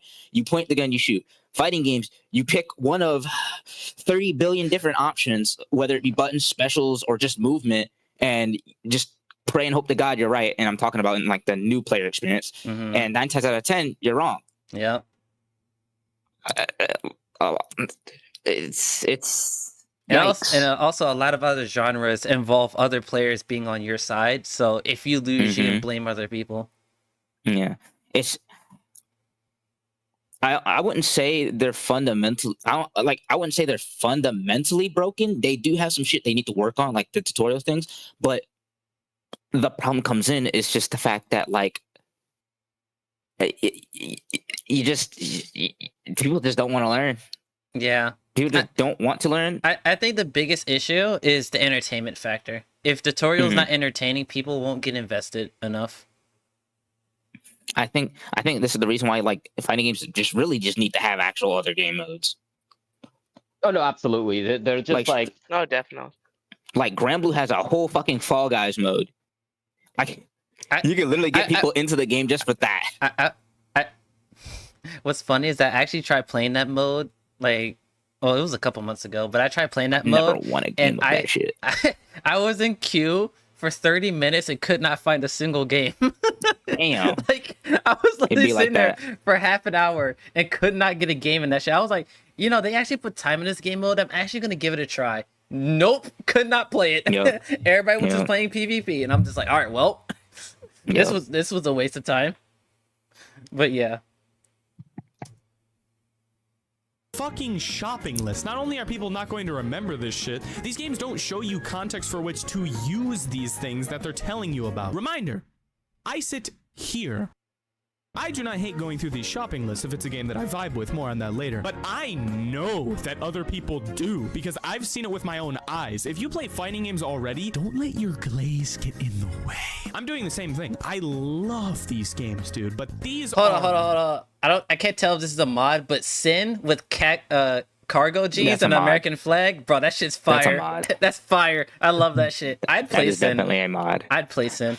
That looks cool. That's just fire. 5% of people, and I can admit that. To elaborate, does this look like teaching? This is Soul Batchai's down medium kick. It is a downward medium kick done by hitting down and medium button. Use it when you want to down medium kick. What the fuck are you talking about? You sound like some stupid ass high school teacher who hates his job and his literally the idol showed up tutorial will be like that, bro. No fucking shot. Random stuff. Kids in here don't learn like that. This is the future of this genre. If you want a kid to be excited to learn fighting games, you gotta learn to be excited. And when she does the DP input, she DP. Is it? Yup. When you DP, and then people be like, how do I do a DP input? And it's like the game doesn't teach you that either. It's like, bro, you think the casual knows what a DP is? They don't even know what the fuck. They don't know what a fucking fireball is. Fireball. There's nothing on this planet. God damn. Is it true that the guy in that clip is like completely fucked now? Like he just didn't even like to go more further in depth. The problem isn't that people don't want to learn. The problem is that people feel that they can't. Why do you think fighting games basically have two subsets of play? You have what I call casual match forever versus actually learning or playing. Oftentimes when you see fighting games played by the masses, they opt to simply mash buttons and not learn a thing. And while it is true that some people may genuinely just be looking for a pick up and play experience, this style of play is adopted by an abnormally large selection of people who play this genre. Oh, Dare yeah. I say the majority? It's because of how many people don't want to go through the ladder. A lot of people opt to Fair. just find some enjoyment through hitting buttons because the other option involves long, hard, tedious, boring, strenuous, exhausting, boring forms of learning as it stands now. What sounds like it would be more gratifying if you're not into fighting games? Like if you're a complete actually, I just thought of another point. Pause it for a second. Oh, that was 7 too, wasn't it? So, and that just made me realize something. I think, and this is like my hardest, like my not hardest. Damn, this was like my main problem with learning Tekken was the fact that even when you're actually learning stuff, you could just be wrong. Like you could literally just be learning the wrong thing. Yeah. And that would be like the biggest turnoff. Like that's like I literally got so upset trying to learn Tekken because I was like, dude, what? I learned Korean backdashing. Why is it not working? And it's like, oh, well, it works in these scenarios. Oh, and it's like shit. Like you literally just have to lose and just learn, and like people are just not okay with that. Yeah, and it's also because like a lot of it's stuff, like I said, like we said before, is very contextual. So it's like from my perspective, like Reflect in Dragon Ball is like one of the most broken shit ever. But like to somebody who like doesn't know what a Reflect is, if I anti-reflect them and they just die instantly, they're like, bro, this move doesn't work. And I'm like, but I baited you though. So it was like, yeah, it's a good option. The tutorial teaches you how to reflect and how it works. But it's like, if I bait it or I do a very specific option and it doesn't work, it's just like, well, it just feels bad. So it's like, you just kind of have to get over that hurdle of like, yeah, sometimes the tutorial teaches you something and then the opponent could do something that's not in the tutorial and it just doesn't work. And it's just like, well, you gotta hold that shit. You know, there's nothing else you can do. You just gotta hold that. You gotta learn. Hit buttons, maybe see some cool stuff happen, or going through actual hell to know how to play. Oh, there's the we boot can sit camp. here all day and point the blame at the players for not learning the games themselves, but who are we to blame people for just trying to have fun in the only feasible way they know how? The real truth is that learning these games should be accessible, understandable, and fun, but it just currently fucking isn't for most people. That was I said that in kind of a 10,000 meme term. prowess is Like, I'm crazy. serious as fuck, but like that, I'm not yelling at you. I'm Shit so a low. specific example. You know why everybody rushes to learn combos? Because that's what everyone, including casuals, like to do. The problem is that games don't teach people when and where to do them. They just try to teach them how to do them versus an idle bot. Here's a video on why combo trials are borderline worthless. Boom, done. And you can call me bitter in this next take, but doesn't part of you feel as though the only people who are at that level with fighting games where they understand how the genre works are only there because they enjoyed the vibe of their game strongly enough to get past all these hurdles? Hurdles that, when compared to most other genres, are way higher. If that was true, then the game with the strongest vibe would simply be the most popular fighting game, despite also being very difficult. Oh, wait. It is. Yep. Big Smash! But Smash is just a party game. Yeah, no. This party game got fucking hands, bro. What that make you? Shit, I don't know. You got a 6P in my game. I must just be a little party game. I mean, that's one of the reasons why Street Fighter 6 stood the test of times. Just because, like, even though it's hard to play and has a lot of fucked up shit, it's just like people like Street Fighter characters. They'll get through it because they like Ryu or they like Jury. I mean, to be fair, that game basically invented the genre. So yeah, fucking Jury players. Anyway, I used to be one. Ooh, yeah, a Jury player. I want to get stepped on. I like feet. Shit, that was my Arthur impression. Sorry. That's crazy. That's wild. But is he wrong though?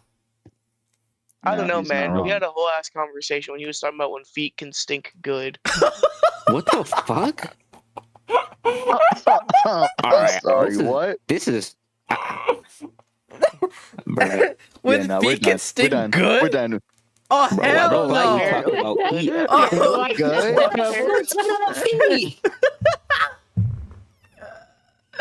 Dude, most characters in Street Fighter 6 don't wear shoes, bro. That's kind of concerning. Yeah, they're martial artists, bro. They don't wear shoes. When have you ever seen an MMA fighter wear shoes during a match? That's right. Never. It's supposed to be the same thing.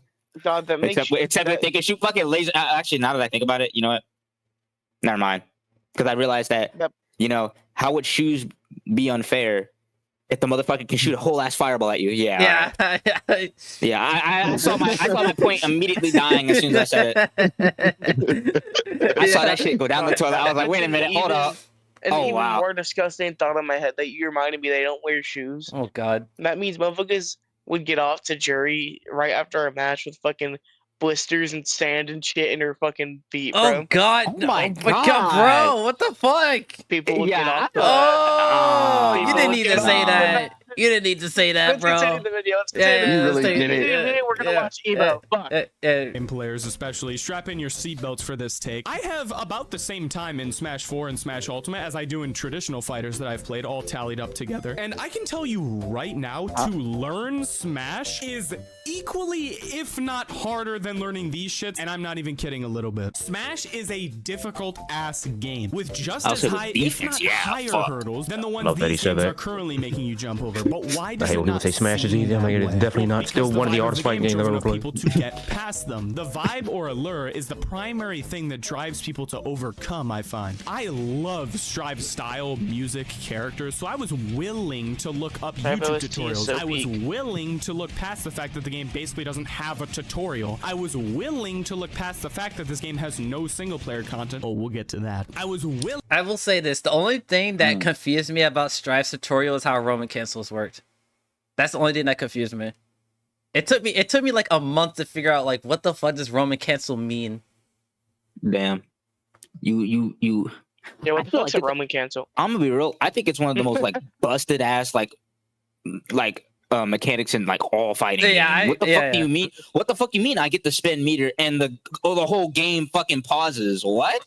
That's strong as shit. I love that. No, I didn't. Dude, one of the like things that like broke my mind is that you can press the dash button and then Roman cancel and you get like a freeze frame where you can just move forward where the opponent can't move at all. Like I was like, oh God, that's just broken. What the fuck? What do you mean I can move while the screen is frozen? What do you mean? I'll never forget when True used to do webcam streams and he was doing Guilty Gear. Oh no. And he fought nothing but Kai on one Oh stream. no. And the last match of the stream, The Kai army. match of the stream was another Kai, and you could see like the joy in his face leave instantly. He looked so dead inside and looked dead at the webcam. I need to see that, bro. When the match ended, he ended stream. When the match ended, he ended stream. It was so fucking funny. It was easily like a top 5 funniest True stream moment. It was so fucking funny, dude. There was something funny that True just looking dead at the camera, dead at the webcam, straight face, and turned off stream. That's one of the biggest reasons why when I actually played against Noob and I found out he was a fucking Kai/Sin player, I was like, oh fuck no. What do you mean? I gotta play against Noob for like 3 hours straight. Oh hell no. What the fuck? Kai again? Oh hell no. I remember before True's old account got hacked, I had his Fred nickname on Discord, True #1 Kai hater. Yeah. Dude. I found some cool shit. I hate Kai. Fuck that nigga. Alright, anyway. To look past the fact that it seemed impossible because the vibe pulled you in. But what we're riddling today is, why the fuck do I need so much willpower just to play these games, my dude? Most people just ain't doing all that unless the vibe is super fucking strong, right? It's why, yeah, I do play some fighting games, but not very many. There's so much stuff you have to do in order to just enjoy yourself in these games after picking them up for the first time as they currently stand, unless you opt to just hit buttons, and maybe this is projecting, but I don't think majority of people want to do that for more than maybe a day. But like I said, the other option of actually trying to learn and play the game is like starting a chess match without any of the fucking pieces, and you have to go find where they are using outside resources to give you clues. Oh, but don't worry. The chess game has a manual. We need to lower these hurdles because majority of people are just not doing all that. They just fucking aren't. I can deny it no longer. I can deny it. This being so high is what causes people to form things in their mind that have become so solidified, not even just in their mind, but in the gaming scene as a whole. Like, oh, the genre is too hard. It takes too long to learn. And then there's more specific examples from people's experiences who attempt to get over some of these giant hurdles hurdles that form like, oh, but you know, specific one. What about the motion inputs? All of these are so easily disputed by Don't bring up someone who's motion familiar inputs, bro. with the genre, and I've talked about that before in the past. But I've realized disputing them just doesn't matter for most people. I promise you, adding a special button will not fix this issue. It doesn't. It will not. The funny thing is the fact that if you actually add special buttons, at least with the case of fucking what's it called, 2xKO, which I had this problem, button bloat becomes a thing. Yeah, like, there's two special buttons. Too many. Like, do we y'all want special buttons? But like, do we really need two of them? Do we really? Really? Really? Like, and like people were already mad about like macros being in fighting games, and now they're just like, all right, well, we're just gonna do a special button. There you go. They said motions. The fuck are those? Like I remember a big topic of discussion was people having dash macros. That happened like a couple of like months ago, and people were like, dude, dash macros are broken, bro. They should never be in fighting games. And I'm just here like, but I can't dash block, bro. Let me have this. They made somebody delete their Twitter over that. Just FYI. Wait, what? The arguments got so bad about the dash micro that somebody had to delete their Twitter because of that. That's damn. Over it. The dash macro, I don't give a shit. That can be in the game or not. Bro got ratioed. Cause I'm gonna be real with like certain dash cancel. At least with certain games, if they had a dash macro, I don't know. It doesn't feel right. Like Under Night, I don't really use like the dash macro unless I'm dash blocking. Yeah. Like if I'm doing like, for example, like let's say I'm doing a height combo, I do the part where I do a full run. I'm not using the dash macro for that. Fuck that. That messes my timing up. Yeah. Like actually, and people actually tell you to, for better timing stuff, don't use the dash macros. I only use the dash macro when I'm mashing during blocking. Because I'm not trying to manually backdash and overhead. Sorry, I'm not doing that shit. Yeah. Hell no. I'm not trying to do that shit. Them shits are like 13 frames, bro. I'm not reacting to that shit. All right, here we go.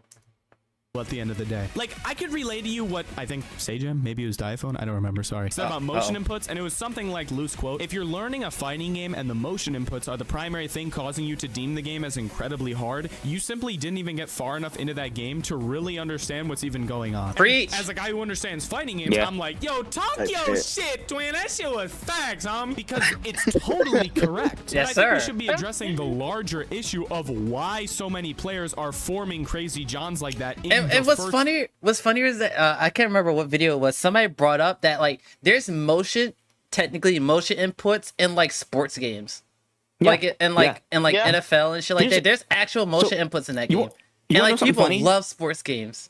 You want to know another thing? If you play like, you know, let's say like you're a Sword Art Online fan, right? There is actually like motion inputs in that too, apparently, and Hollow Realization, I think. When you do like skills, you actually you can actually do motion inputs for that shit, unless you want to shift through like 5 hotbars. Yeah, I think I'd rather just do the motions, bro. Yeah, I'd rather keep motion inputs. First place, why do so many players feel the way they do, so much so in this? And like I don't want to keep pausing, but like one of the reasons why is like when me and you were fighting Aiko the other day, like I like every time I was like trying to get out of your block strings and shit, I kept trying to do DP input, but I kept fucking up. And I always remember, if I was playing Grand Blue, I would just press special forward and I would get a DP instantly. Like actually not having a special button actually like forced me to like learn how to do like a DP input again. Cause like that shit was so hard. Cause like every time I pressed forward, I just got hit by an overhead. I'm just like, fuck, man, get me out of this damn corner. Because now you have to know. Now you actually have to know the timing of. You have to actually know. Okay, can I do this through this gap? Is that not? Oh, that's not reliable. Well, I guess I ain't doing it there. Right. So yeah, special buttons ain't gonna help. Cause like even people at a base level won't do that shit either. Yeah. Genre specifically, bro. I'm spitting today, goddammit, bro. Leave a like. Get some water, bro. You can probably see my lips become more chapped throughout this video, Lockin. It's because these hurdles of stuff you have to look past and overcome are so jarring just to play these games, man. Like, yeah, I've watched people go from not being able to do a quarter circle forward once to after 20 minutes of practice being able to do it with near 100% accuracy, yeah. But in a genre where there's a million other hurdles you also have to overcome with no fucking help from the game, even simple stuff like learning that just becomes another annoying as fuck. Wait, what? Even simple stuff like learning that just becomes annoying as fuck, and a bleeding around to make excuses becomes another annoying as fuck. What? I just stop and read some of these, and I guarantee you've heard and said one of them yourself at some point. Excuses are obviously. Hold on, I want to see what actually these comments are. I wonder if I actually said one of these. Some of these, and I. Fighting games are too hard. Fighting games take too long to learn. Fighting games require too much focus. You need a fight. Oh God, I've heard of that one. I've heard. You need I've a heard, fight like, stick all, to play I've fighting heard all games. of these. I literally heard all of these. I just can't handle 1v1s. Fighting games are too I don't sweaty. get that one.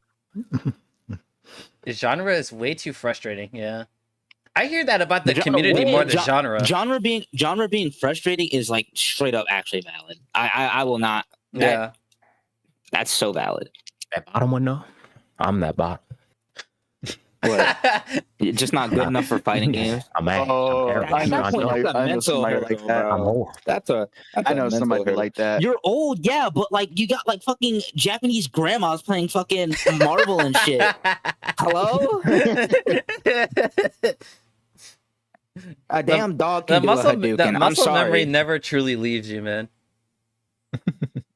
Like it's like I said. I'm not blaming age. I'm just the saying. motion inputs are fucking bullshit and make fighting games too frustrating and hard. Wait, which ones?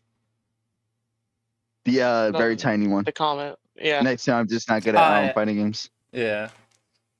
I feel like if you don't like motion inputs in general, like you're just not gonna like fighting games like at all. Like it's not even about motion inputs at all. It's just about you. At the end of the day, when it comes down to fighting games, motion inputs should be your least concern.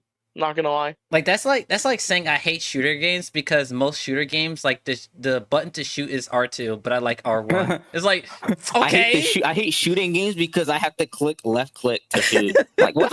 like what? Like what? Like how? That's why we remap. Exactly. Like bro. All right, let's keep going. But yeah, I've seen most of these comments. I guarantee you've heard and said one of them yourself at some point. Excuses are obviously in every genre of game, but in this genre especially, it's clear things need to change. People love playing Smash because the vibe of all these characters, and many are able to tough it out through the hard times because of it. I've lost it. I'm pulling them out. Rosalina and Luma. Oh my God, damn it. Fighting games have crazy allure. I mean, have you seen Gramblew's new character? Goddamn. Fighting games have crazy allure all over the world. Yeah. Instead of trying to increase the game's allure, though that's not a bad thing, of lie. course. What we need to focus on is lowering these hurdles and making these games easier. Wait a minute. Guys. He said it, guys. He said it. He said make them what? He said reduce the hurdles and make the games easier. Watch this. Allure to people all over the world. Instead of trying to increase the game's allure, though that's not a bad thing, of course, what we need to focus on is lowering these hurdles and making these games easier. We need to remove motion inputs. We need to got your ass. Okay. He got me. I was about to say, Nikki, you had. I was about to say you had me during the first half of this video, but now you. Oh, go ahead. He said, got your ass. That is funny. Because I was like, the first half of this video, I was like, all right, he's cooking this shit. I was like, making it get easier. Wait, no, hold on a second, buddy. Wait a minute. Nah, nigga got me. People love hard games. The problem is not the height of the hurdles, it's the drive that motivates people to jump. Making a piss baby easy game will in turn make it less cool for probably a lot of people. Again, there's so many people who look at fighting games and think, yo, that shit looks sick, bro. But they don't play them. They think the thing we're playing right now is sick, but they don't play it. These games need to rethink their packaging and means to motivate players to learn in a way that's fun, intuitive, and engaging, and it starts right now. Let's fix the current fighting game package to help it flourish. Think of it like fighting games are a diamond in the rough, but we have to address the roughage before they could truly shine for everyone. We are changing the traditional model of fighting games so it no longer purely relies on enough players simply vibing with the game style strong enough to get past the treachery, and we're actually making a product a mass amount of people can people feel like these full price games, by the way, are worth their money. Well, first, can we get what is it? Oh yeah, single player content? No, bro, spin. See, fighting games range from $20 to $60 on average, from what I've seen. The high-end ones are probably going to go up to $70 soon. And fighting game enjoyers, this. No, go ahead. How much of a bad thing it is that to like people outside of the fighting game community, low tier God is one of the most recognizable fighting game players. That's such a bad thing. Yeah. Such a bad thing. OTG that Evo right now. Oh God. Jesus, what the fuck is he? Hope he's not competing. Fighter. He's probably cursing somebody out. No. Hold on. I'm gonna send it to you. Dude, he's probably about to beat up some guy and calling them disabled or something. This is going to sting. The single player content currently offered is just not interesting to the masses, bro. Oh, good. I only like fighting games because they're a cool kids exclusive genre, and only the most elitist of gamers ever play them. Right. The games that I play. Okay. But like, who outside of like Street Fighter players say that? I don't know, bro. Second players. I mean, yeah. Yeah. I was gonna say, but like, yeah. Second players are another breed, though. I'm sorry. Usually feature a main story mode, which can range from okay for maybe a little bit, but not super enjoyable, to just not very fun at all, to be honest. Now, I haven't played all of them, obviously. You said what's not fun at all? Street Fighter 6's single player. Like the main story campaigns. Oh God, bruh. The way these people customize their characters are I feel like it depends on what the story mode is actually trying to accomplish. Right. Yeah. I feel like if it's trying to tell an important, like a good story, it should focus on that rather than like making the game like diverse for the sake of diverse. But like if you legit don't have a story to tell, at least make it like an easy way of like, you know, communicating like concepts about the game and like teaching. I feel like most games try to do both and they fail at it because like they're not good at it. Fighters for me is kind of like it focuses more on the story and the characters than like the actual gameplay because it's literally just CPU battles at 0. Like the story mode is piss easy. Like it's not hard. It's just that you focus on like Android 21 and yada yada, that all stuff. Player mode, though I'd be lying if I said most of the enjoyment doesn't look like it comes from making an absolute abomination. Max cameo in the cutscenes. That does sound fun. And if there is a single player mode that is really fire, let me know in the comments, because most of these games' single player content just boils down to you fighting the CPU, which, let's be honest, most people just don't find enjoyable. When someone drops 50 to 70 bucks on a fighting game, they should be getting a full experience, bro. And I understand a lot of this video might sound like, yo, Toko's projecting, bro. But that's the thing. I and people who are already in the space, I assume. I wonder what would be considered a good story mode for a fighting game. Like Blaze Blue, Grand Blue, Blaze Blue, the kind of fighting games that are just like actually stories.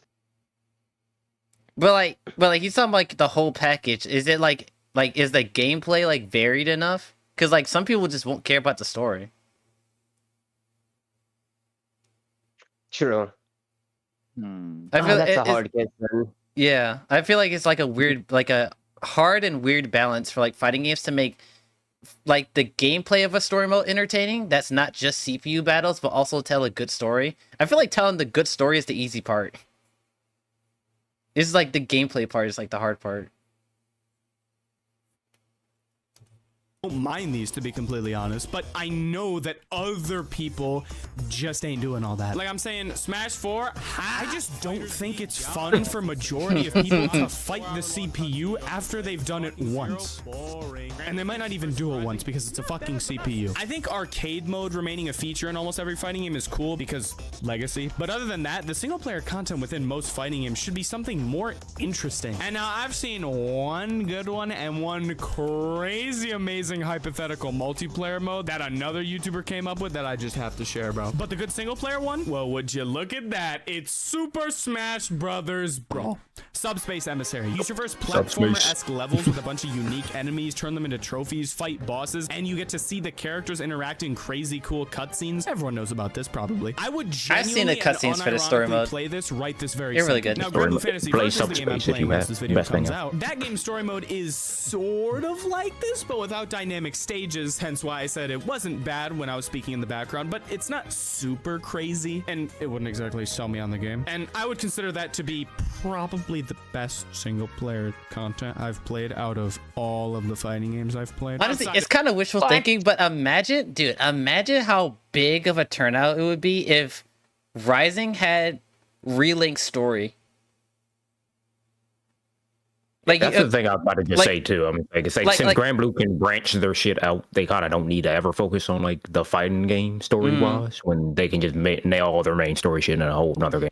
Yeah, but like what I'm saying, like, what if like the single player content was Relink, and then you can go online and play the fighting game like version of those characters? Like it's a really big ask because like Relink is a huge game, but I'm saying like for that other experience that like people are looking for, like it would be like crazy, like if they did something like that.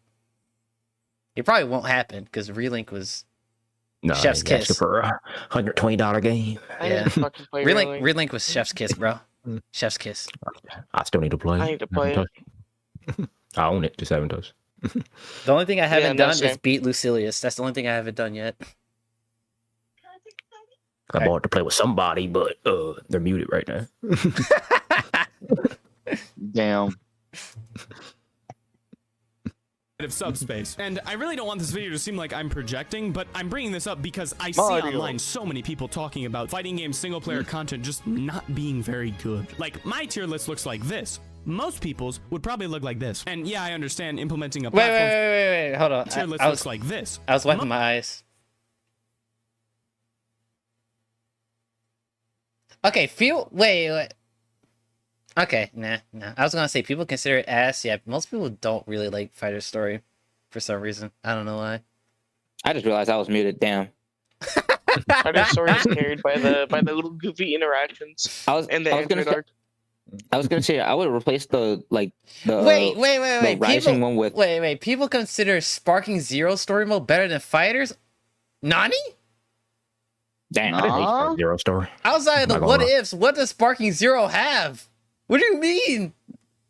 They did pretty good animations. Like I said, it's kind of not one-to-one show, but you know, they literally it's Dragon Ball Z. You're watching Dragon Ball Z. I have a game, so yeah, that's fair.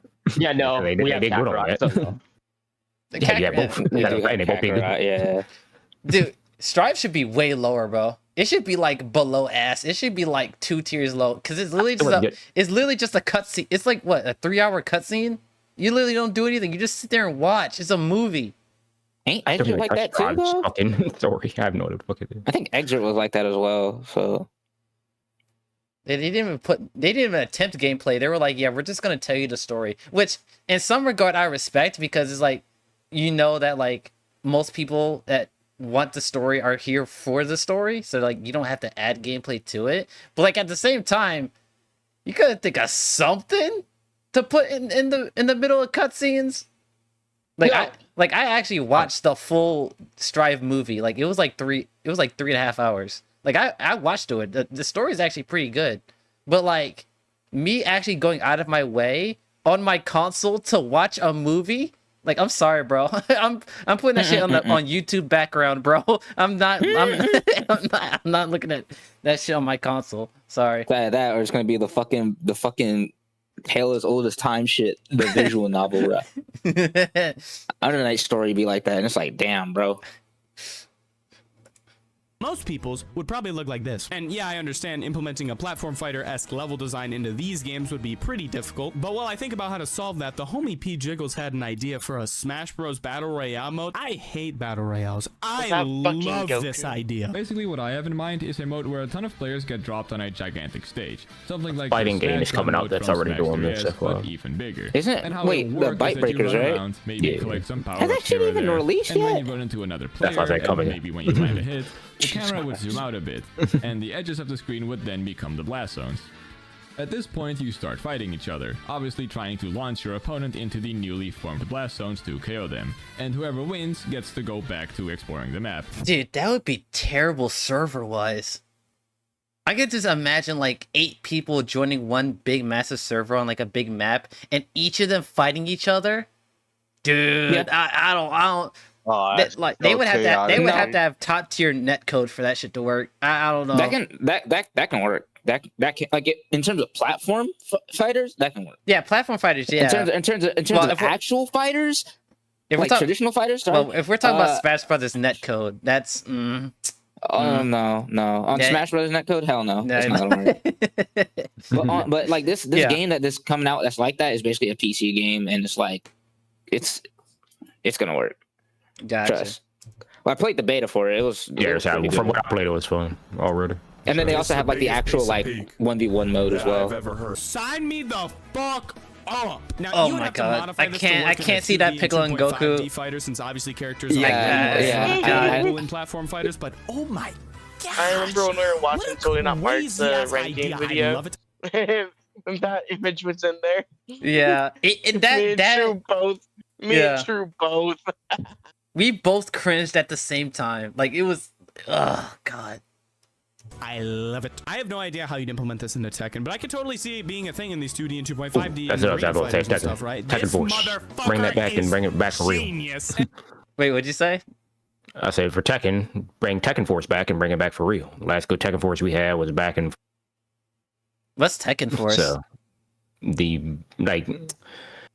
it's pretty much like what you just saw there in Grand Blue, where like there's a bunch of enemies and like you pick your character and you fight like a bunch of enemies, like hordes of enemies. They get a map and the objective is to get to the end. And normally how they worked is like you would fight like Jin, Kazuya, Heihachi. You like go to like their base, fight their henchmen to get to them, and then you'd fight them at the boss, and then you move on to the next stage. That sounds cool. It's the origin of chicken, if you ever heard that. Gotcha. Yeah, okay. Yeah, so Tekken Force is my shit. And like when they sneak peeked it in 8 in the campaign, I think, okay, they're thinking about it. They just aren't doing it, which is pissing me off. Because I've been wanting Tekken Force back, like I said, since 4. So. And then they fucking added that ghetto ass shit in 8. It was so bad. So bad. Damn. Hey, have you guys ever seen what Tekken Force was actually like, though? But it has Tekken Ball, though. Oh, hell no. Tekken Ball's Pete. Nah, shut the fuck up. Tekken Ball's Pete. Nah. You know what's better, though? You know what's better, though? No. But you know what's better than Tekken Ball? Tekken Bull.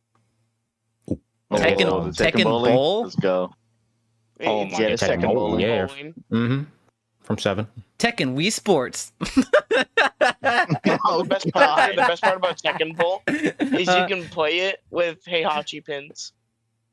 Oh, that sounds good. I love that. Me and Arthur would unironically run that shit.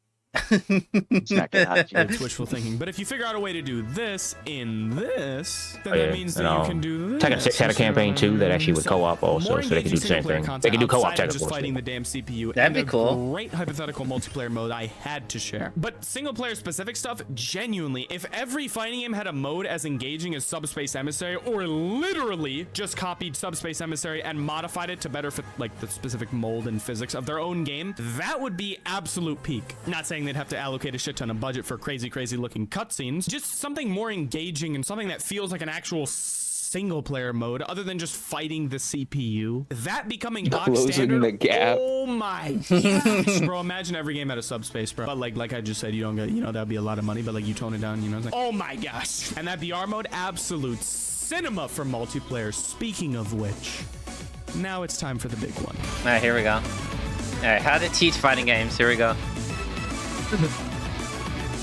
As discussed, fighting games should remain as they are in terms of sheer difficulty because they're cool. But we need better ways to teach players in-game and build the motivation to jump over these hurdles. In simple terms, a Souls-like player will throw themselves headfirst at a boss 100,000 times because the goal is right in front of them, while a new fighting game player will give up after 10 tries because they didn't even know the boss they were fighting had a health bar. That picture is accurate. Wait, what'd you say? I said can confirm I beat Promise Consort Radon. That picture is accurate. you know what it is? No. You want to know what? Just because I got off Demon Slayer, the experience. This is completely unknown for fighting games. The experience of fighting a Souls boss and finally figuring out its patterns. It's like in Demon Slayer when Tanjiro yells, "I see it! The opening head!" You know what's funny is that like that kind of thing can work in fighting games, but the problem is that most of the time it's against a human. So once you figure that out, the human player will do something else. So you have to constantly be doing that over and over. You know what they do, True? They realize you adapt and they go, all right, time to activate phase 2. It's phase 2. Yep. Unless it's thespian, in which case, well, you just do, you know. Always phase 1. You're always phase 1. Phase 0. Phase 0. You will hit it. You will beat that shit out 1,000 times, and he'll still keep doing it. Oh god, I'm sorry, it's funnier thespian, to think but I about had this to. in a team fighter. It's funnier to think about this in a team fighter, right? It's like, finally, I did it. I learned how to beat it. And then you see Dr. Doom come out. Bro. It's time to learn, nigga. All right, sorry. You gonna learn today. The 500 other things on the fucking screen. While fighting games may give a little wink, nudge to it. Hey, man, maybe you go play a tutorial. I don't know. Most players will just jump straight into online matches because that's what everyone always does with multiplayer video games. Hey, yeah. Yep. The only problem with that is the worst possible fucking thing you can do. Oh, if you true. purchase a fighting game and dive straight into the Sarlacc pit of online matches versus real people, as the current fighting game model stands, you are guaranteed to have a bad time. Yeah, full stop again. If you play the mode that everyone plays in this multiplayer video game, you are guaranteed to have a bad time. Now for this thing that I have in mind, I'm going to take inspiration from Rainbow Six Siege. I'm not loading up Siegex to verify if this is still a thing because Reddit said it was all just a ruse to transform the game into a free-to-play cash grab, and that's strictly against my religion. But back in the day, this FPS game allowed players level 1 through level 50 to play in an exclusive playlist called Newcomer, the very first mode they see when opening up the game, allowing them to play against other newcomers. Smurfing was a problem, but I want to take this idea and expand upon it anyway. When you purchase your brand new fighting game, and by the way, I don't expect like indie fighting games to be implementing all the crazy stuff we're talking about in this video. Like that's super developmentally. I started, but you get what I mean. But yeah, you've been playing that new fighting game standard single player story mode like Subspace, or itching to play that new Battle Royale mode, whichever you saw in the trailers. But your new player eyes will notice that real 11 out of 10 gameplay experience that you see people delving into is locked. But not locked in a way that's denying you from it. No, getting to it is now your new ultimate goal. This will be controversial, but I think it'd be very, very interesting. Okay, here we go. Fighting game fundamentals are now broken down into quests into our newcomer playlist. Players only progress towards unlocking the real ranked mode after completing all of these quests that are backed by context to show you the value of when and where to use the game's mechanic, movement, and whatever else. You'll be pitted against other players, and sure, you can win the match just by mashing away to your heart's content, but you won't actually progress towards your goal. Now, in between matches, you'll see your quest or contract. So, adding an online mission mode.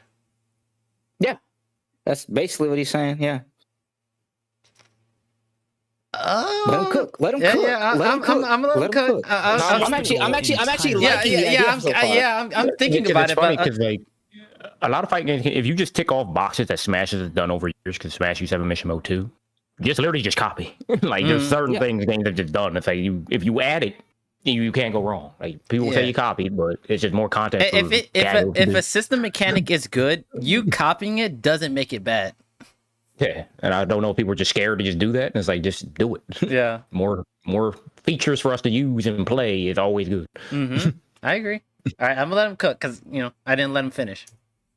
The game won't say win or lose when your health bar reaches 0. It will simply be checking whether or not you completed your goal for the game by the time that this does happen. Quests will span all across the game's system mechanics until you've learned and applied them all. Showing players the value and challenging them to use these individual mechanics will not only provide hands-on real-time learning against an actual person, okay, I haven't seen that character center before. That shit was so cool. What the fuck? You just need to complete your quest. I think that's a new anime character. To truly win. Yeah, Tokon, will people just camp and fish for completing their quests that you're talking about? Yes, like, but still, they'll that quickly intro learn was so cool. that's a bad strategy. Think about it. This system will teach them that they need to be calculated. If your quest tells you to successfully land a super dash in Fighter Z, you will quickly learn that just spamming it to We've been watching this 20-minute video for so long that I forgot he pronounced it I that way forgot at the about beginning that. of the video. That shit was a legit jump scare. Ow! Okay, let me keep It's like going. Prowler. It's the fucking Prowler. Yeah. Christ, that shit hurt me. Cheese out the quest will not work, just like in a real match. Assuming that you and your opponent both read the actually useful tip in between matches. Yeah, tips are actually useful now, by the way. You're now both forced to be calculated and cunning. You're now both learning how to truly use this mechanic. Span this across every mechanic and important normal move, which there aren't really that many in most games, to be completely honest. And while this list might seem like a lot, these are just Strive system mechanics. I've watched people from all different backgrounds go from nothing to fully understanding all of these in legit like 2 fucking days. Different people learn at different speeds, yeah, but I think that alone is proof enough that with actually good teaching, you will see people pick up fighting games on average at lightning speeds, bro. The average person could pick up all of these in a handful of hours with good teaching. That's my point. And you'll be left with a player 10 times better, 10 times more fulfilled, and someone having 10 times more fun than the guy who was told to fuck off and go do the written tutorials. Now, this quest or gauntlet mode that is used to unlocked rank would be the big flashing color first mode you see when opening the game, of course. But because mandating and forcing players to go through something like this is not something that everyone might like, as briefly mentioned earlier, there are people who truly just enjoy mashing buttons to play these games. You could still play casual multiplayer matches out of the box, but the game will hit you with that. Without going through quest mode, you will most likely have no idea how to play this game. Are you sure you want to proceed? Yep. Quest mode will pit you against real players as well as rewarding you for completing quests. It will teach you how to play the game while putting you straight into the action too. Are you sure you want to proceed? Yep. By hitting accept, you fully acknowledge that you will more than likely get your ass kicked because you more than likely have no idea how to play this game. Do you accept?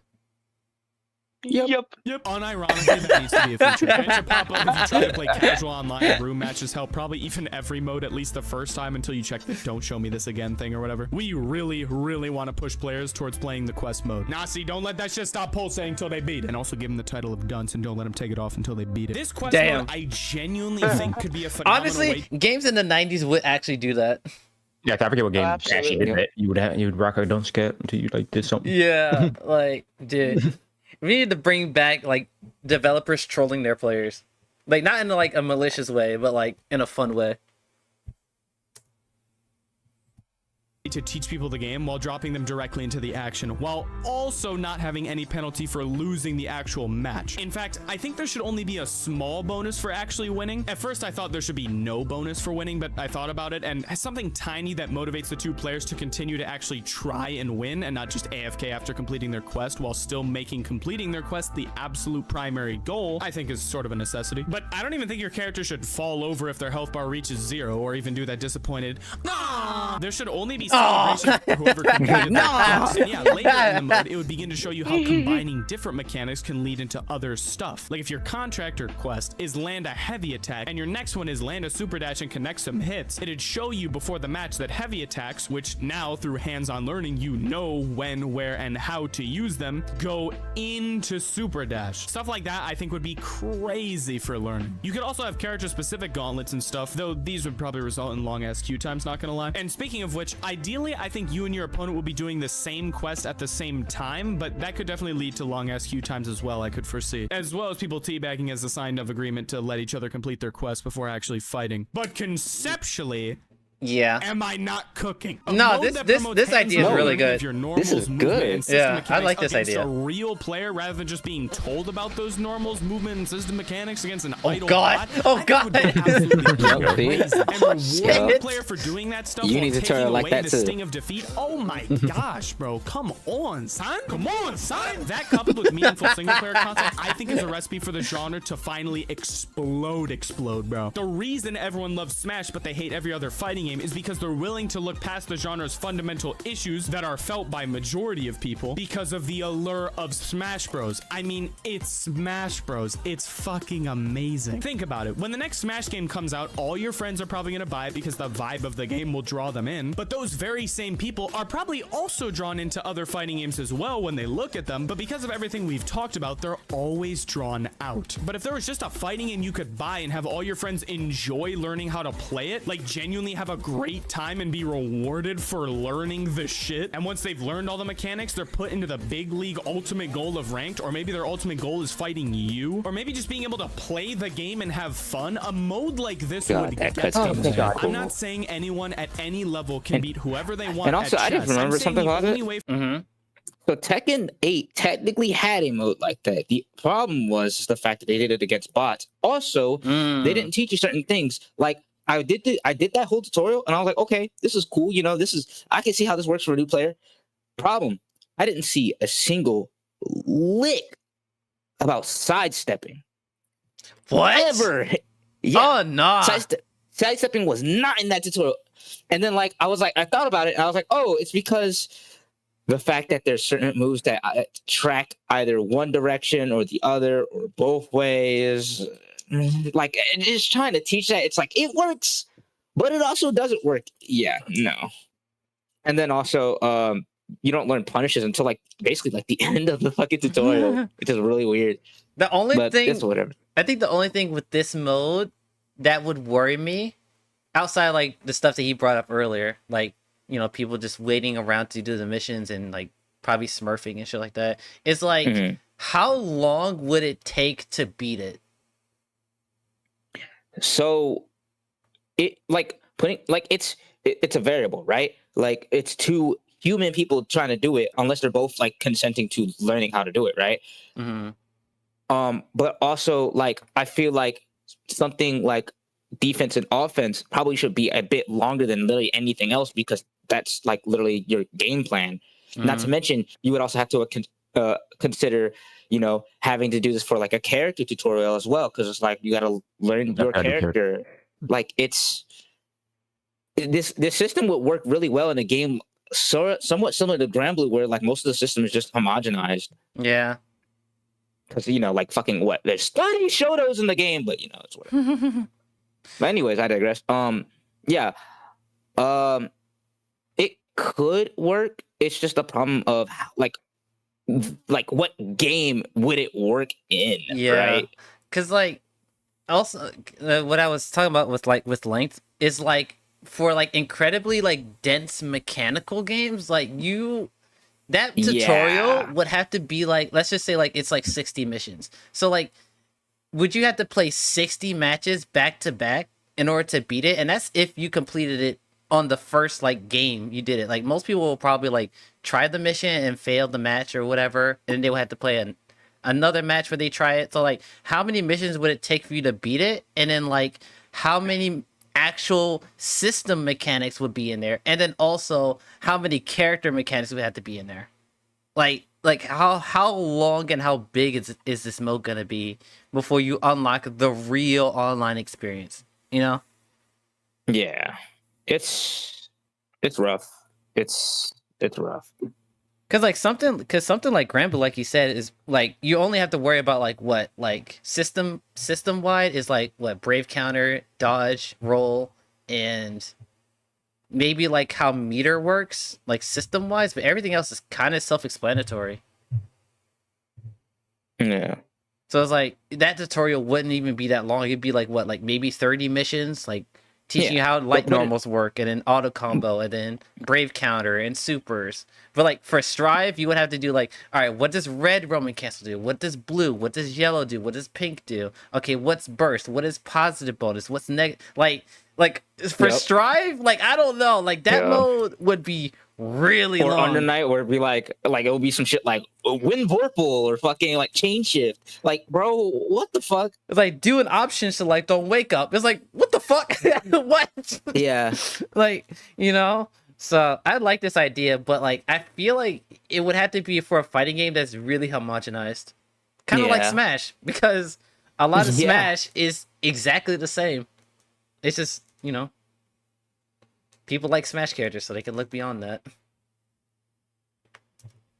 For both players to have fun and for both players to have a chance is for both players to have and understand the pieces on the board. Even if one player is clearly better than the other, it can still be enjoyable for both people so long as they both have all the pieces. That was a lot of boats. Something like that would be a fucking game changer. Like, I'm not even a super fighting game head myself, but I'll just be watching YouTube and I'll see a clip like, I mostly just like to vibe, like to have a good time. And it's basically impossible to have a good time in Street Fighter if you're not pretty good at the game, because it's hard to have fun if you're literally never winning. Especially when most people who play a game like this are really good and they're pretty hardcore about it. So if you're just kind of casually trying to have fun in Street Fighter, I mean, it's probably not gonna work out for you. Just give up like I did and never play it again. my childhood go no! And I'm just like, this fucking genre! What are you doing? This genre. No, speaking from experience, I've definitely experienced that.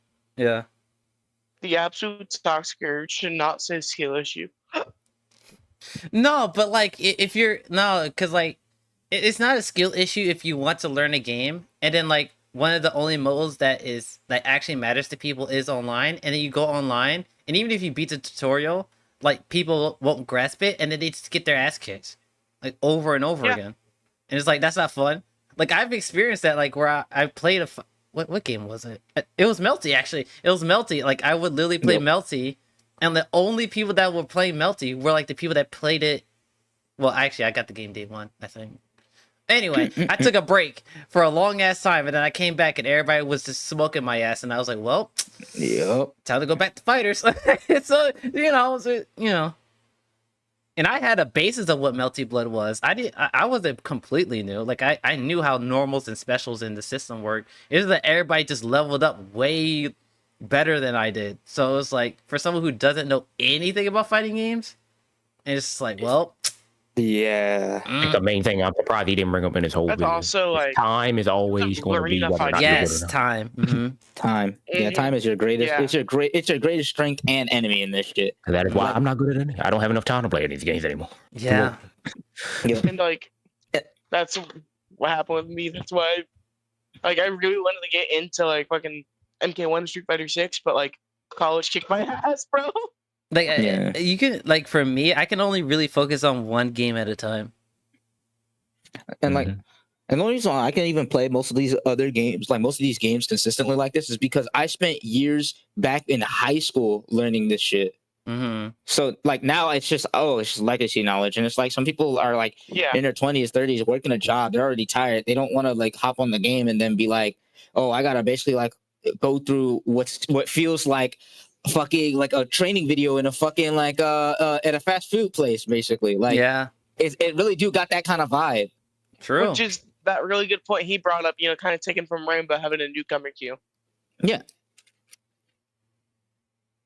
Nah, it's fucking you can't get out of bronze until you 2H a super dash. Yep. But now I feel that entirely with like just time, and also like, you know, sometimes I see a lot of people bring up is like how you brought up, true, you know, you got Melty Blood on day one, but you took a break. It doesn't really help that, like, kind of if you want to learn a fighting game, really the best time to buy it is when it comes out. Yep. Because if you don't, you're when it comes out, or when a new patch comes out. Right. Like if you buy it like way after it comes out, there's gonna be a lot out there to learn, but then it's gonna kind of get like have that overwhelming feeling of oh god. And then as you're learning it, people are already there, so the people that you're playing against will already know like a lot of the solutions to the problems that you have, and so like they'll just take advantage of it because they want to win, obviously, and then you're like, well, this game is shit because no matter what I do, I keep losing. And it's like, it's not that what you're doing is bad, it's just that everybody else already knows what it is and how it works, and now you just gotta learn beyond that, and like you're not ready for it yet. So, you know. Terms of gameplay is generally an 11 out of 10 most of the time. Fundamentally 11 out of 10, bro. It has the thrill of fighting a Dark Souls boss, but it's a real ass person. The satisfaction of feeling yourself get better, the exhilaration of a fat ass victory. But the majority of people are denied from ever experiencing that because of the genre's current format and how it makes them feel. Even if you don't agree with my specific game changers, you must agree with that. And if you are in the fighting game space, I hope you can agree that fundamentally some stuff needs to be changed before a mass amount of people are not just willing but wanting to take the jumps against these hurdles, because every game has hurdles. You'll still probably see a handful of comments reciting one of those things I plastered on that wall earlier, but when you see them, maybe not on this video but just in the wild, rather than disputing them, proving them false, calling that person stupid, be nice. Think bigger. Be nice. What led that person to truly believe what they're saying, even though deep down they know that shit is straight fucking cap. Fighting games as a medium. They did that straight fucking what? Go back, go ahead. It's straight fucking cap. Yeah. Led that person to I think this guy believe what they're single-handedly is the saying, most even though deep entertained with the down, videos we've watched they today. know that shit is straight fucking cap. He's Fighting games single-handed- as a medium, Yeah, what? My dog, I don't hold know, up. are genuinely some of the most fun you can have playing games, but because of how they're currently formatted and how it makes people feel, it makes sense why majority of people only really mess with the one that has the super strong vibe and don't even try to fuck with any of the other ones. And I think both of them should adapt to be suitable for more people while staying gnarly as fuck. Factor cap. Thank you for watching, members and subs. Nah, this is a really good video. That was the best video, really definitely. good. Out of the ones we've watched today, that was the best video. Yeah. This is Also, really it didn't good. include any segments of talking about the fucking horse girl game. Yeah. So you want to talk about the horse girl game? No. The other ones had at least like a minute of the horse girl game, bro. Fucking Sage M. What, ad? No. No, just say him talking about the horse girl game. He was talking about like monetization in games, and he brought up like how like gacha games like does monetization. Then someone brought up like viewership for like the horse game, and it was the most viewed video game. Like I think it was like on Twitch, it was like the most viewed game at some point, and I was like, bro, why the fuck are we talking about horse girls? But the funniest part, pretty, was earlier when we watched the video about banning characters. Literally, like the last 3 minutes of the video were all about the horse girl game for some reason. Yeah, go play it. No, I refuse. I went to play it. It's fun. Bro, I was here. Bro, I was here with Aiko. I was like, bro, what do you even fucking do in that game, bro? I was here too. Well, you act like in the background. Okay, so as somebody who's actually played the game, it's basically mostly a simulator. It's like Chow Garden. It's dead ass Chow Garden. It's offered. Told you. Fucking. I mean, I never fuck with Chow Garden. So so basically, you train shit, and then you have it do a certain task, whether it be like fighting or something. In this case, it's racing. So yeah, fucking Sims ass game. I mean, people do like The Sims. Man, that's cold. Those two women. That's cold. Nobody likes The Sims. So that reminds me. That's a huge ass lie. When comes out, bro. You wanna know how I know? It's because I like The Sims sometimes. Ew. No, that reminds me of these memes I'll see on Instagram, right? Lorman. Where it's like, yeah, boys paying like $500 for a shitty PC to run the coolest game ever. Women buying $6,000 PCs for The Sims. Yep. It's either that or Animal Crossing. Hey, Animal Crossing's good. Wait a minute. Hold on. Animal Crossing's good. The fuck? I mean, I didn't say it was bad. It's just like that's another game I hear that about. Not the new one though. People just but play Animal Crossing. You know, you just vibe in Animal Crossing. I think New Leaf really like peaked for Animal Crossing. That's a pretty good video. I honestly got pretty That much was agreed great. with everything dude said. Yeah. I will say that we should lower the hurdle. Got your ass. That was the best. Yeah, part that of shit it. got me. I was like, said wait. lower the hurdle. I was like, hold up. Wait a minute. Something ain't right. It's not a matter. Like, literally, the easiest way to phrase how to fix fighting games. It's just not a matter of making them easier, just make them more accessible. I wouldn't even say that. I would just say make it entertaining to learn. Yeah. I said we're in 2025. They're all accessible now. Yeah, they're all make them entertaining to learn and make them it's so like and give context. No, really. I can't think of a single fighting game with like a fun tutorial. That really puts it in perspective. Damn. Or it could be fun. It could have a quote unquote fun tutorial, but it doesn't teach you shit. Yeah. Right. It's like it's not both. It's only either one or the other. Because Street Fighter 6's quote unquote tutorial was fun, but damn, if I was a new player, I wouldn't have learned shit. That's true. It's like, Oh. Check DMs. Oh. They're coming for me. That is not the right, bruh. And with learning too is that like there needs to be multiple options anyway, because not everybody learns from just like a exactly video game showing you how to do things tutorial. Yes. So some motherfuckers probably still want the book. You know what I mean? Like, give me the book. I won like the past 350-50, so I know I'm getting cooked on the neck. I'm going for Alice, God, what but happened? that shit was a good pull. I thought about like waiting for Alice, but I was like, nah, this character is actually gonna help my teams. Yeah, she's really good. Okay. All right, what's next? Oh, more for Would be a Tokon. Tokon video. Yep. Yay! Yay! All right, so I got 4 videos. We're probably only going to do 2 though. I watched 2 hours of Maximilian live glazing this game, bro. It was so fun. You said glazing what game? Tokon. All right, so out of the 4, I have the IGN Beginner's Guide. I have the Marvel Tokon panel where they like interviewed the devs, I think, and then we have a video from Justin Wong and Maximilian, which you guys want to watch. Maximilian is the longest one. It's fucking 40 minutes long. Watch the goat. He did say watch the goat. No. Watch the goat. All right. Watch the goat. I don't think you can win against that. All right, we'll start with Maximilian. Let's do it. Let's fucking go. With the intro too. It was actually almost perfectly synced. Let's go. Let's go. That's gonna be even funnier because that's how this like reaction video is gonna open up. Actually, true. Let's fucking go. Let's go, Perun. You go squad reaction videos might be the play. Yeah. You know? Maybe once every reaction stream. Once every like couple like 3 or 4. I'm down for that. Type shit. Anyways, the GOAT Max, the best fighting game content creator. Sorry, Drew. The best fighting game content creator. Oh yeah, no. Remember when I put in a chat that somebody like actively dislikes when I react to Maximilian? Yeah. Somebody else disliked that video. Yo, true. You can cut this out of the full video. Mm-hmm. Yo, to dislike that video, go fuck you. No, they're gonna come on this video. It's like, oh fuck Max, bro. I swear to God, it's the same too, though. I swear to God.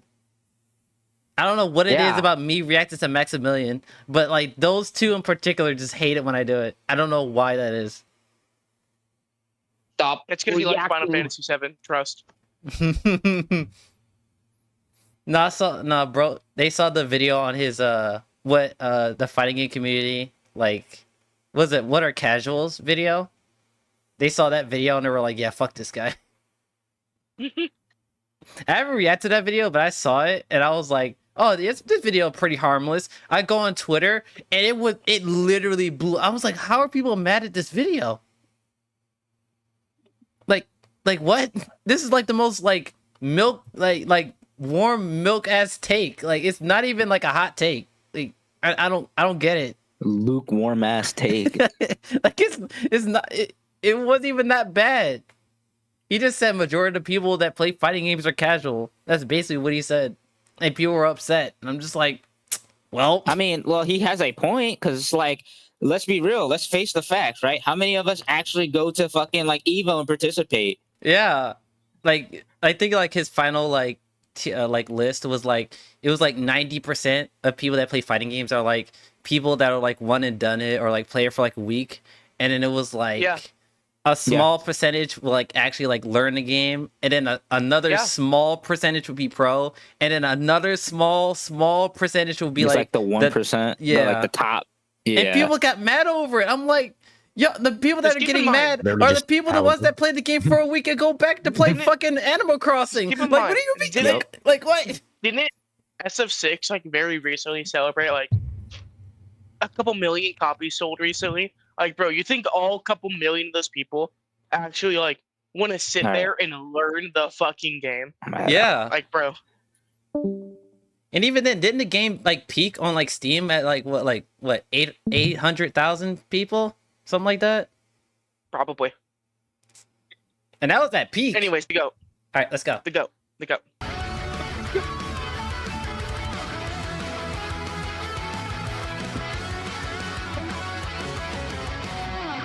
So let me just fire this. Also, wasn't Max at the previous Evo too? Like Tokon. Yes, he was. Right? So something really funny last stream let's go was with that.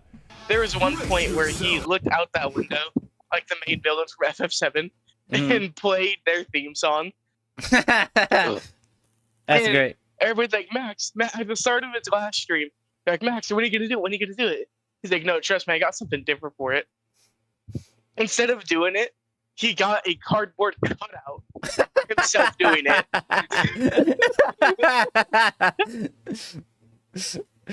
Oh, that's great. All right, Marvel Tokon, let's go. Yeah, dude. Chat's gotta tell me where the heck. I'm so mad though. I could have been an emo right now. I do not know where the announcer's from. Damn! Dude. What? So, yeah, Wait, what? Okay, so I'm just gonna break you can this kick down it? as I see it. Captain America can like kick his shield. You can like throw the shield and kick it. Oh, it's the KOF announcer. It's the KOF 15 announcer. Thank you. You are totally right. Mix. Cross combos? So, yeah. Nani? And now they lost the next assist. A lot. It's so cool, dude. No. Stage transition. All active tag. There it is. There it is. In this game. Was I playing Iron Man here? I think I was. I'm surprised it's a lot slower than I thought it was gonna be. I don't know if that's just the footage, but it actually looks slow. I thought it was gonna be a lot faster. I never played combo. He compares it to like Iron Man's interesting. Grand Blue and Fighters a little bit. Yeah, I can see the Grand Blue comparison. Fighters is definitely faster than this though. Like I think it's because there's something in it that's kind of similar to Super Dash. Keyword is kind of. Oh, okay. He's also the Iron Man ult is so cool. Rushing down becomes a little hard. Okay, now I see the round. Is that the rounds up there? Oh yeah, with the, you like, can the star? Iron Man's like into flight. And that green gauge is the tag gauge. Cap does have DP. Yeah. Oh yeah. There's a lot of the reason there's a lot of stage transitions is because they are attached to gameplay. Doing stage transitions allows you to get more characters. It unlocks the rest of your team. So yeah. Wait, stage transitions unlocks characters? So the way it works is you only start out with 2 of your characters on your team, and certain requirements will get you your other characters, like landing a throw, or like hitting a move and like a certain move in the corner, or doing a stage transition, or losing a round. That's such a fun idea. And so you start off with like Cap and Iron Man, right? And then let's say you break the wall, and then you unlock Star-Lord as your assist. Yes, and then you lose a round, you unlock Spider-Man. Okay, and so do you have all 3 of their assists now? Yeah, now you have every assist. Gotcha. Okay. You just unlock that. He compares it more of it. Feels almost more like a 1v1 than a team game. Okay. Does the game feel Marvel versus Capcom like? Not at all. It does not. It definitely feels a bit closer to Grand Blue Fantasy versus Rising, and a bit of like BB Tag and a bit of Dragon Ball Fighters. You know, it's a little bit of all of those games sort of put together. The what's it called? The air dash on some characters like Captain America is really fast. It's actually like legit better. Okay, than there I the see air it. dash. So like when you call your assist, you can press X to change. There's that active tag, baby. On games like Guilty Gear Strive. Active chat. Damn, it launches so far. The game is mostly like a 1v1 game. There is a team aspect to it, absolutely, but there isn't like a ton guard of cancel? direct incentivization for you to tag because since you only have one life bar. Damn! DHC right here. Since you only got one life bar. Damn! That was a fire-ass Unibeam. To extend things is from like a combo, right? But if you have a character that you're good with, why are you changing? You know, why are you changing?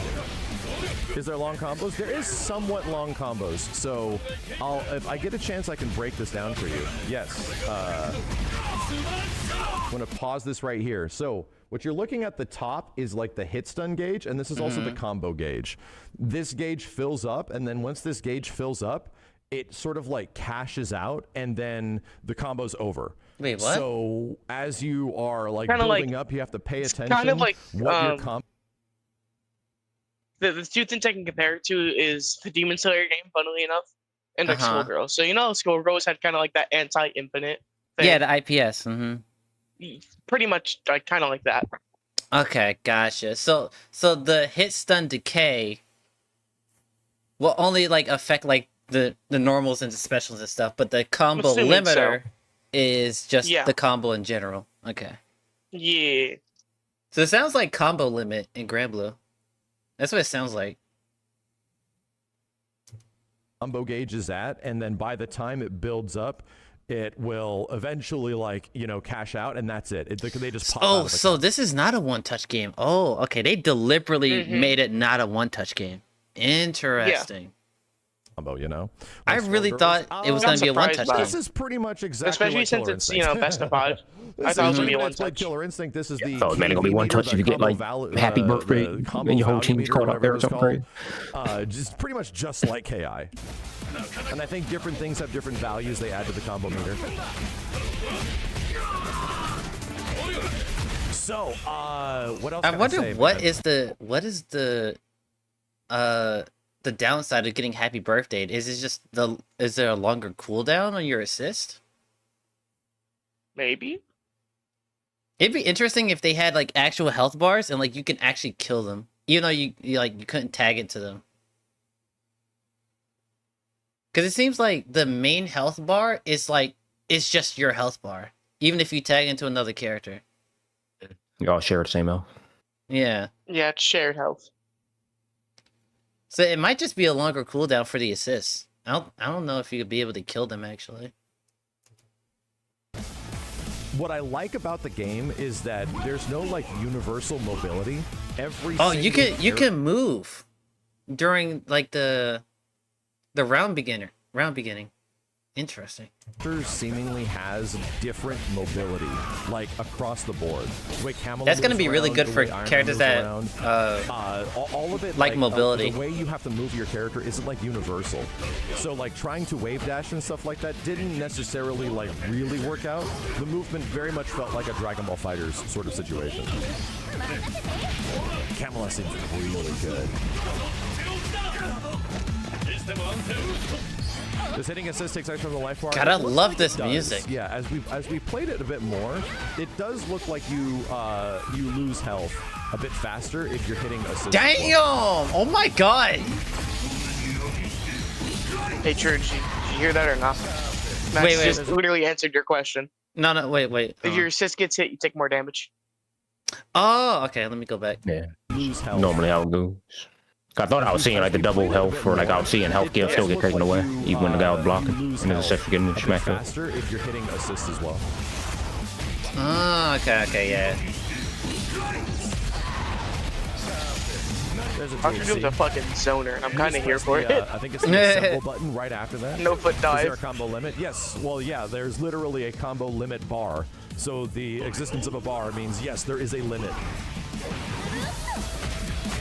Damn! That overhead was crazy. Dude. She's like a ridiculous Dawson. She gets Hey, confirmed yo! from I everywhere. believe Full screen on the grabs? Max said these matches are him against devs. That's the I think- Wait. They weren't even near the corner. Wait, how'd they do this state transition? Wait, what? She's like a ridiculous Dawson. She gets confirms from everywhere. Unless the corner is just a lot closer than I thought. So that Or was maybe some moves just like go into it. You know, like how a snapback is and stuff in Marvel Capcom. Yeah. How, like something that just like insta knocks you out if you end with a combo with it or something. Oh, okay. So it's like a specific move that triggers It might be. Yeah, I don't know specifically. Like I said, Okay. wouldn't know Because if I was there. from like Starlord's position, like he was far away from the corner, but like the stage transition still happened. Unless Kamala just has that good of reach that it just reached all the way over there. Combo. That's the light auto combo. God, I'm so excited for this game. It looks Is there fun. flame dashing? No, the movement is like Dragon Ball Fighters.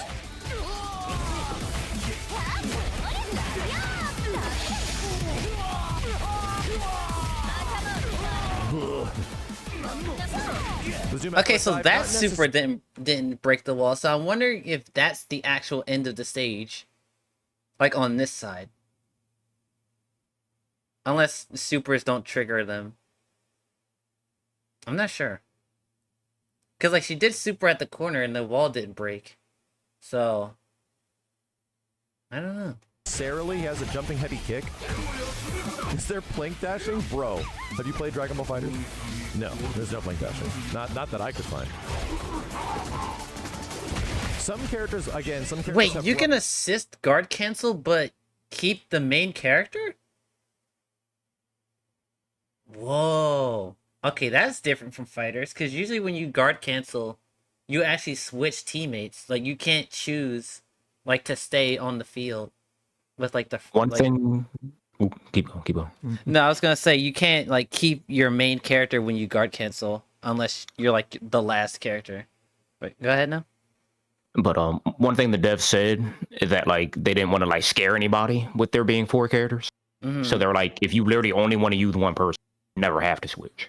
Oh, okay. Now I see. Yeah, I can see that philosophy with like. Yeah, okay, gotcha. I mean, it looks stable. Like some characters have you know, dashes, the whole has 4v4 was a little intimidating, but like, it looks easy to understand. I'm assuming that there might be. It's ways just to like manipulate the that depth movement of like just a little what bit. team comps like assist wise is like where the depth will probably come into place. Yeah, when Hopefully that doesn't, because that's where my issues come in. Like, I don't like, assist metas, which I feel is definitely going to happen. Oh yeah, So- yeah. I can see a scenario where like Iron Man beam assist into like Captain America's shield, where it's like left right mix up. Like I could totally see that happening. I just need Nightcrawler and Gambit, Looking bro, a bit and Miles. slow. It is somewhat slow. You almost have to like unlock the mobility of the game. Oh yeah, active through, tag like, is a thing, so yeah, mechanics, it's you definitely going to really be an gotta, assist play game. it out. Here's the best thing I can say about the demo Or session assist that metas, I had. I should say. It took 'Cause, like, us that active tag. a long time to even grasp like mechanics. What the fuck? Go back It really took quick. a long time Can to- Cap angle that shit? a long time. Oh god, to he can. grasp He throw the like Does it look like he freaking was Mega trying Man. to make it go behind him? It took us Like, watch. a long time to even grasp. Unless it bounced off the ceiling and then came back down. That'd be really cool. mechanics. It took a long time to even like Dude, these get stage and understand, and transitions we didn't are even. so good. I don't think I ended God, up you using all see- the mechanics at all. I'm so glad that was, this is there was several borderline things almost that nothing we were like not NPC. properly Oh no, it has Because- it has the BB tag assist invincibility. Oh, did y'all see that? Yeah, that's fine. I feel Yeah, like, it's over. after a certain animation ends, I feel like you shouldn't be able to just hit the assist just because they're right. Okay, So that makes yeah. sense. But like Starlord just straight up like just phased through the shield. I was like, oh, that didn't happy birthday? Okay. So Yeah, I'm when it wondering. came out, did animation taunted, and I feel like once the taunt starts, that's when they're probably involved. Yeah. Dude, imagine like big heavy characters like Hulk. Like they're definitely gonna add Hulk. Like imagine like Hulk's big ass body getting happy birthday. Imagine Hulk just like fucking chucking a truck and happy birthdays like Star-Lord or Yeah, what if they add Rocket or some shit. interactables? Like Injustice. Like, yeah, oh like God, you know what Injustice. that reminds me of? It reminds me of that infamous Injustice 1 clip where somebody kept looping them with the fucking dumpster. Yeah, with Batman just kept throwing batarangs and just throwing dumpster. Battery dumpster. No, but the interactables of like that kind of era of NRS, Injustice 1, MKX, and Injustice 2 were some of the coolest parts about those games, I'm not gonna lie. I like the idea of interactables. The fact that they were unblockable is fucking ham. That's just ham, bro. Utilizing in the right way, which was like, okay, so no, we did not figure this game out in an hour. We did not. Okay, so oh, that's so cool. The See, it's like, I'm so glad it's nothing like MVC, because, you know, it's completely new iterations of these characters in a fighting game. Mm-hmm. It's able to stand on Because, you its know, own merits. MVC keeps them relatively similar, because, you know, like... And the character's gimmick button, or they call it the unique button, you know? Cap's design is slowly growing on me. What am I? I don't like it from frame one. On the That's not a second person design I didn't like. The jacket is still weird to me. But like everything else, I'm kind of digging. Assists don't feel All I gotta say is bad, Rival says right? take notes on how to make a good Assists cap don't default. necessarily feel really bad. However, tagging Yeah, I can be definitely kinda like. tough. I outside the jacket, I like it more than Rivals cap. The only thing I like about Rivals Cap's default is it uses the holographic shield, which I like. I like Because not a lot Rivals of Marvel helmet. media I like uses his that helmet. anymore. I just don't like big suited up future Cap. I don't know if y'all saw what I just saw just there. Though. Wait, what'd you say? Sorry. Cap just DP'd and was able to attack out of the DP on the cross up too. DP combos? Wait, No, they blocked the DP and they fucking went behind him and was able to cross him up. Check it. Oh, okay, yeah. Okay, yeah. Okay, yeah, that could happen in fighters, yeah. Now, I'm wondering if you can do DP assist in this game.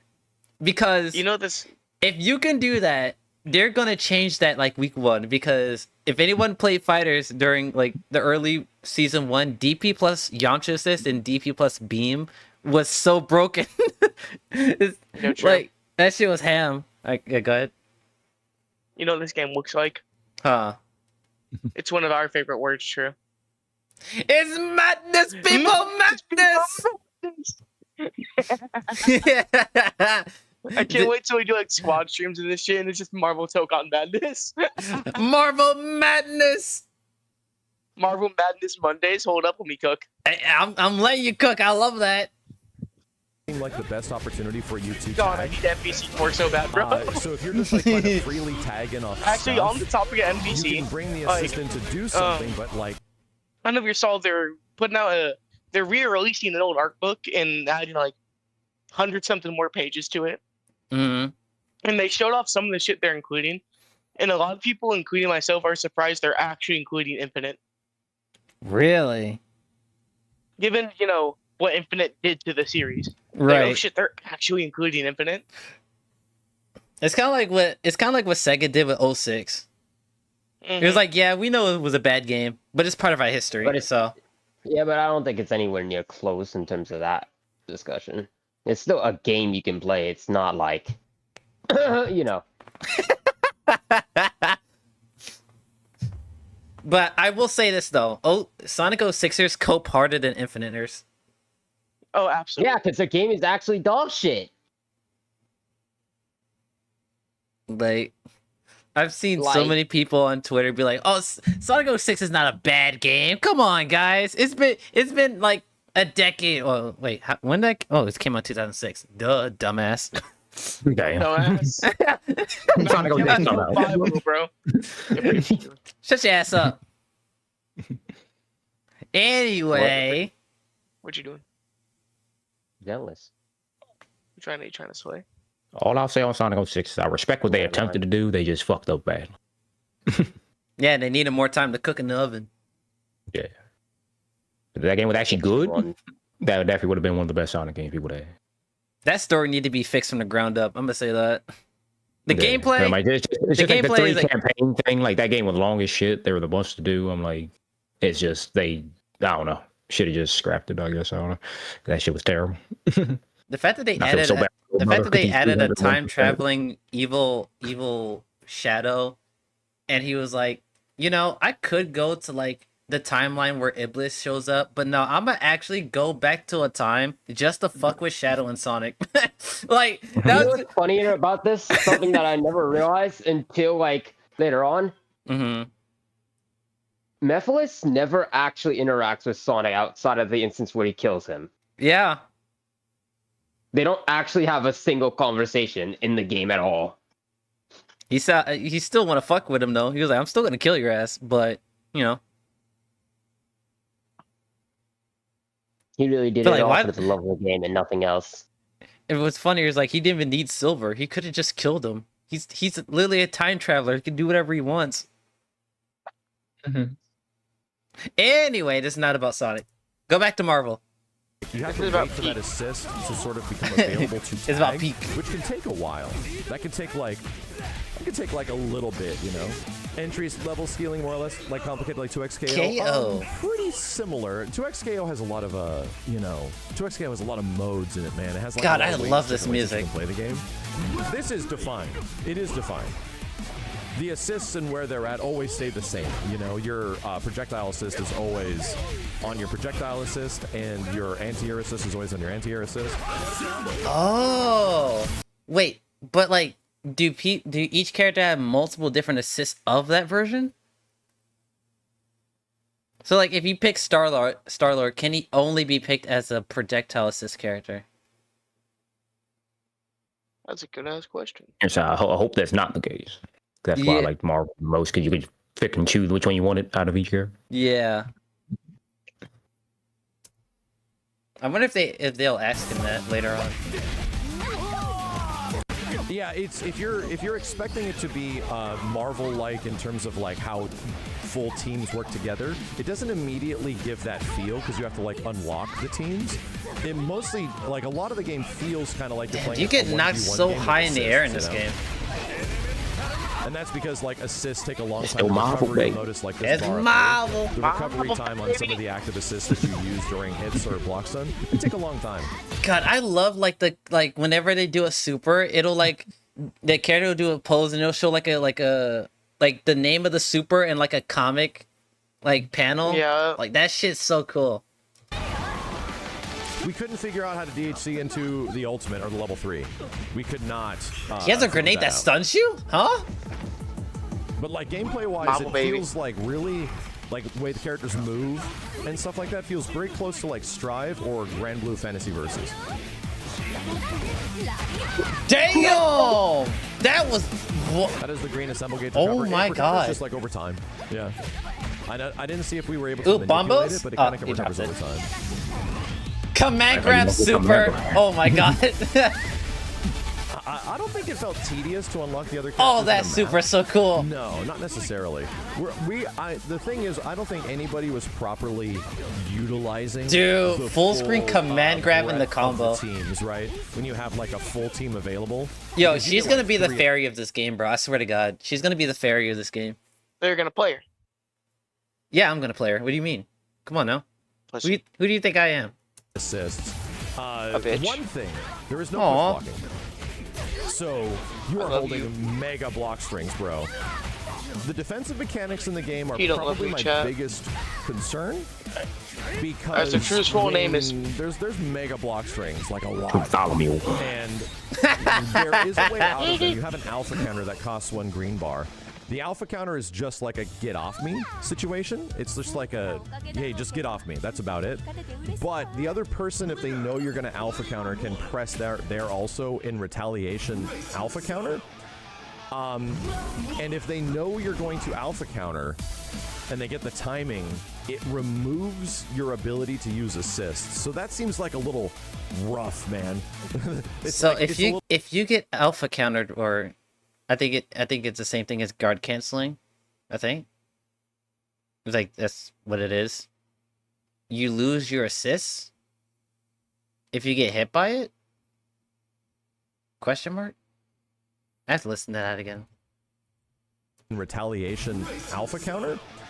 And if they know you're going to alpha counter and they get the timing, it removes your ability to use assists. So that seems like a little rough, man. Oh, if you do it and then it gets like, countered by your opponent. Really hard, okay. And all of a sudden, I was just like, please get off me for a moment. Oh, he called it that I wanted him to get off me, and now I can't use my whole team. You know, like, uh-oh. That's rough, bro. My whole team, where'd it go?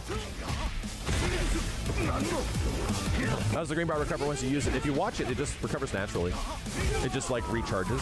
No, it's not like a counter breaker in KI because the reward is not offense, right? You can't like alpha counter into offense. It's just a get off me. The alpha counter, and even if you call it the alpha counter, it just locks out their team.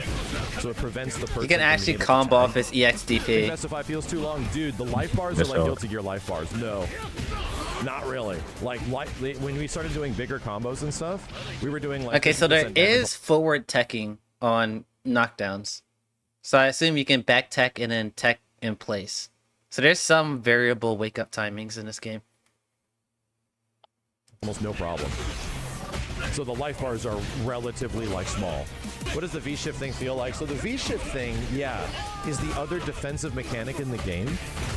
And I don't think we fully understood how to use it. It acts like a parry. Fucking active tag. You can parry the opponent. So if they hit you, if they strike you during those moments, then you get like a follow-up attack. But I think you can actually add your other team members to it. Like you can actually bring in your other team members to do stuff off of that shit. So okay, what I'm curious about is if it works like Grand Blue, where everyone, well, mostly everyone, has a projectile and a DP or some sort of reversal. Because that's what it seems like to me. Like that move that like Iron Man did where he did like that flip kick, it looks like a DP. I don't know if it is though. It might be the case for this game where like everybody has a DP or some sort of reversal. Everybody has like some sort of projectile, whether it's like a long range normal or an actual like fireball or something. Bro, get the fuck. Oh my god. Are you okay there, Dashi? Bro, I'm playing this fucking game and every time I try to escape, it's character kept jumping back into the fucking haystack. And I just died. Rip in the chat. Rip in the chat. The game is extremely auto combo heavy. The nice part about it is that for anybody that is unfamiliar with fighting games, there's an auto combo on the light attacks, on the medium attacks.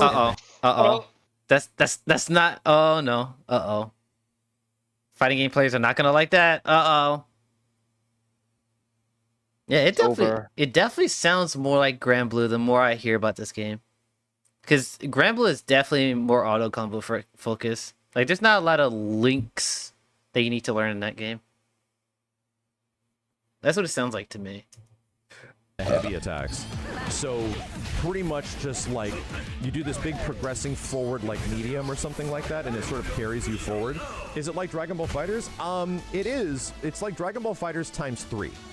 So you have in Dragon Ball FighterZ you press like the light button to get the auto combo sort of happen in that way. You guys know how, I think it's in Grand Blue. You know in Grand Blue how you do like a light auto combo and you do a medium auto combo or a heavy auto combo? I think it was that way. With chip damage. The game has that on like almost every button. So if you want to like see cool stuff happen, you just like mash the mediums and you get a super. If you want to see cool stuff happen, you just mash the heavies and you will also get a super on the heavies, you know? I'm pretty sure there's probably going to be custom combos. Like fighters. Huh? No, when he said that, like, so like fighters, like the only difference is heavy also does it too. Yeah, he's talking about like how similar to like, it's like a mixture. It's like it keeps like the super aspect of fighters, but like the way that the combos work is like Grand Blue, where each like light, medium, heavy has an auto combo version. Yeah.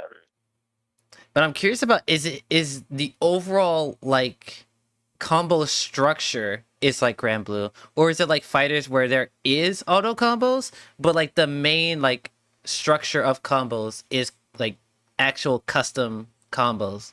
Because like if it works like Grand Blue, I don't know if I'm gonna like that. Because like a lot of combos in Grand Blue are just not interesting. So I'm hoping it works like fighters where like there's actual like custom things you can do. very tough to deal with at the start, man. Like they are all over the place. It's like, oh my god, like getting. God damn, Doom, relax. Is kind of like, all right. I started to get the hang of it towards the end of the session. Yeah, it definitely has that accessibility. Then somebody asked, do those combos feel nice? So, you'll notice that we're doing some like kind of cool combos in these situations. The game literally has the exact same combo tracking as Dragon Ball Fighters. So if you want to get your combo... God, why does Iron Man looks just like that guy from Persona 5 Strikers? I can't remember bro's name. He looks just like bro. Oh, fucking the main villain. Yeah. Yeah, he looks just like bro. I think his name was Akira or some shit. Something like that. Something like that, yeah. But no, I remember on that topic, Drew, when that game like came out and everyone's like, yo, they got anime Tony Stark. Oh, yeah, I remember that. And now anime Tony Stark is a reality. Work in the air, it's best just to like mash lights or to mash mediums or to mash heavies, because it like locks you to your opponent when you're in the air and you are trying to like juggle and hit them. Wait. Do auto combos track? And can you do it on whiff? That's important.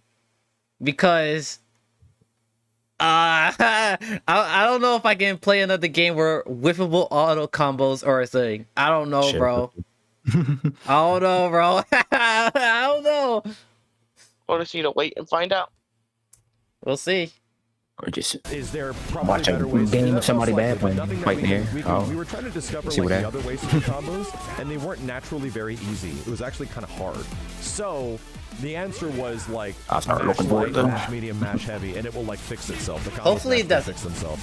That also sort of worked on the ground as well.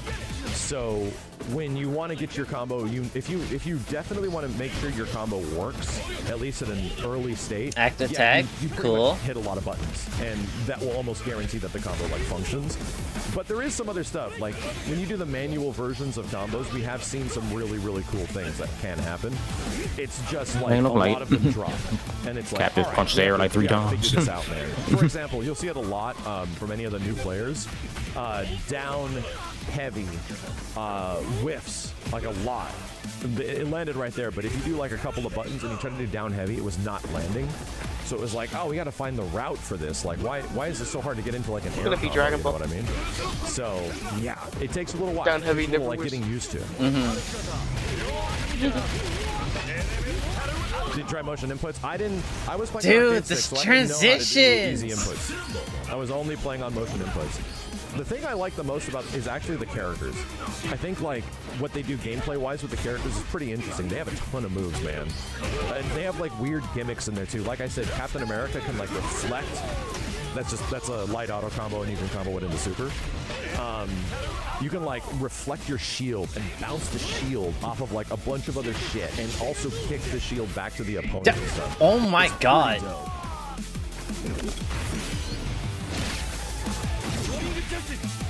Is there any pros to do motion inputs? Oh, you mean like not professionals? You mean like advantages? Yeah, they do a little bit more damage, I think. Do combos feel good to do?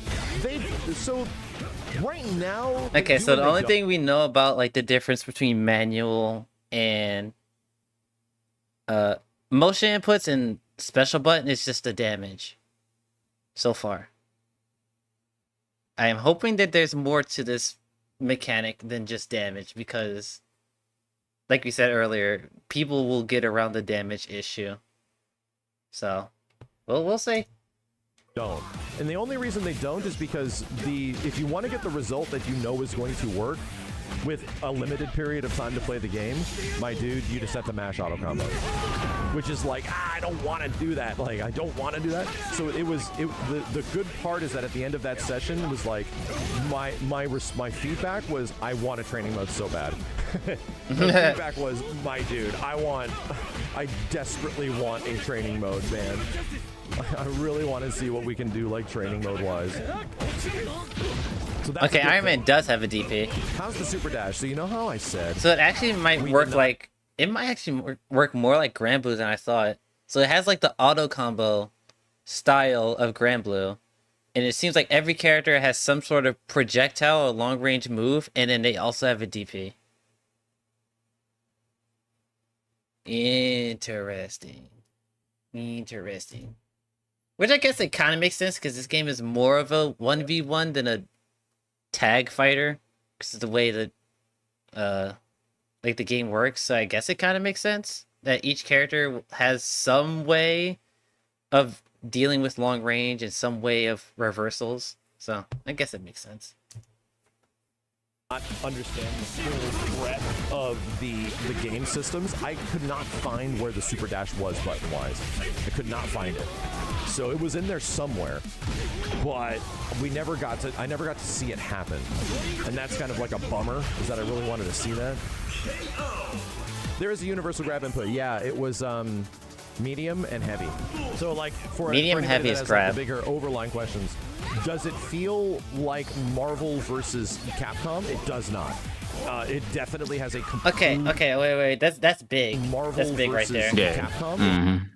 So I know you saw it. Overline questions.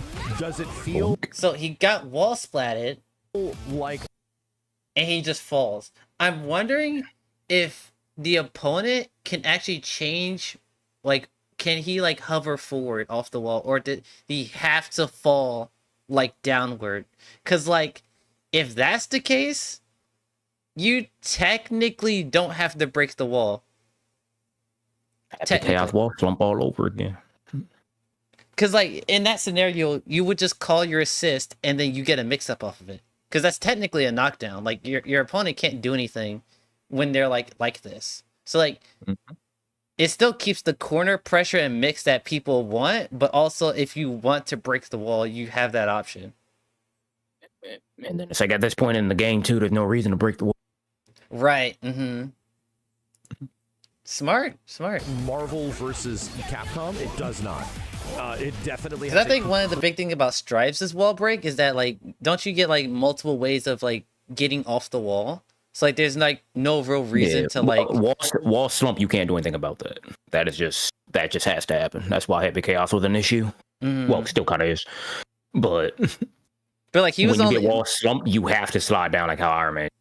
If you're stuck up on the wall like how high Iron Man was, you can either go straight up, you can just fall down, or you can go all the way to the right side of the screen. Right. But like that, wall slump's the only exception because they say you have to do that. Right, but like, and it's like only Happy Chaos could take advantage of it too. I have a wall slump combo with Pot, so no. Really? I didn't think he had one. Anybody can wall slump. You just need to know what move wall slumps in the corner. Oh, okay. It's just Happy Chaos is like he's just so baby goo goo gaga easy moded, getting you in that scenario that that's why he was the problem. Gotcha. Okay. Like when I get you on wall slump, I take you like the dumbest move possible. and every time I do it, it's accidental too. Like I confused the hell out of Emmy the other day when I wall slumped Emmy with Pop. He was like, "What the fuck is going on?"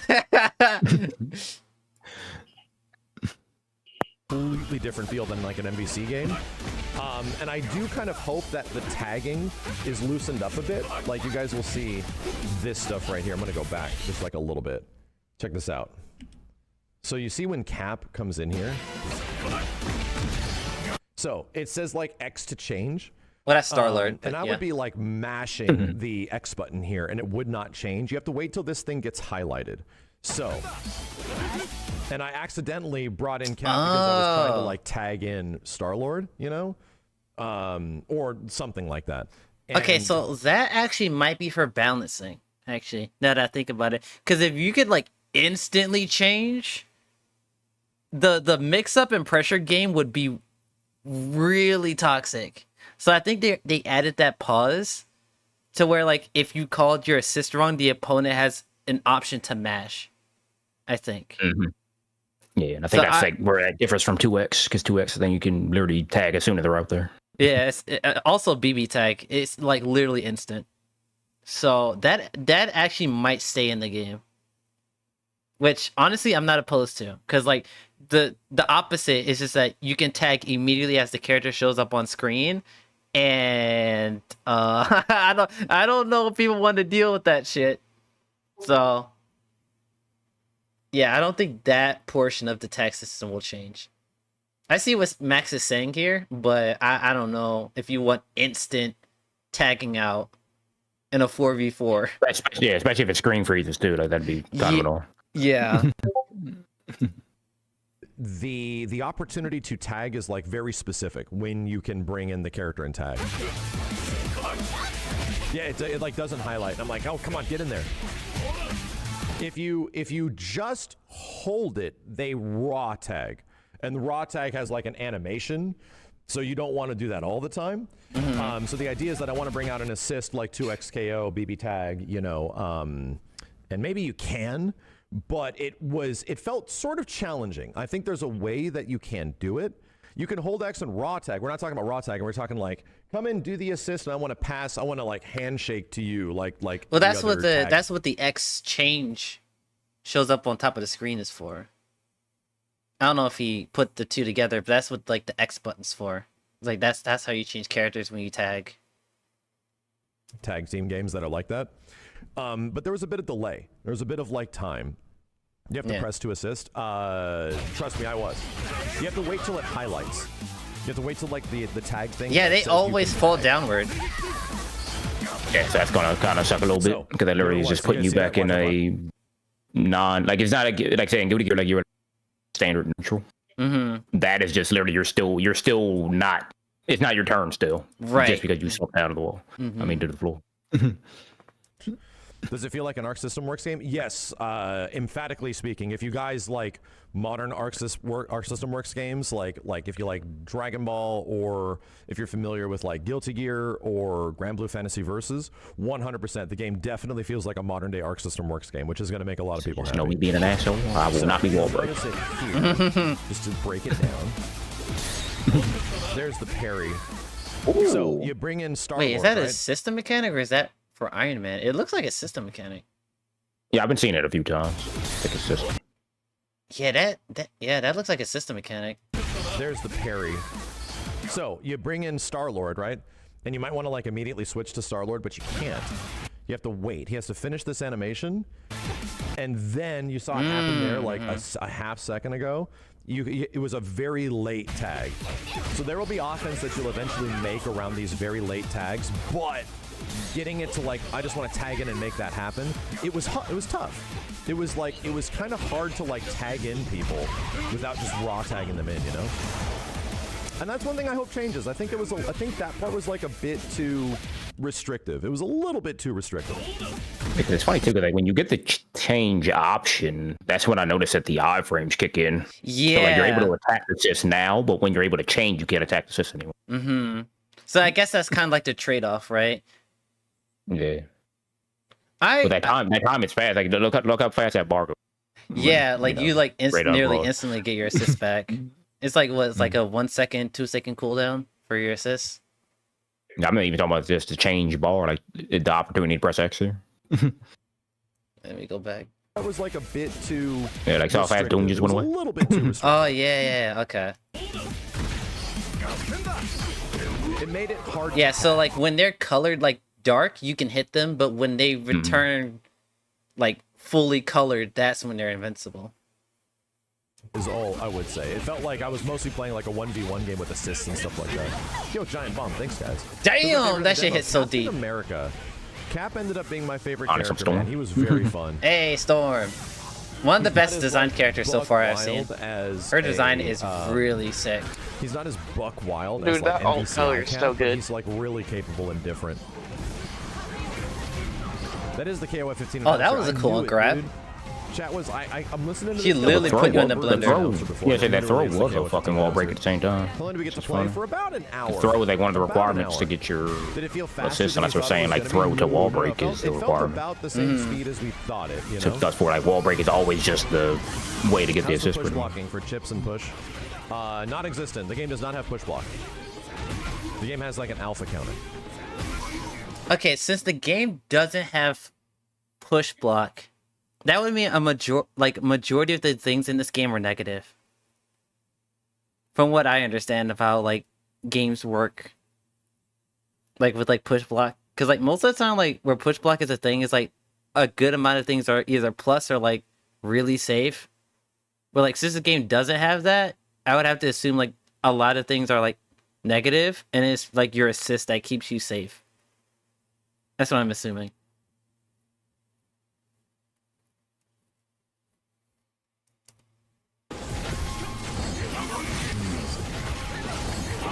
How does Storm play? I didn't get a chance to play Storm.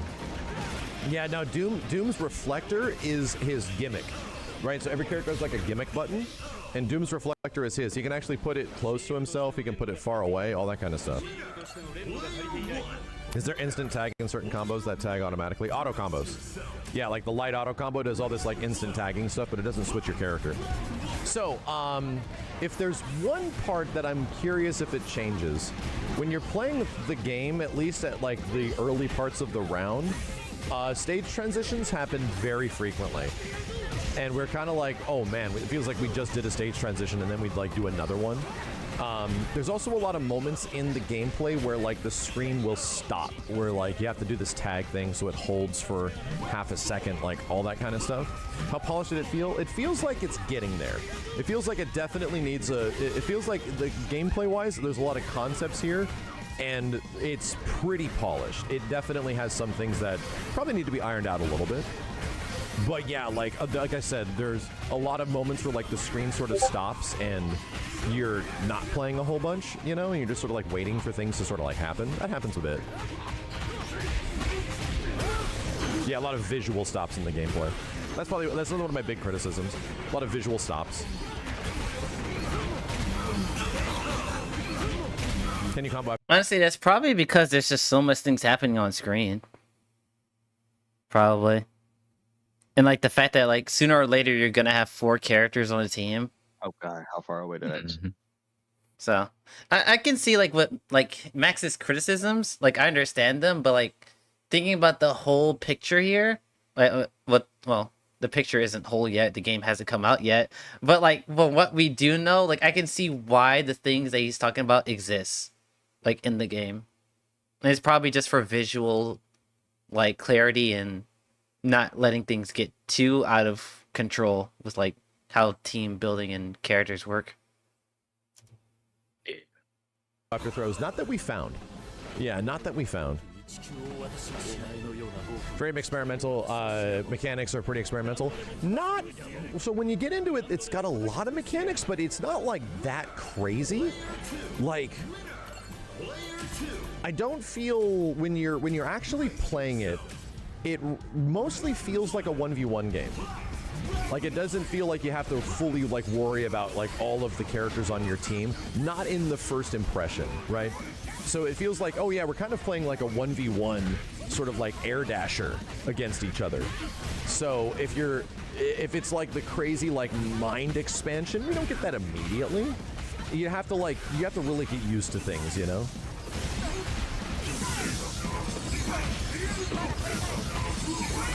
The biggest one. Whoa! Wait! Do you see how far she rolled there? Mm-hmm. Unless that was like a command dash. Really get used to things, you know. So she got hit by the. Oh my god! Yeah, not just tech roll. Yeah. Jesus! And behind you all of a sudden. Holy shit! Which I feel like she wasn't supposed to get hit like that by that move. So that was it could be air unblockable. I mean, that'd be fucking stupid if it was, but it could be. Just that momentum shift was just strange. They already flew towards them and then rolled back. I'm like, damn, I don't think you're supposed to be behind me right now. Like she fucking flew.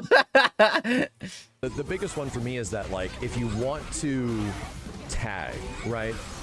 What is the purpose for tagging? Like if you have your main character and you're really good with that character, the biggest purpose is that you want to tag to counter the matchup, right? So if I know Doom works really good against Star-Lord or something like that, you would just try to bring in Doom against Star-Lord. That would be the goal. There's no real reason to directly tag them in otherwise, because there's no health. I don't think there's any health recovery. Since you have one full life bar, you don't have there's no interest. There's no like white life or blue life system in this game. Everything is true damage. Yeah, that's what I was saying too. Like even the chip, like I didn't even notice there was chip until. Yeah. Huh. There's no way to recover life in this game. Holy shit. That's new. Honestly. I mean, I haven't played a game where that wasn't the case. There's always some sort of like, if you're not actively in a combo, you can recover life. But no, in this game, no. Every damage you deal is true. You can't get that shit back. Unless they add a character with like a sense of beam mechanic or some shit. You know.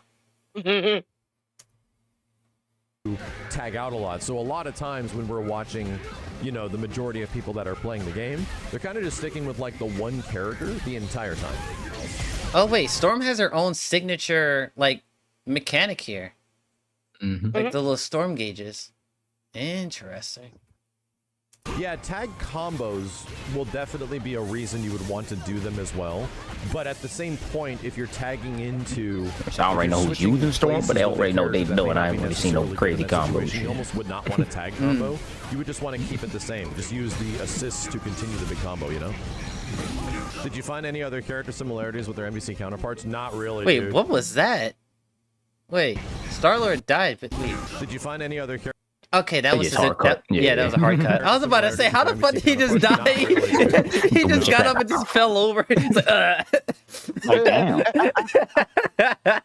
No, not really. You almost have to like eliminate that out of your head. Yeah, like Captain America's doing like jump punches and stuff, and Iron Man is doing B Orchid's Dragon Punch. I'm like, what is going on here? Like, there's Doom especially is a weird one because you really got to get used to his gameplay.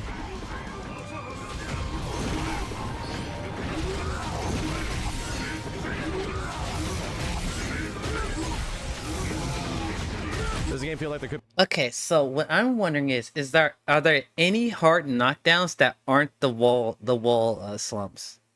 Because like so far, every single knockdown that I've seen outside of getting hit on the wall and falling, you can tech forward, backwards, and in place. Like even after supers that's available, is like hitting the wall and then just falling the only hard knockdown in the game. I don't know. I haven't really been paying too much attention, but That's just something I've just been keeping track of, because like usually with these types of games, like having a hard knockdown with assists is like some of the most broken shit you can ever ask for. It's like, hey, do you just never believe in having plus frames? Yeah. There literally can't be infinites because there is a combo gauge. It's right over here. There might be a way to Damn! Wait! You know? Oh my, bro. You don't see how far this nigga got knocked up? Look at this shit. There literally can't be infinites because there is Cat a comes combo in. gauge. It's right over here. And it gets knocked up even higher. You know? God damn, there's bro. this gauge right here. After like 8 hits, it was right around here. And once it gets to the top, there's no more combo. So they just stop being comboed. Yeah, that's pretty much what a lot of the pressure of the game looks like, is stuff like this. Where it's like light, medium, heavy, special, assist, light, medium, heavy, and then you would try to like mix up some. I'm happy to talk about combo structure. I was just thinking about it myself right now. Because since there's no. Okay, yeah. So block strings work like fighters, basically. Like light, medium, heavy, special button, or special attack into assist. Do a mix up afterwards. If they block it, yeah, you guessed right. If you don't, you get hit, get bombaed. Push block, you just have to like go through it. And again, it looks like some of the longest combos in this game so far coming, which is cool, I guess. Yeah. Because, you know, it's incentivizing you to get the extra combo. Because the longest combo I've seen, I think, was like 30,000 damage. Yeah. So, and I was like using all the assists. Like, no one's like doing a combo that great with just, you know, I'm punching you and I'm doing a special or something. Right. If you alpha counter, you can get them off of you. Or if you predict that they're going to alpha counter, it's sort of a reaction and not a prediction. You can literally like counter the alpha counter and lock out their whole team. It's kind of nuts. It's a little risk reward for doing that. In the first 3 patches? No. I think the game is designed around not having push block.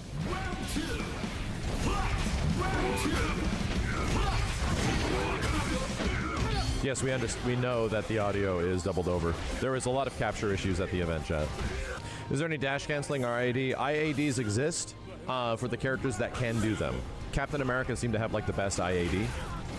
Okay, so instant air dashes are character specific, from what I understand. So. I've seen one of these big ass Hulk just had air Yeah. A lot of characters also have flight. So like Star-Lord and Doom and Iron Man have interesting flight, and you can enter flight from a lot of weird states, which is actually really cool. Any X Factor like mechanics? The only Damn, X Factor mechanic Star-Lord! is that in the final round, you'll have access to your whole team, no matter what. Oh, that was sick. Try dashing. What was that? Oh, yo, that shit was sick. What the fuck? Light from a lot of weird states, which is actually really cool. Any X Factor like mechanics? The only X Factor mechanic is that yo, that super is so cool. You'll have access to your whole team, no matter what.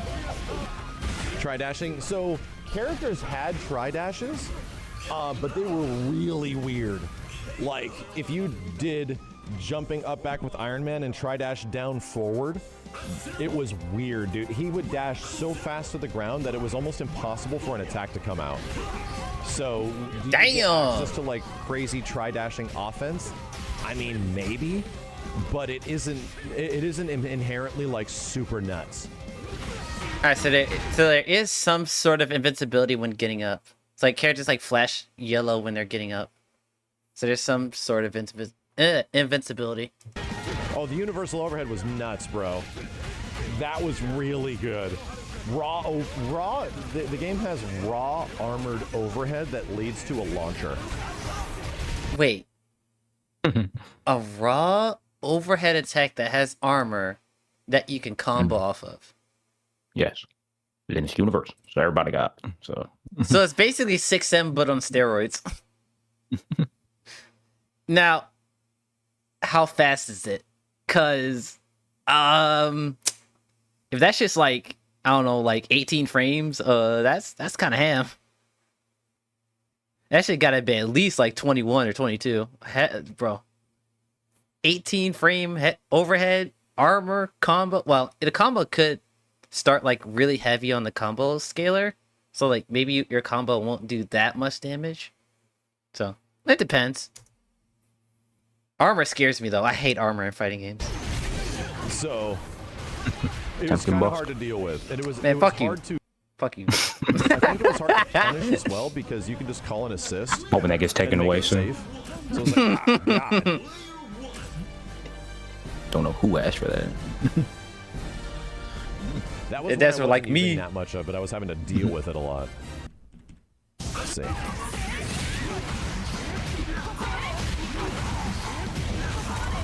So by the final round, does that mean no wall breaks? I think wall breaks were still happening.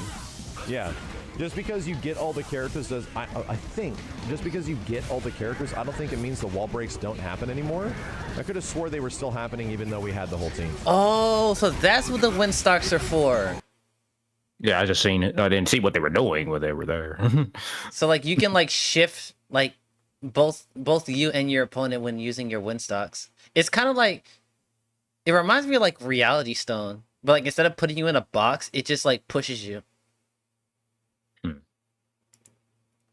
That could be nasty for mix-ups, because like imagine like a cap assist where like he throws like a shield, you through your wind attack pushes him forward towards you. The shield is behind the opponent, and then now you got a left right. Yo, this shit. This game might need a block button. I don't know, bro. This game might need a block button. Like, no block buttons. Most combos at the wall. I block those. I literally don't use the block button in Grand Blue, so. I mean, there are not a lot of left rights in Grand Blue. Like, there's only like 3, maybe 4 characters that like abuse it. So, it's not really necessary. But for this game with actual assists, it might. Yeah. What do you mean I'd be alright? What you mean? Well, my whole life with no block button, you be alright.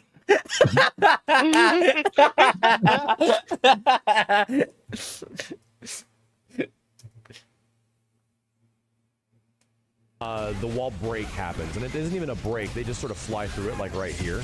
Yeah, the stage might not loop, so you can go like back left and back right. Maybe that's it, where it's like the stage is multi-tiered. That might make a bit more sense. So we can go Actually, that sounds like more like Injustice than Strive. Because doesn't Injustice have that? Kinda, yeah. I mean, some stages don't, but a majority of them, you can kind of loop it. Okay. Because like it seems like the map that you start on is the middle map, and then there's a left map and then a right map. And then if you get to the left and the right one, the only one that you can go to is the previous one. So if you go to the right map, you can't go right again. That's just what the corner is. I thought I noticed that. Yeah. Now, in Injustice, and I wonder if Tokon will do this, you could pick which version of the stage you wanted to start on. Maybe that's why maybe that's why fucking Iron Man kept getting stuck on the wall like that and not going through it. Yeah, because that's where the map limit is. Yeah. If you can choose which map you start on, that could be really crazy. Dude, Tokon has so much potential. I'm excited. At this point, instead of being pushed to the right.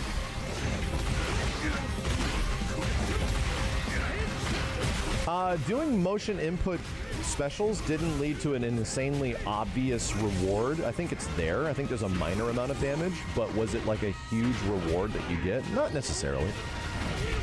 Pacing of the game felt good. Yeah. Oh, wait. You guys notice that?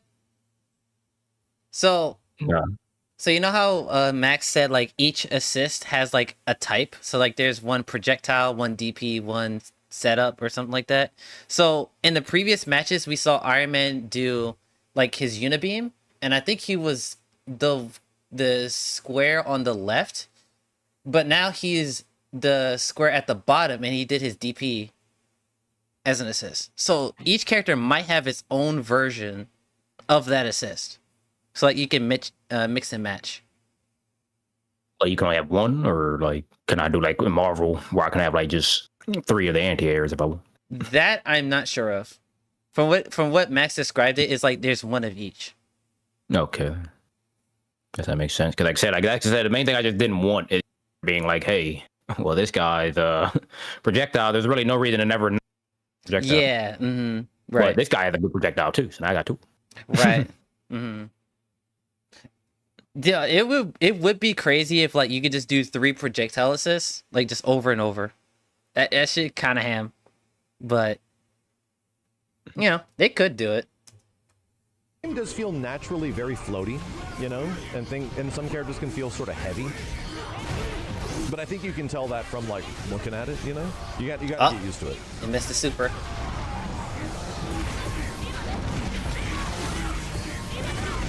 Okay, dude's later stay up on block. That's kind of scary. Yeah. Pretty much, it's built the same sort of like relationship that to yourself in the corner player that Dragon Ball Fighters did, where you're gonna have to hold these block strings, bro.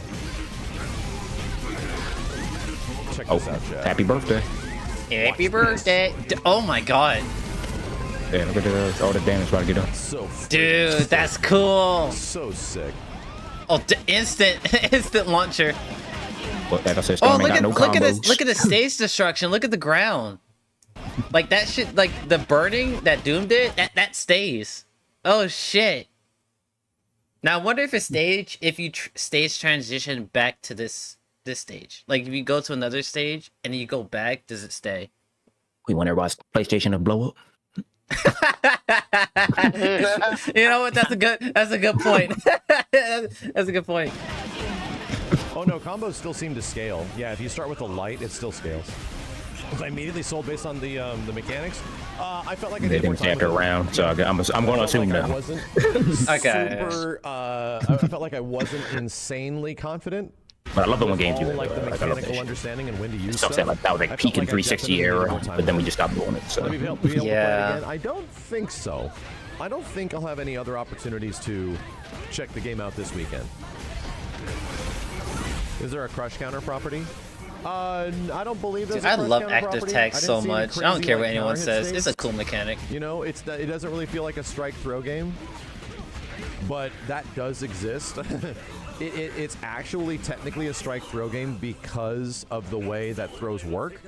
So yeah, that definitely is there, but I don't think there leads to giant counter hit states after throw.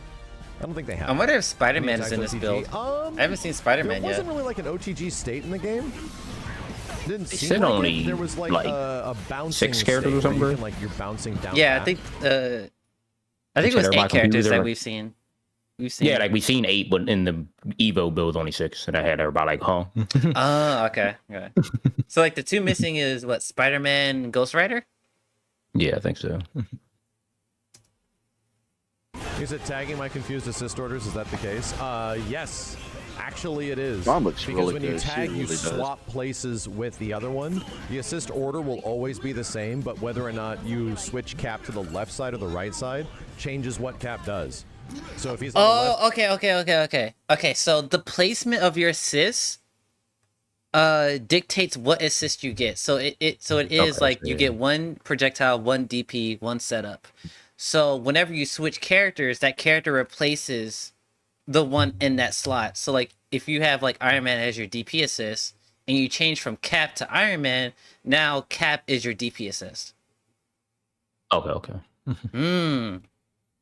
So there's a little bit of team building aspect, and you can't just pump all your assists into projectiles and just win neutral instantly. I kind of like that. That's cool. left side, he's doing like a unique assist. If he's on the right This is side, actually he's doing... this is actually really well like thought out. Like they actually thought about like the whole like team building aspect of it. Cause like, you know, speaking from fighters' experience, it's like beam assist meta, DP assist meta, fucking C assist meta. They're like, yeah, we're not doing that shit again. We're not doing that again. You only get 1 assist per type, okay? Doing a projectile assist. If he's on the bottom, he's doing an anti-air. So whenever you tag in, you have to.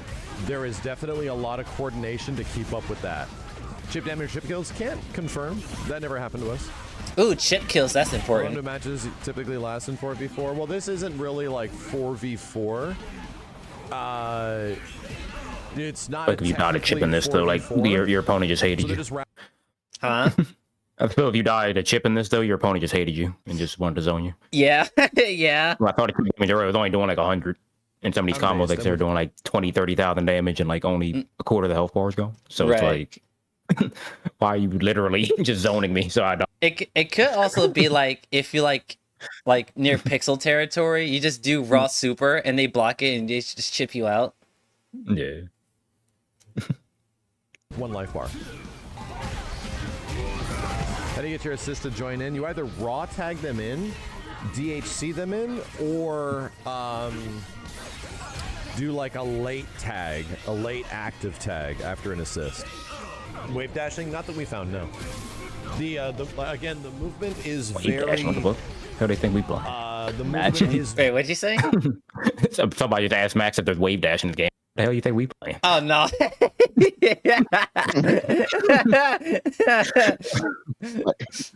Very Dragon Ball. He's like, what do you think this is? So if you play Dragon Ball FighterZ and you're used to have characters sort of move around in that game, it pretty much feels like that. The air This dashing ain't is sort Tekken, of this similar ain't to. Mortal Kombat, niggas. That parry, I don't know if it's considered a parry or what, but like that like flash, like you flash red and then you back up and you do a counterattack. That kind of reminds me of perfect parry. I don't know. Cause the screen kind of freezes when you do it and then you attack immediately afterwards. I wonder if like there's any way to interrupt like the flashing part. Like you trigger it, can you like guard cancel out of it, or do you just have to take the hit? Actually, how much damage does it do actually? That game, it pretty much feels like that. It does 10,000 damage. What? That's like what? Like 1/10 of your health bar? That's what I'm saying. And like that chip was only doing like 100. That's what I'm saying. If you get chipped out, it's kind of like. Holy shit! Like you're all chipped out, not a super. I mean, somebody just hated you. There's got to be some counterplay to that, cause like 10,000 damage on a defensive parry. That's ooh. Okay. The air dashing is sort of similar too. Boom. God damn, dude.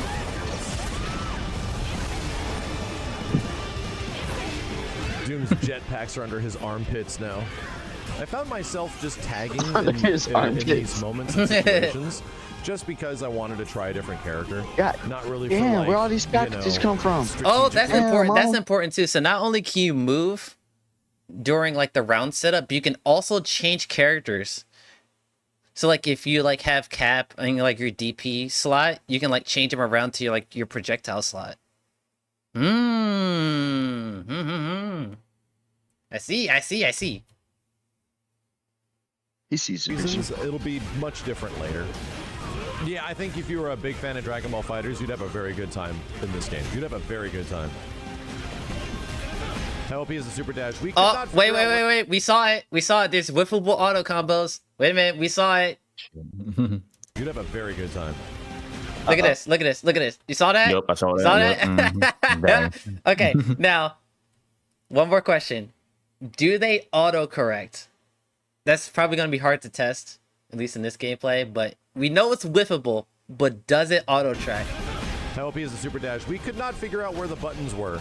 Again, I didn't have a controller, so I couldn't like manually do it.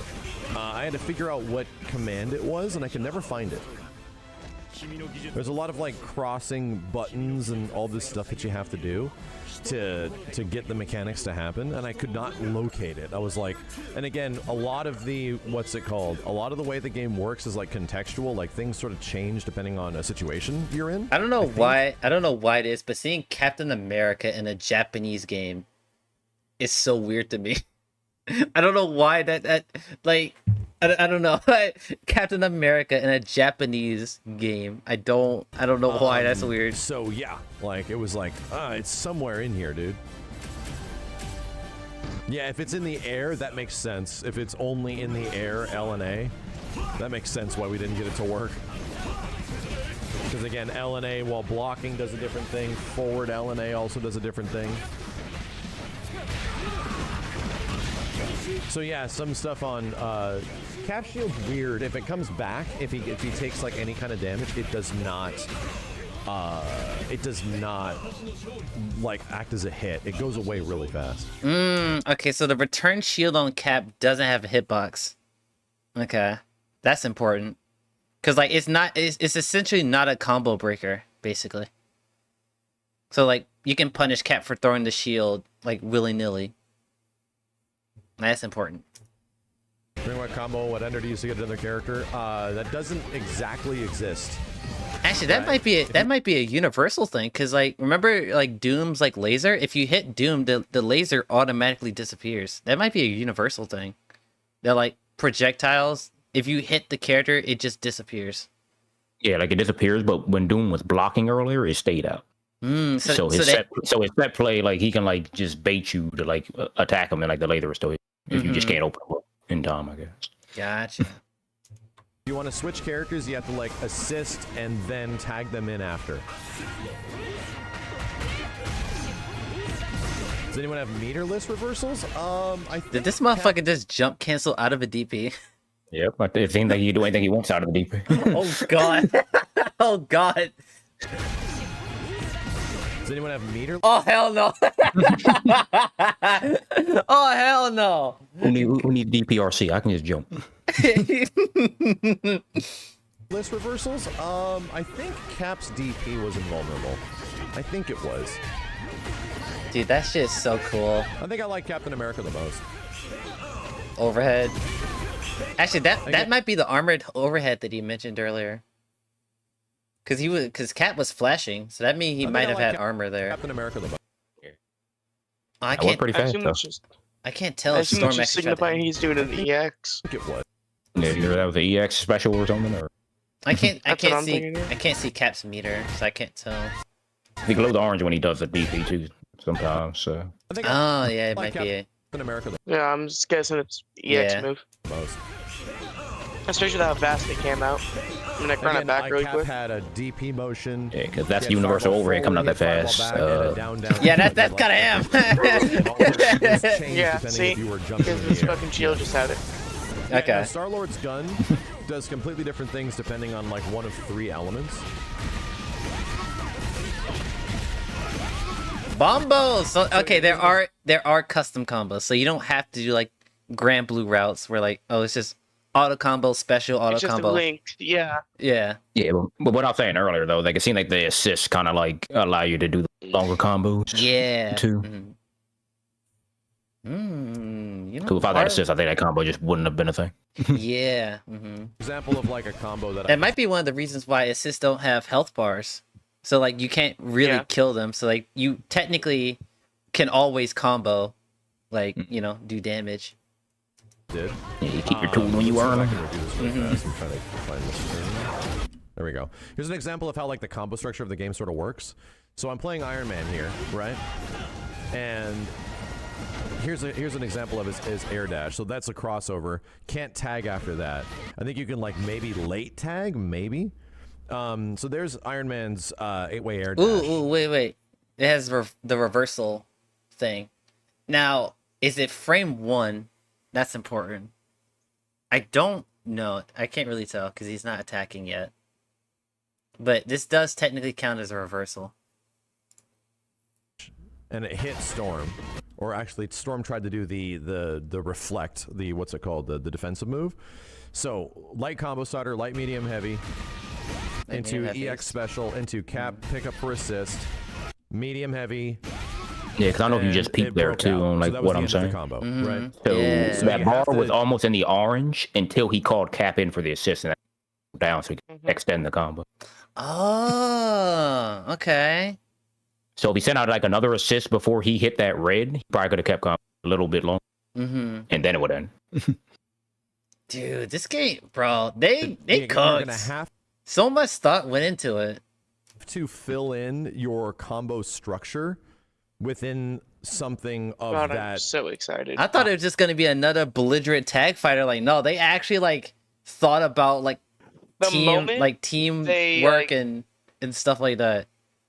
The moment they came out the other day and were like, oh yeah, by the way, you know, the whole you have to unlock your assist shit. I'm like, oh, this shit's gonna be so gas. The moment they said that, I'm like, oh, this gonna be something like different in the best way possible. Yeah.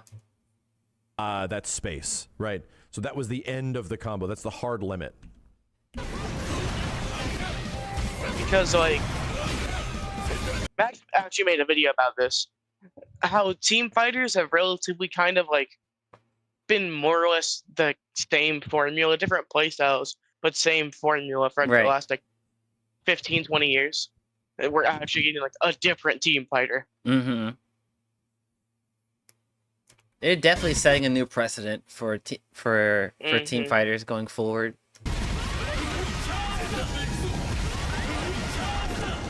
Yeah, combos are relatively pretty short. And I don't know, I think it depends on what move you sort of do to scale in them, you know? But you have to like choose what to do. Yeah, heavy buttons probably longer combos, light buttons, short combos. That was just like a ground combo with an assist and a launcher, and it was too much, right?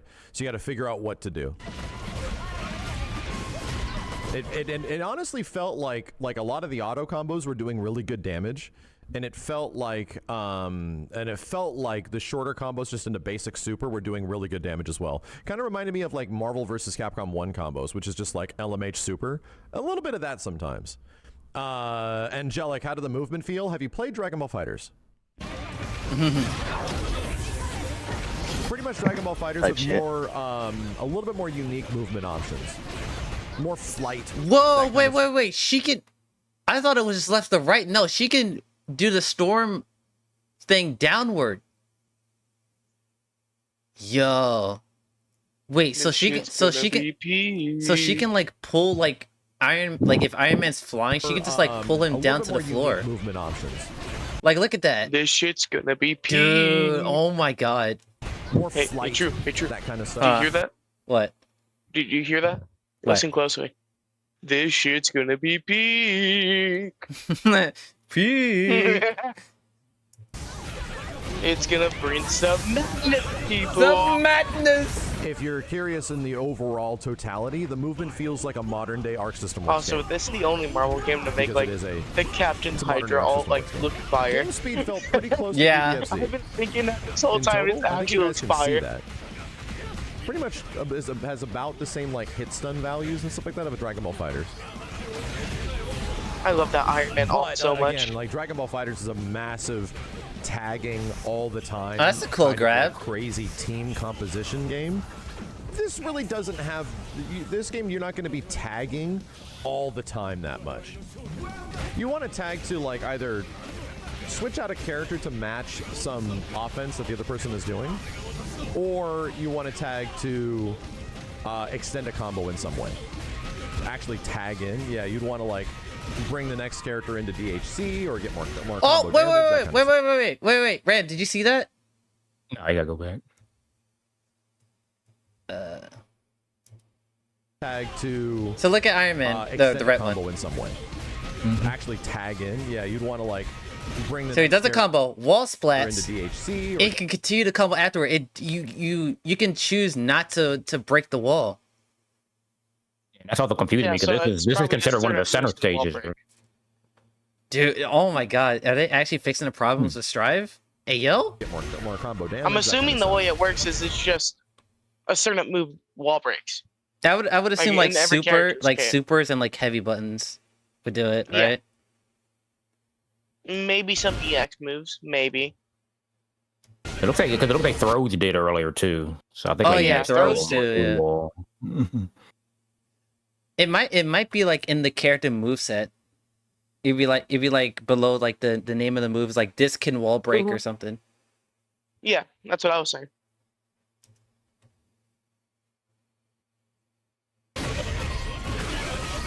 But then it just had me confused why the Miss Marvel wasn't doing anything. Like stuck Iron Man at the wall twice and just. Yeah. So it's like, if you could have kept comboing, why didn't you? Maybe Because they combo limit bar too. Like it was still full when he stuck to the wall and he was only able to hit him twice. Combo. So it could be like some characters have more wall break moves than others. It could be character specific. So like maybe like Miss Marvel doesn't have as many options. Cause like her long range, cause like imagine like full screen, you get command grab, and then she goes towards you and just breaks the wall instantly. So like maybe like to compensate for like her long reach, she doesn't wall break as easily.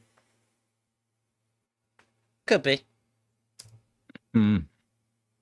Will say I never fully. The game had my interest now because I wasn't really interested in this game, but now that I'm watching this with you, I'm like, I guess I'll be trying it out when it comes Yeah. I mean, this game won't have I a can't demo, wait, bro. sadly. I really hope this game has a demo, but it probably It's won't. probably gonna at least have a beta. Yeah, but like dude, it's just, like when the more you like look at the game and like actually analyze what's going on, like this game is like so well built. Like it's like so much decision making you have to make. Like it's I love this. I was never like really able to pay attention which one I was like trying to combo into. Sometimes Yeah, I see how that chip like didn't kill you? I wasn't Yeah. sure why. Because Like if they like dying a chip like that, like they really hate you. And there's almost They don't care if you have no health. There's just a lot of mechanical like density to the game. Oh, look at that! The little guard cancel didn't kill. Mm-hmm. So it's like maybe system mechanics won't kill. You actually have to get a hit. Almost all this stuff happening down here. There's just a lot of mechanical like density to the game to sort of like balance and figure out why isn't this working. Dude, that normal What am I looks so doing wrong degenerate. here, you know? And there's a lot of like tells that Jarvis, aren't unplug exactly his there. Ethernet. Yeah, and again, I don't. It might seem like it's really complicated, and I say that we did not. Oh, combo into level 3. dude!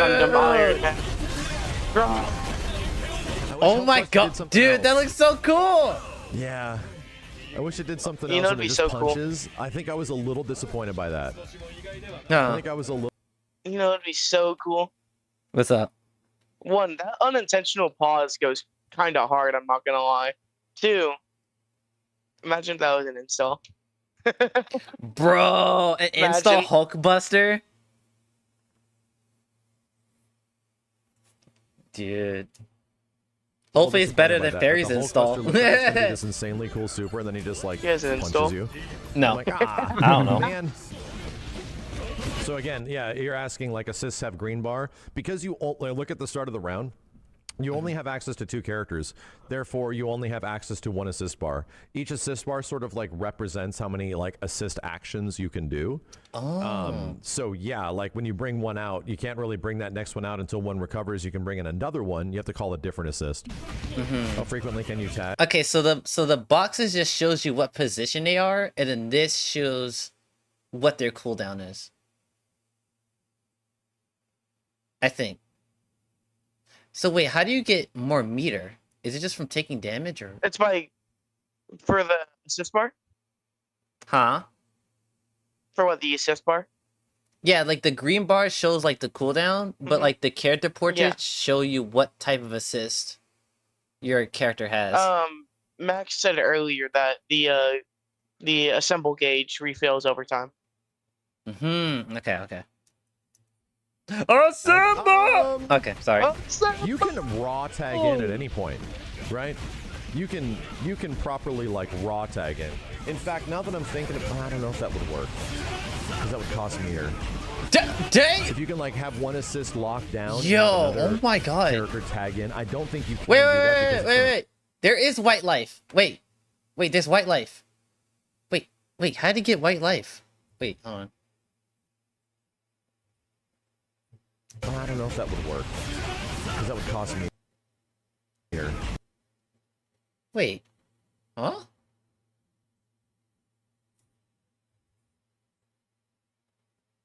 Okay, so he's Iron Man. Tag in. In fact, no. Does combo. I'm thinking of, does super. Work. That would... And then he tags in Doom and gets white life.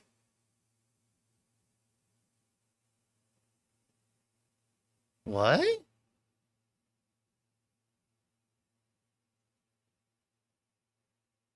Okay, I'm confused.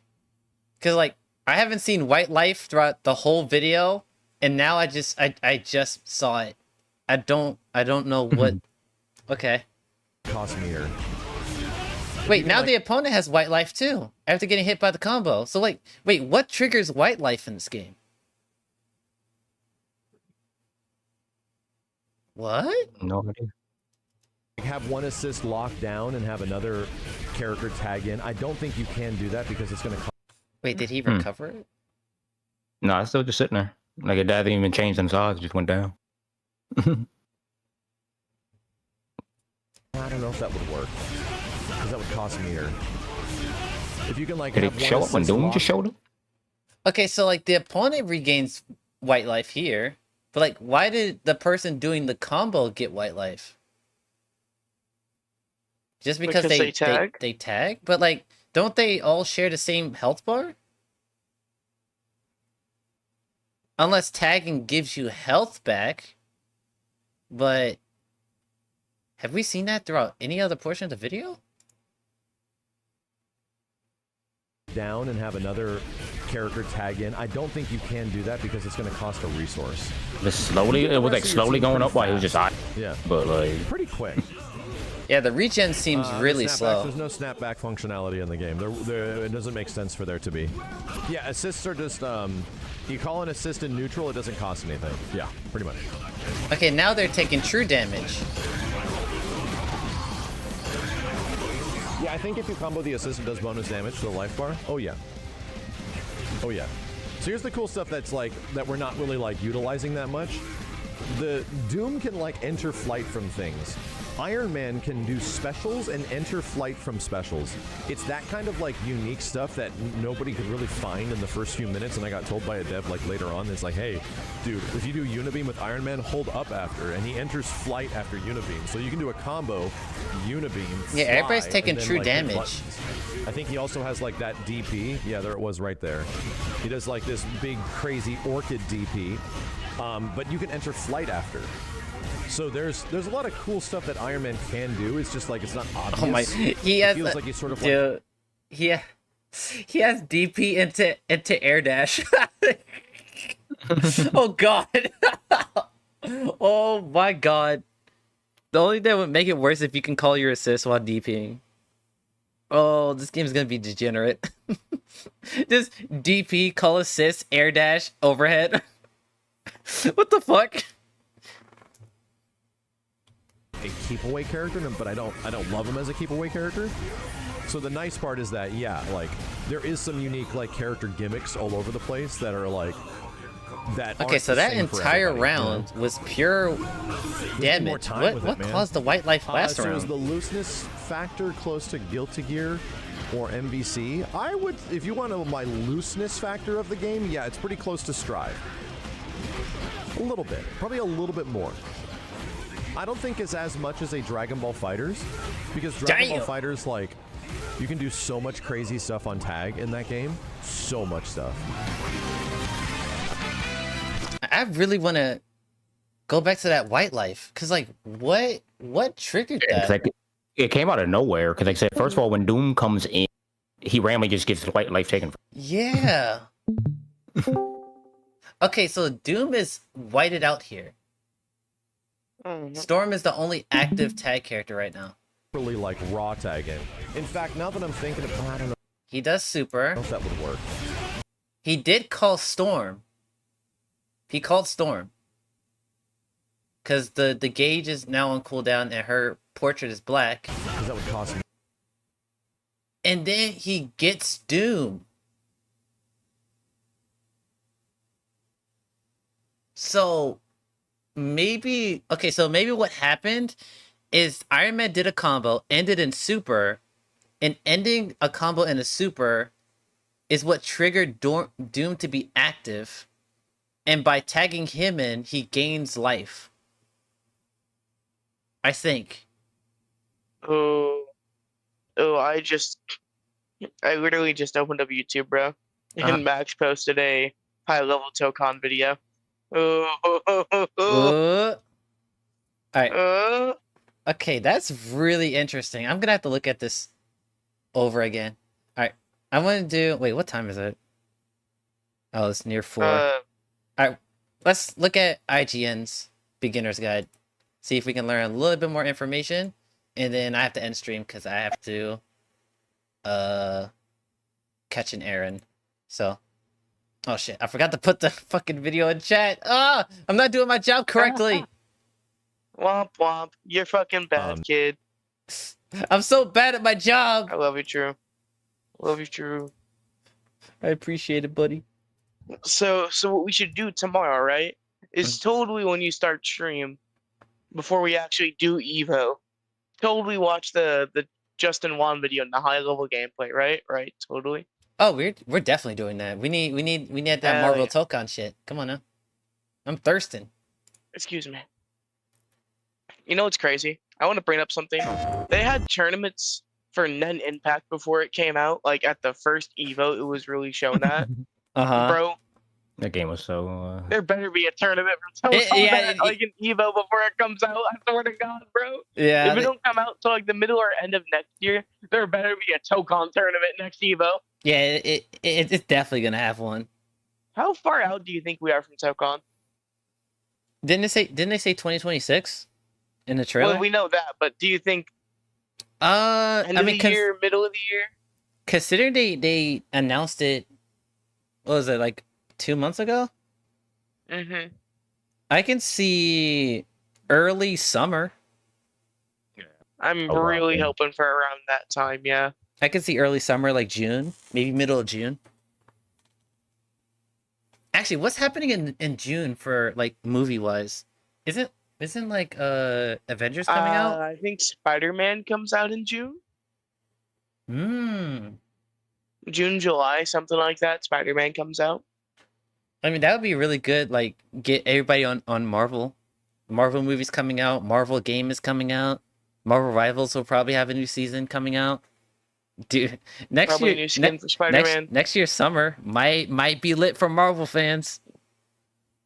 Dude, the end of the year when Doomsday comes out. God, I want to talk about Fantastic Four so bad, but I can't. We can talk later when I come back. I'll be at work. Fuck. Damn. I mean, it depends how late you're gonna be up, because I get off at like 9 o'clock my time. Oh, I'll be home by then.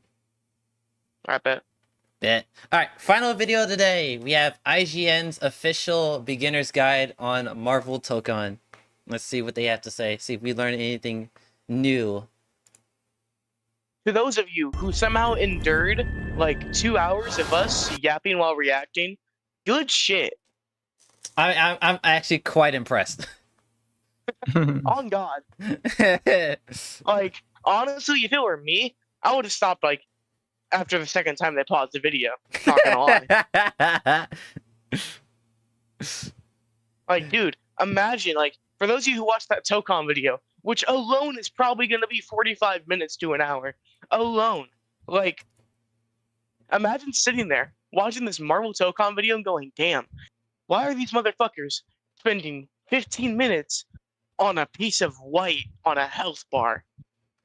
Listen, it can't. That was the first time I showed up in that whole 40-minute video we had. Yeah, exactly. Like it was the only time it showed up. It's like I gotta microanalyze it. See?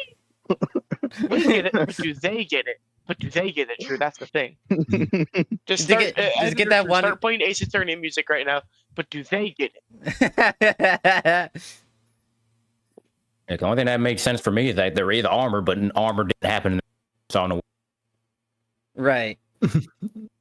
Unless Doom just has the passive, I just do as I please, and everybody has white health. Doom has the passive called aura farming. God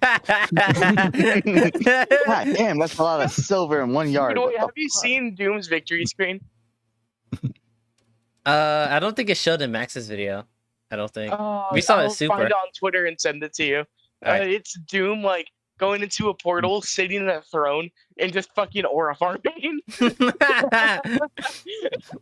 I'm in Latveria, bitch. Aura farming. All right, Marvel beginner guide. Let's go. Move, Avery. 皆さんこんにちは。マーベル闘魂 You フ have ァイテ to ィングソー read? ルズディレクターマチコと Yeah. 関根和人 Yeah, です。 problem with reading, sir. この後の映像では基本操作 Bottle や the ゲームルールを Google 紹介 Translate します。 earbuds. You'll be ま alright. た開発中のものですが、8月のエボにて世界初試遊を出展します。ぜひこの動画を見て予習してきてください。皆さんの試遊とフィードバックを楽しみにしています。 I can't play the game. ご覧ください。 I want to play. I saw this one meme on Twitter, and it was Squidward with the little like pin on his shirt, and it said, "I really wish I was at Evo right now." And I'm like, dude, same. Same. Dude, same. I would have been there this year. I just got fucking sick, so I couldn't fucking. I'm too broke. I'm like that. I wanna. We gotta eventually get a squad Evo. We eventually gotta figure out how to get us at Evo. We gotta figure it out. Yeah, I'll be going next year though. Bro, Aldo, everyone at the other server are trying to go next year. So y'all trying to go next year too? If I have the opportunity, time, and money, of course. Yes. Oh yeah. I will try. We can plan that further out though. I would really like to. Single vital gauge. A KO is achieved by reducing the opposing team's vital gauge to 0, earning you a round win. The team who takes 3 rounds first wins the match. Makes sense. The assembled. Actually, will this game have Captain America? Will this game have an English dub? I'm sure it will. It's got to, right? I'm pretty sure I make it freaking Marvel. They're gonna pay for that. Yeah. Gauge sits just below the vital gauge and is used for assist-related mechanics. On the bottom of the screen, you can see your skill gauge. This is needed to perform powerful skills with your lead character. The first round of a match starts off in a 2v2 format. Executing a successful throw or landing certain special moves in just the right location sends the opponent flying and triggers a stage transition. Oh, wait, so they don't have to be in the corner. They just have to do a particular sequence. He said in a certain position. I'm pretty sure, like, throwing from a far right corner, throwing left wouldn't just chuck you through the wall. Start the match out no, not true. This round start, Kamala, just yeet. Yup, wrong throw, instant stage transition. Yup. Location sends the opponent flying and triggers a stage transition, reuniting you with your third and then fourth ally.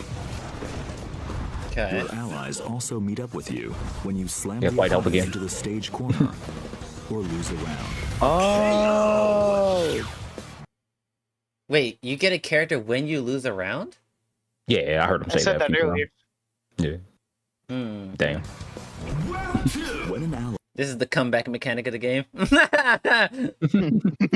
Pretty much. meets up with you, the maximum values for your vital gauge and skill gauge also increase. Oh, so that's where the white life comes from. Okay. So to those two people who spent 15 minutes watching us bicker about that, now they know. They found out in 5 seconds. Dude, all we had to do was watch the guide before the gameplay. Yeah, I wonder who would be dumb enough. Editor True, flashback to when I was chanting the goat. I wonder who would be dumb enough to say, let's watch the Max video first. Who'd be that dumb? Yeah, who would do such a thing? Who? I think it was Dash. That and then ignore our 30-minute rant. Hey, yo. Tutorial in video Bring me in, games. man. We totally played the tutorial guide, all right? Yeah, it would totally. Oh shit. Try to get your team together as fast as you can in order to reach your team's full potential. Here's a look at the button layouts for both controller and arcade. All right, here we go. This is important. Here we go. Okay, so Assemble! All right, light, medium, heavy. Assemble. Unique attack. This is quick skill. Quick assemble. Quick dash. Okay, so there is a dash macro. Quick assemble. Okay, so I'm totally changing these inputs. Here, I'm remapping the fuck out of this. Goddamn. So, yeah, this shit's so cursed. So I guess a quick assist is like the regular assist, and then assemble is like assemble. Your is it like your special button? No, it's assemble. Assemble. Assemble. I like how we yelled assemble and then fucking boss joined. That's awesome. What did I watch? Also, what's good, nigga? We're watching True streaming right now. We're watching the Tokon guide breakdown. Boss, we have been reacting to videos for like 7 hours. Oh my god. It's not been that long, bro. No, dude, I'm no. 4. Oh yeah, I was reacting for like an hour before this. Yeah. Yeah. Oh my god, what did you say when I joined? Assemble! You joined. Assemble! Go get the fucking call. Oh my god. Also, I come back to I mean, this when you randomly shit. join the call, you hear everybody saying random shit. Yeah, you everybody screaming. Yep, I'm home. Yeah, I'm home. Arcade stick. Please keep in mind that these are just the default layouts, but feel free to mix things up in the key config Oh my menu. god! Oh my god! Ew! Ew! You know I gotta use my shit now. You know I gotta use my shit now. Ew! The cheater box! Ew! I'm not using that shit. I tried to use one of them. I do not like it. I wanted to learn one, but I was like, nah, I ain't got the budget for it. I need to buy a new stick. Stick is so fun, bro. I don't want a laptop in my lap as I'm trying to play my fighting game. You know what? Kind of based. Bro, like your lap's gonna get all hot and sweaty and shit. I gotta type out Morse code just to play my game, man. Look this shit. It's got me messed up. Yeah, I'm just sitting on my desk just collecting dust. I'm like, I'm sorry, I bought you. You could have been somebody else's. Such as the ability to set macros. You could have gone to a better home. Button presses will I mean, I'm strictly a controller user. I'm Feel sorry. free to take a screenshot here and start considering a layout that works for you. Basic moves. Basic moves. And right directional inputs. Oh move shit! Your character forward or oh my god, you can move? Upward inputs. You can move. I didn't know that. Nani? Quickly tap forward twice or press the dash button to perform a dash. Dash macro though. Honest though. Let's go. Twice or press back and the dash button to perform a back dash. Oh shit! You know I'm gonna be mashing the fuck out of that shit on You block. can do back dashes now. you know, mash that shit on block. You know what True's gonna be doing? Uh. You know what True's gonna be doing? He's gonna throw that shield and then get away. Ooh. I'm hit you with that weave. I'm like weave, nigga, Bro weave. say you got cooties and he's put a back up to the other side of the True's gonna throw shield and bait you to block. You block. He backs away, goes, weave, and fucking raw supers. Weave? Bro. Dash. Dashes and backdashes can also be performed mid-air. Yo, put All Might in this game. Input another Oh my direction God, or no. jump He to is perform here. a double jump. Quickly tapping down before jumping from the Ooh, ground Super Joe? lets you Let's go. perform a high jump. You can block the opponent's attacks by inputting a backdash. Yeah! People won't be doing that. Whoa, Blocking? you can block. Ooh! Yo, fire players don't know about that shit. What do you mean blocking? I didn't pay $70 to block. Bro, no, I think the it was a mentality we post I like saw on it was a post on Twitter. It was just like the somebody like screenshot it and cut it down to just where it says block. Bro. One of the devs already posted on Twitter. He said, "I'm just going to walk around this block picture." For anybody. I'm walking around with the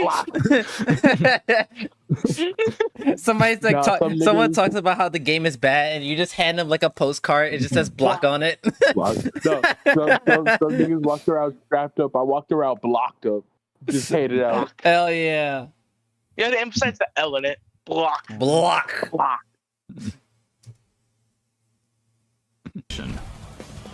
Back while standing performs a standing block. Down Whoa, and for real? back performs a crouching Back? block. Type shit. Type shit? Yo, this game might be peak chat. Performs an aerial block. Air block. There are 3 types of normal attacks: light, medium, and heavy. Oh god. On God, on God? Medium and heavy. Oh Who would have god, thought? for real, for real? Or crouching. These attacks can also change when combined with directional inputs, such as pressing forward and heavy or down and heavy in midair. Hit my face. Unique attacks, activated with the unique attack button, perform actions distinct to a character's Star-Lord has abilities. a gauge. Captain America throws that ice you never saw Storm use. special trajectory. Iron Man fires his repulsor blasts. Ms. Marvel extends her arm to move. Oh god. Oh no. Oh no. Miss Marvel. Oh shit, she got a Yeah, one this button is you're gonna command play, by grab? the way, Drew. Uh-oh. This is you're gonna play, by the way, Drew. Is Jiren out in this bitch?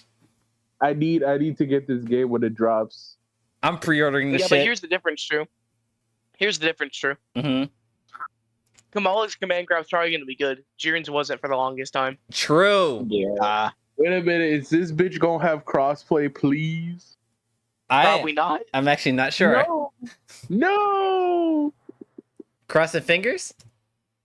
I hope so. I'm on PC. Wait, doesn't Strive have crossplay though? It do. Yeah, Strive has it. Is it not Then. like hella iffy though? I mean, it works when I use it. No, I mean like, can't you only do it one way? Can't you only do it in lobbies or some shit? You can't do it in like queue. That I'm not sure of. All But I know is please. yeah, I mean, if Strive has it, I don't see any reason why Tokon wouldn't have it. It's weird that fighters didn't have it with that update it got, but you know. Yeah, it killed the franchise. Even though the franchise only had one game, but you know what? Listen, Franchise has one game. just one. You had one job, Marxus. Franchise got one game. Failed. That definitely had a final across patch. the screen. Star-Lord swaps the element in his Thank God. element gun. Dr. Doom creates Bro, I didn't know we were playing Destiny. The Star-Lord hell? is an Go back. avatar? Go back. Boot that up again. Let me see that again. Boot that up. Boot that up. Let me peep this shit again. Star-Lord swaps the element in his element gun. Dr. Doom creates a shield that defends against projectiles. Oh god. Oh god. Some characters' unique attacks feature variations when combined with different Destiny directional up in here is inputs. Oh, you can change Each direction. character has now, their yeah. own set of special moves called skills. Skills. I need Captain throw it back. Never mind. My bad. Whoa. My bad. My Press bad. the skill button, medium, and a directional input to perform a variation of that skill. Pressing the skill button, heavy, Oh my or god. directional input costs you 25 skill gauge, but allows you to use the EX version of that skill. Okay, called 25 an extra gauge. skill. Skills are not limited to the skill button. Command inputs can also be used Let's to perform go. The real way to play a skills. fighting game. Skills The performed real with way to play a command fighting inputs game. deal slightly more damage. Super skills are powerful special moves that Super cost skills? 50 skill gauge. They can be activated by pressing the skill button, medium, and heavy simultaneously. Holy shit. I just want to make fun of fighters for a minute, really quick. I want to make fun of fighters for 2 seconds. Now go ahead. I just realized this game has DP inputs, but I don't remember. I don't think fighters does. Nope, not a single one. DPs? No, that's weird. Oh, yeah, it's Corsical 4, This Corsical game's back, hard and for fighters. 2-2. Yep. This game's hard for fighters. How Bro. dare you? Bro slammed his shit though. That was crazy. Hey, at least I can do my reversal on block. Hey, you know what? At least rollback netcode didn't kill my game. That's crazy. Oh, that's wild. You know what? I'll be right back. Sure, he got us on that one, bro. I'll He be got right us back, on that bro. one, bro. I'm pausing the reaction video. Fuck out of here, bro. I'll see you guys later. Bro's gonna go cry. That's crazy. Look what you did. Video's over. Dragon Ball It's player over. when they- It's time to go home. Dragon Ball player when they realize, oh shit, my game's a Discord game. Damn. That's bonkers. Yo, why am I catching strays out here? Because I felt like it. Cost 100 skill gauge. They can be activated by pressing the skill button, medium, heavy, and forward simultaneously. Oh, they have a half circle Both input. super and ultimate skills Yep, can harder deal than fighters. serious damage when worked into a combo. Dude, that cap super is sick. Bro is letting you have it. That's Allows you to crazy. perform a Holy combo shit. By pressing attack buttons repeatedly. Press right repeatedly. Damn! A light route combo. This combo calls in allies to combo. perform a series of attacks before using a skill attack. Oh my god, bro, did y'all see that damage? That was like 25%. Bro, that's Holy. bonkers. Dude, look look at Kamala's leg, bro. Goddamn. Bro said, I gotta get out of here. This is too much for me. I'm out of here. Fuck this shit. Nah, fucking bro hit you with the word. Yo, hear me out. Hear me out. What's stopping Iron Man from shooting Kamala right in the leg? The video's paused. You know, It type doesn't shit. happen. Video's paused. Type shit. You're right. My fault. Action Sending the cannot take opponent place. flying. Press medium repeatedly to execute a medium route combo. This combo features a skill attack and finishes with a super skill. Press heavy repeatedly to Bro really execute said a Detroit heavy Smash. route combo. This heavy hitting Press combo heavy. features an extra skill before ending with an ultimate skill. Wait, Damn. Change routes heavy auto midway combo during ends the with a link level attack. 3? That's wild. Damn. It actually be like that. That's wild as shit. I wonder what the low, medium, heavy does. Heavy. Heavy. Heavy. Heavy. As Heavy. well, such as going from light How? to medium to heavy. The assist attack in the light route. Oh, wait. Wait, does it work like Grand Blue then? Where, like, the starter is the one that matters? Medium. I think. The assist attack in the light route powers up with the more allies you have available on your team. Damn. Slam launcher. No wonder it did so much damage. It had all 4 characters. The opponent That's to what they launch call them me. into the air with the slam launcher. 2H! After launching the opponent, Okay, you have a set duration of time to perform a series of follow-up attacks while midair. With a few attacks Okay, in, it'll be really press funny. down and heavy to perform a powerful It'll be knockdown, really funny. or forward and heavy What to if trigger when you a like blowback launch somebody attack. right as Cap, Oh! he can throw the shield and angle it down, and it bounces off the ground and comes back up. Okay, so that's an anti-air, right? Because Yeah, I don't think in 2H, Dragon Ball Fighters in Dragon Ball Fighters it's not supposed to go that high though. Oh, some characters Right. do go that high. Yeah. Yeah. Okay, no, because I'm like, wait, what the like? Some characters I be think going. that's way too high to be an anti-air. Oh, no. Have, So have let you me seen see Have this. you seen Z Broly, bro? Bro, have you seen Marvel vs. Capcom, bro? Z Broly has armor on his shirt. Those anti-airs, bro. Yeah, you make a fair. That's a good point. Assist, activated with combinations of the assist button and different directional inputs, can perform a variety of I don't team think it'll work. actions. Bro Press said the assist orbital button laser. for assist and forward. To I'm send firing an my ally in the first laser! slot, Press down and assist to summon your ally in the second slot, and press back and assist to summon your ally in the third slot. So it's kind you of can like. also swap with your ally I can see that being a little weird. Because like I remember BB Tag kind of did that. Yeah, it wasn't that because BB Tag was only 2 characters. You know what I mean? Direction plus assist. Yeah. I wonder. Yeah. I wonder if Doom has the foot dive here. If he doesn't, I'm gonna be fucking pissed. Foot dive. Foot dive. Foot dive. It looks like he does. What? You know who does have foot dive though? Fucking Spider-Man. Calling in the ally. Hell yeah. Alternatively, you can swap in your ally by pressing My the assist fucking button main, when an assist my attack goat. hits. My or goat during active tag, baby. Sorry. Standby animation.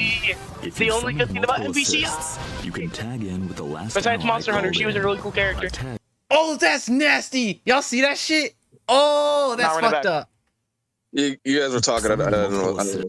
So, whatever character you call latest, you can change to. So, like, Kamali just full screen command grab. You call in Star-Lord, throw project. Bro, that's so fucked up. Oh, That's hell nasty. Okay, This is gonna be horrid. Oh, God. Performed if either your lead Okay, so character they only or shoot ally one are hit health by an bar, right? opponent's attack. Yo, True, you know what during this the is? assist. Huh? Yo, True.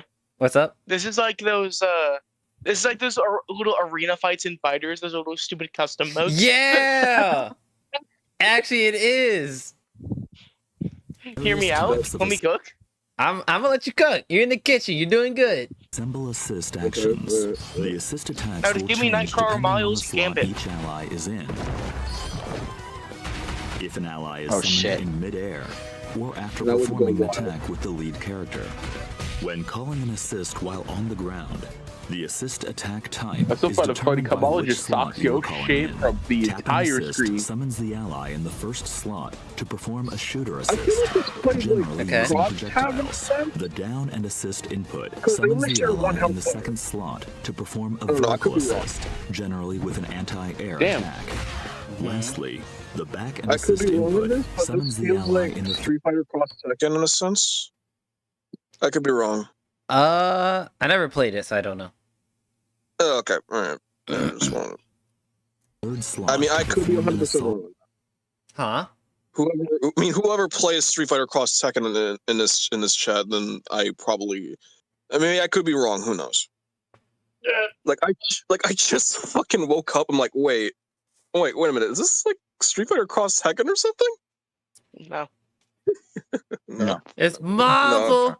It's Marvel Strive Fantasy Rising Assist, Fighters. an attack that leverages the No, Fighter unique Z. abilities of that particular ally. Fighter Z, you're right, Calling you're right. an ally midair performs an aerial assist. Damn. So jump and assist.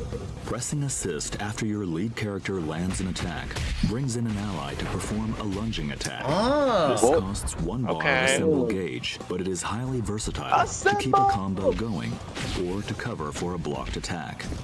Assemble Smash is a powerful attack that lets you This is endure when hits Marvel from the goes start of your full on move anime. and until just before your attack lands. Damn. Oh, holy shit! Go to jump it. Wait, Aerial combo so- shit. Look at that. Wait, is that the overhead attack Max talked about? I think so. That could be it. It says it is an overhead attack that cannot be blocked while crouching, making a. Yeah, so this might be the universal overhead. How fast It kind of reminds me of how you know how Cross Tag had that button.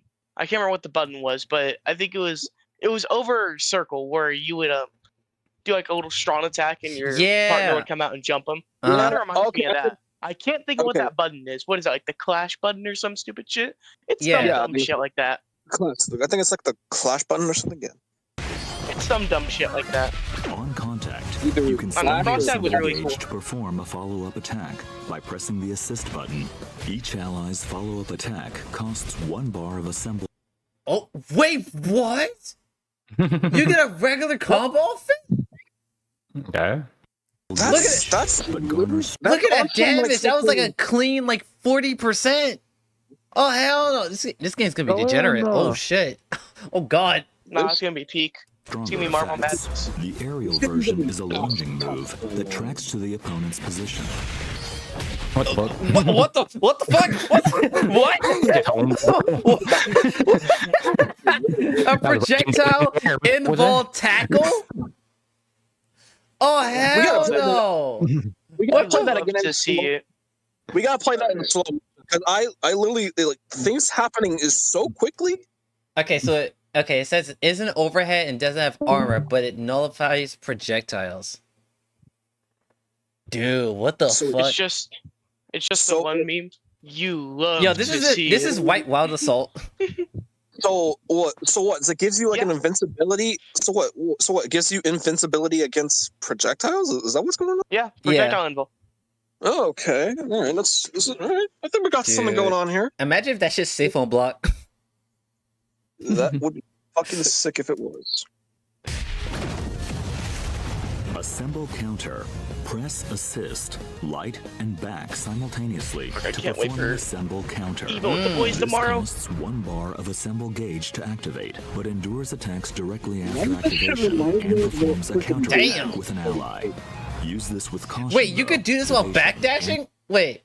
During backdashing, you can counter any time. Oh, shit. Okay. Okay, that's how it works. I'm just like halfway through this video because I feel like I just got into like the second half of the video because I am like. I mean, we've been in here reacting to stuff for a while. Oh shit! Fuck. And performs a counterattack with an ally. Use this with caution though, as it leaves you vulnerable if it whiffs. Oh, okay. Super assemble. Pressing a direction and assist during a super skill calls in an ally to perform their super skill. Oh, it's DHT. Okay. After the attack, the called-in ally will be swapped in as the lead character. Okay. Super assemble. How many times can you DHC though? I wonder. Making it an effective option, capable of unleashing 3 characters' super skills in one fell swoop. It costs 50 skill gauge each time to activate, so keep an eye on your gauges when you go for it. Can they DHC again? Crossover. So, Okay, so you can only do it twice. That's important. You can't do the full team. You cannot do the full team DHC. Right. What I'm curious about is, can you go back to the previous character? So can you do like Cap, Doom, sure you can. go back to Cap? Oh, yeah, like that. Let me go back. If it's like fighters, maybe not.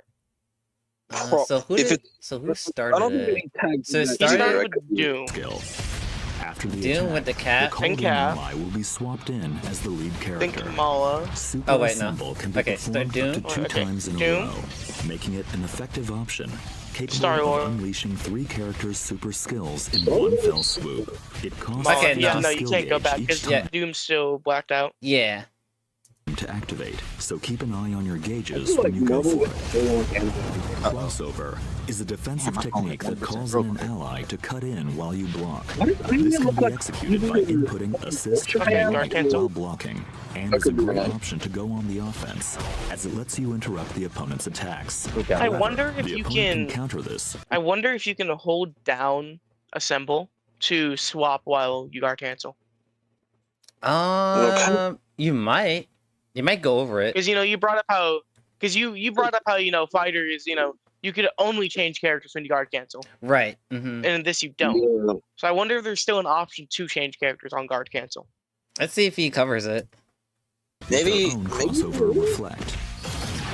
Crossover reflect can be performed by pressing assist and light during the opponent's crossover.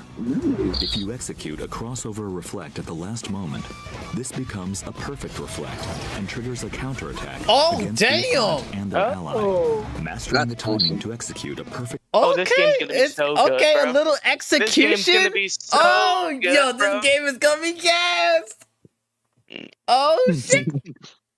It's about to be released in 2026. No. It prevents the player from summoning assists for a duration, giving you the upper hand. This mechanic can be tough to master, but give it a shot once you get a hang of the Oh my god, controls. he's still locked out of his assist. Dude, how long would that last? Bro. I think that lasts. Alright, we're gonna put that in slow motion. It's quite challenging. If successful, it prevents the player from summoning assists for a duration, giving you the upper hand. This mechanic can be tough to master. Or the bar that's going up underneath the health bar, you see? いかがだったでしょうか。 So that lasts like what, like 18 seconds? Yeah, I think that lasts like around 18 to 20. I could be wrong. 18, 20 seconds of no assist usage. Oh god. That shit's gonna be That could be tough. forever in a fighting game. Yeah, that's that could mean like forever, bro. I can master that time and do that every time. I mean, the That's timing. like- In order to get the perfect one, it has to be at the very last second. So like, you're probably not gonna get it every time. Nah, we about to master that time and get every time. Be a dickhead. Just master it. What's funny is that what if they add a mechanic where you can delay it? Bro, Yeah, I could see that. The guessing game of the century. I can kind of gas. 最近の体験を提供できるよう I'm gonna pre-order the big boy, big dick mega deluxe edition, bro. 世界初使用となるエポでのトライアル版をぜひ楽しんでください。マーベル闘魂ファ I イテ can't ィング play ソウルズはプレイヤーの皆さんと一緒に育てていきたいと思っています。皆さんからの忌憚のないフィードバックをお待ちしています。また Vegas working with every 今後の発表を見逃さないよう各種 SNS をフォローしてください。それ In では Vegas, エボでお会いし like ま every し year. ょう。最後までご視聴ありがとうございました I could have been. I was last year. Will be next year. Just not this year. Dog, God, this I'm so game excited. is gonna be pink. I'm so excited. This game is going to be pink. I need it to be next year already, bro. I need it to be next year. I need it. Instant time travel, go. Bro, listen, like I said, if I just get the 3 characters I want the most, which are Miles, Nightcrawler, and Gambit, that's all I'm gonna play. That's it. I'll find my 4th, but that's it. That's the team right there. Dude, this game has so much potential. I love this. Dude, all I gotta say with Nightcrawler is the teleporting mix-ups. Like, I don't know. With so much potential, it kind of worries me because they might like step back a bit when it comes to development. No, it's Arxis. Arxis goes crazy. Like they either go crazy or go home. Like there's no in between. So they're not stepping back because they literally canceled the next Yoti gear for this game. Like, yeah. Like, you want a crazy top priority right now. They canceled my fighters for this game, bro. It better be worth it. No, Yeah, no, this has been in development since like what? How long did they say it's been in development for? I can't remember. A couple years now. Yeah. Honestly, Since, I would like, not what, be surprised if they've been working on it since season 3 of Fighters ended. And they were like, "All right, Bandai, you can take it from here. This is not our game anymore. You got it." I said they were done with fighters. You're like, "We did our job with Gogeta. You guys go off somewhere." Filthy monkey. And Sorry. then Bandai make Lab Coat Whoa, 21, Dash. and the game was never the same again. Hey, I can say it. Yeah, No, you ain't no saying. There you go. That's... Yeah. I don't. All right. Well, I gotta go end stream, so I'll be right back. Why do you end stream with squad? I mean, you guys can join me if you want. Just don't, I won't say yes or... Yeah. Okay. Yeah. We won't Good. say nothing Okay. stupid. Okay. Good. Just no slurs. Okay. No slurs. Okay. Specifically slurs. Anything else? Yeah. You can say anything else but slurs. Okay. All right. You're giving me too much All power. right. All right. Who wants to go first? Because it's my stream, so I have to end it. Pretty's been pretty quiet the whole time. We'll have him go first. All right. Go ahead. I don't really care. Come on, man. Oh, man. Alright, Ram. Now it's Ram's turn. What am I doing? I wasn't even listening. I missed out on stream. That's his outro. Yeah, that's his outro. I missed out on everything, so I hardly know what was Yo, going this shit on. was so gas. This shit was so gas. I'm ready for this fucking game. Dash totally had a script right next to him. I really did, bro. I really did. I missed out on most of this because I hardly know what was going on, and I just fucking woke up and I really needed my goddamn coffee right now. It's okay, buddy. Type shit. Type and shit. you see, this stream was fucking gas. Shout out to the Go Igo who's like, yo, one of VC, because if she wasn't gonna do it, I was gonna do it. This shit was fun. We got to do more squad reaction streams. Hell yeah, I'm down for it. Thank you, whoever the fuck is listening to this. and listen to 15 minutes of a white health bar, bro. No, deadass, we actually did that. Deadass. Catch us tomorrow, though, when True streams for like 11 hours of just watching Evo. Yes, sir. I'll be there before I go to work and after I go to work. All right, True, your turn. All right, since everybody got their outros out of the way, so I got ended off as the owner of the stream. So thank you. Wait. Okay, go ahead. No, go ahead. Before True pops out, Mhm. we all gotta hit and assemble. All right. All right. Who gonna count down? Count that shit down. Well, it was your idea. Alright. Your idea. So 3, 2, 1. Assemble!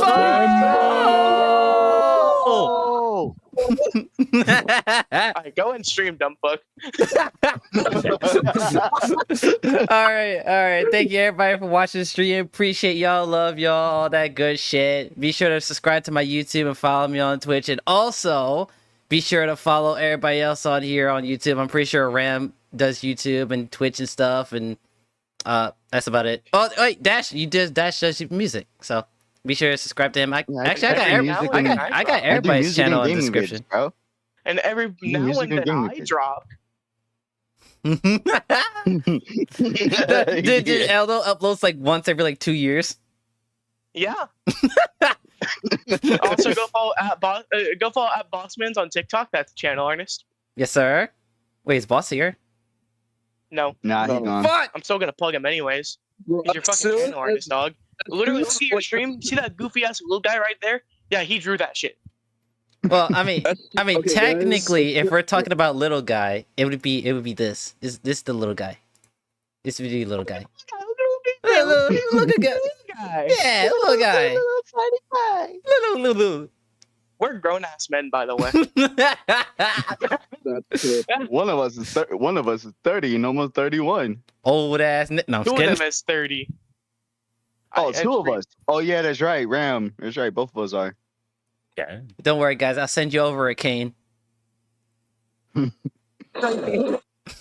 That's funny. All right. But as soon as we're about to finish everything, a new Under Night character just got announced for DLC. All right, I'm actually gonna end it now. Bye, everyone. All right, type shit. Bye. Later. Bye. Type shit. Sayonara.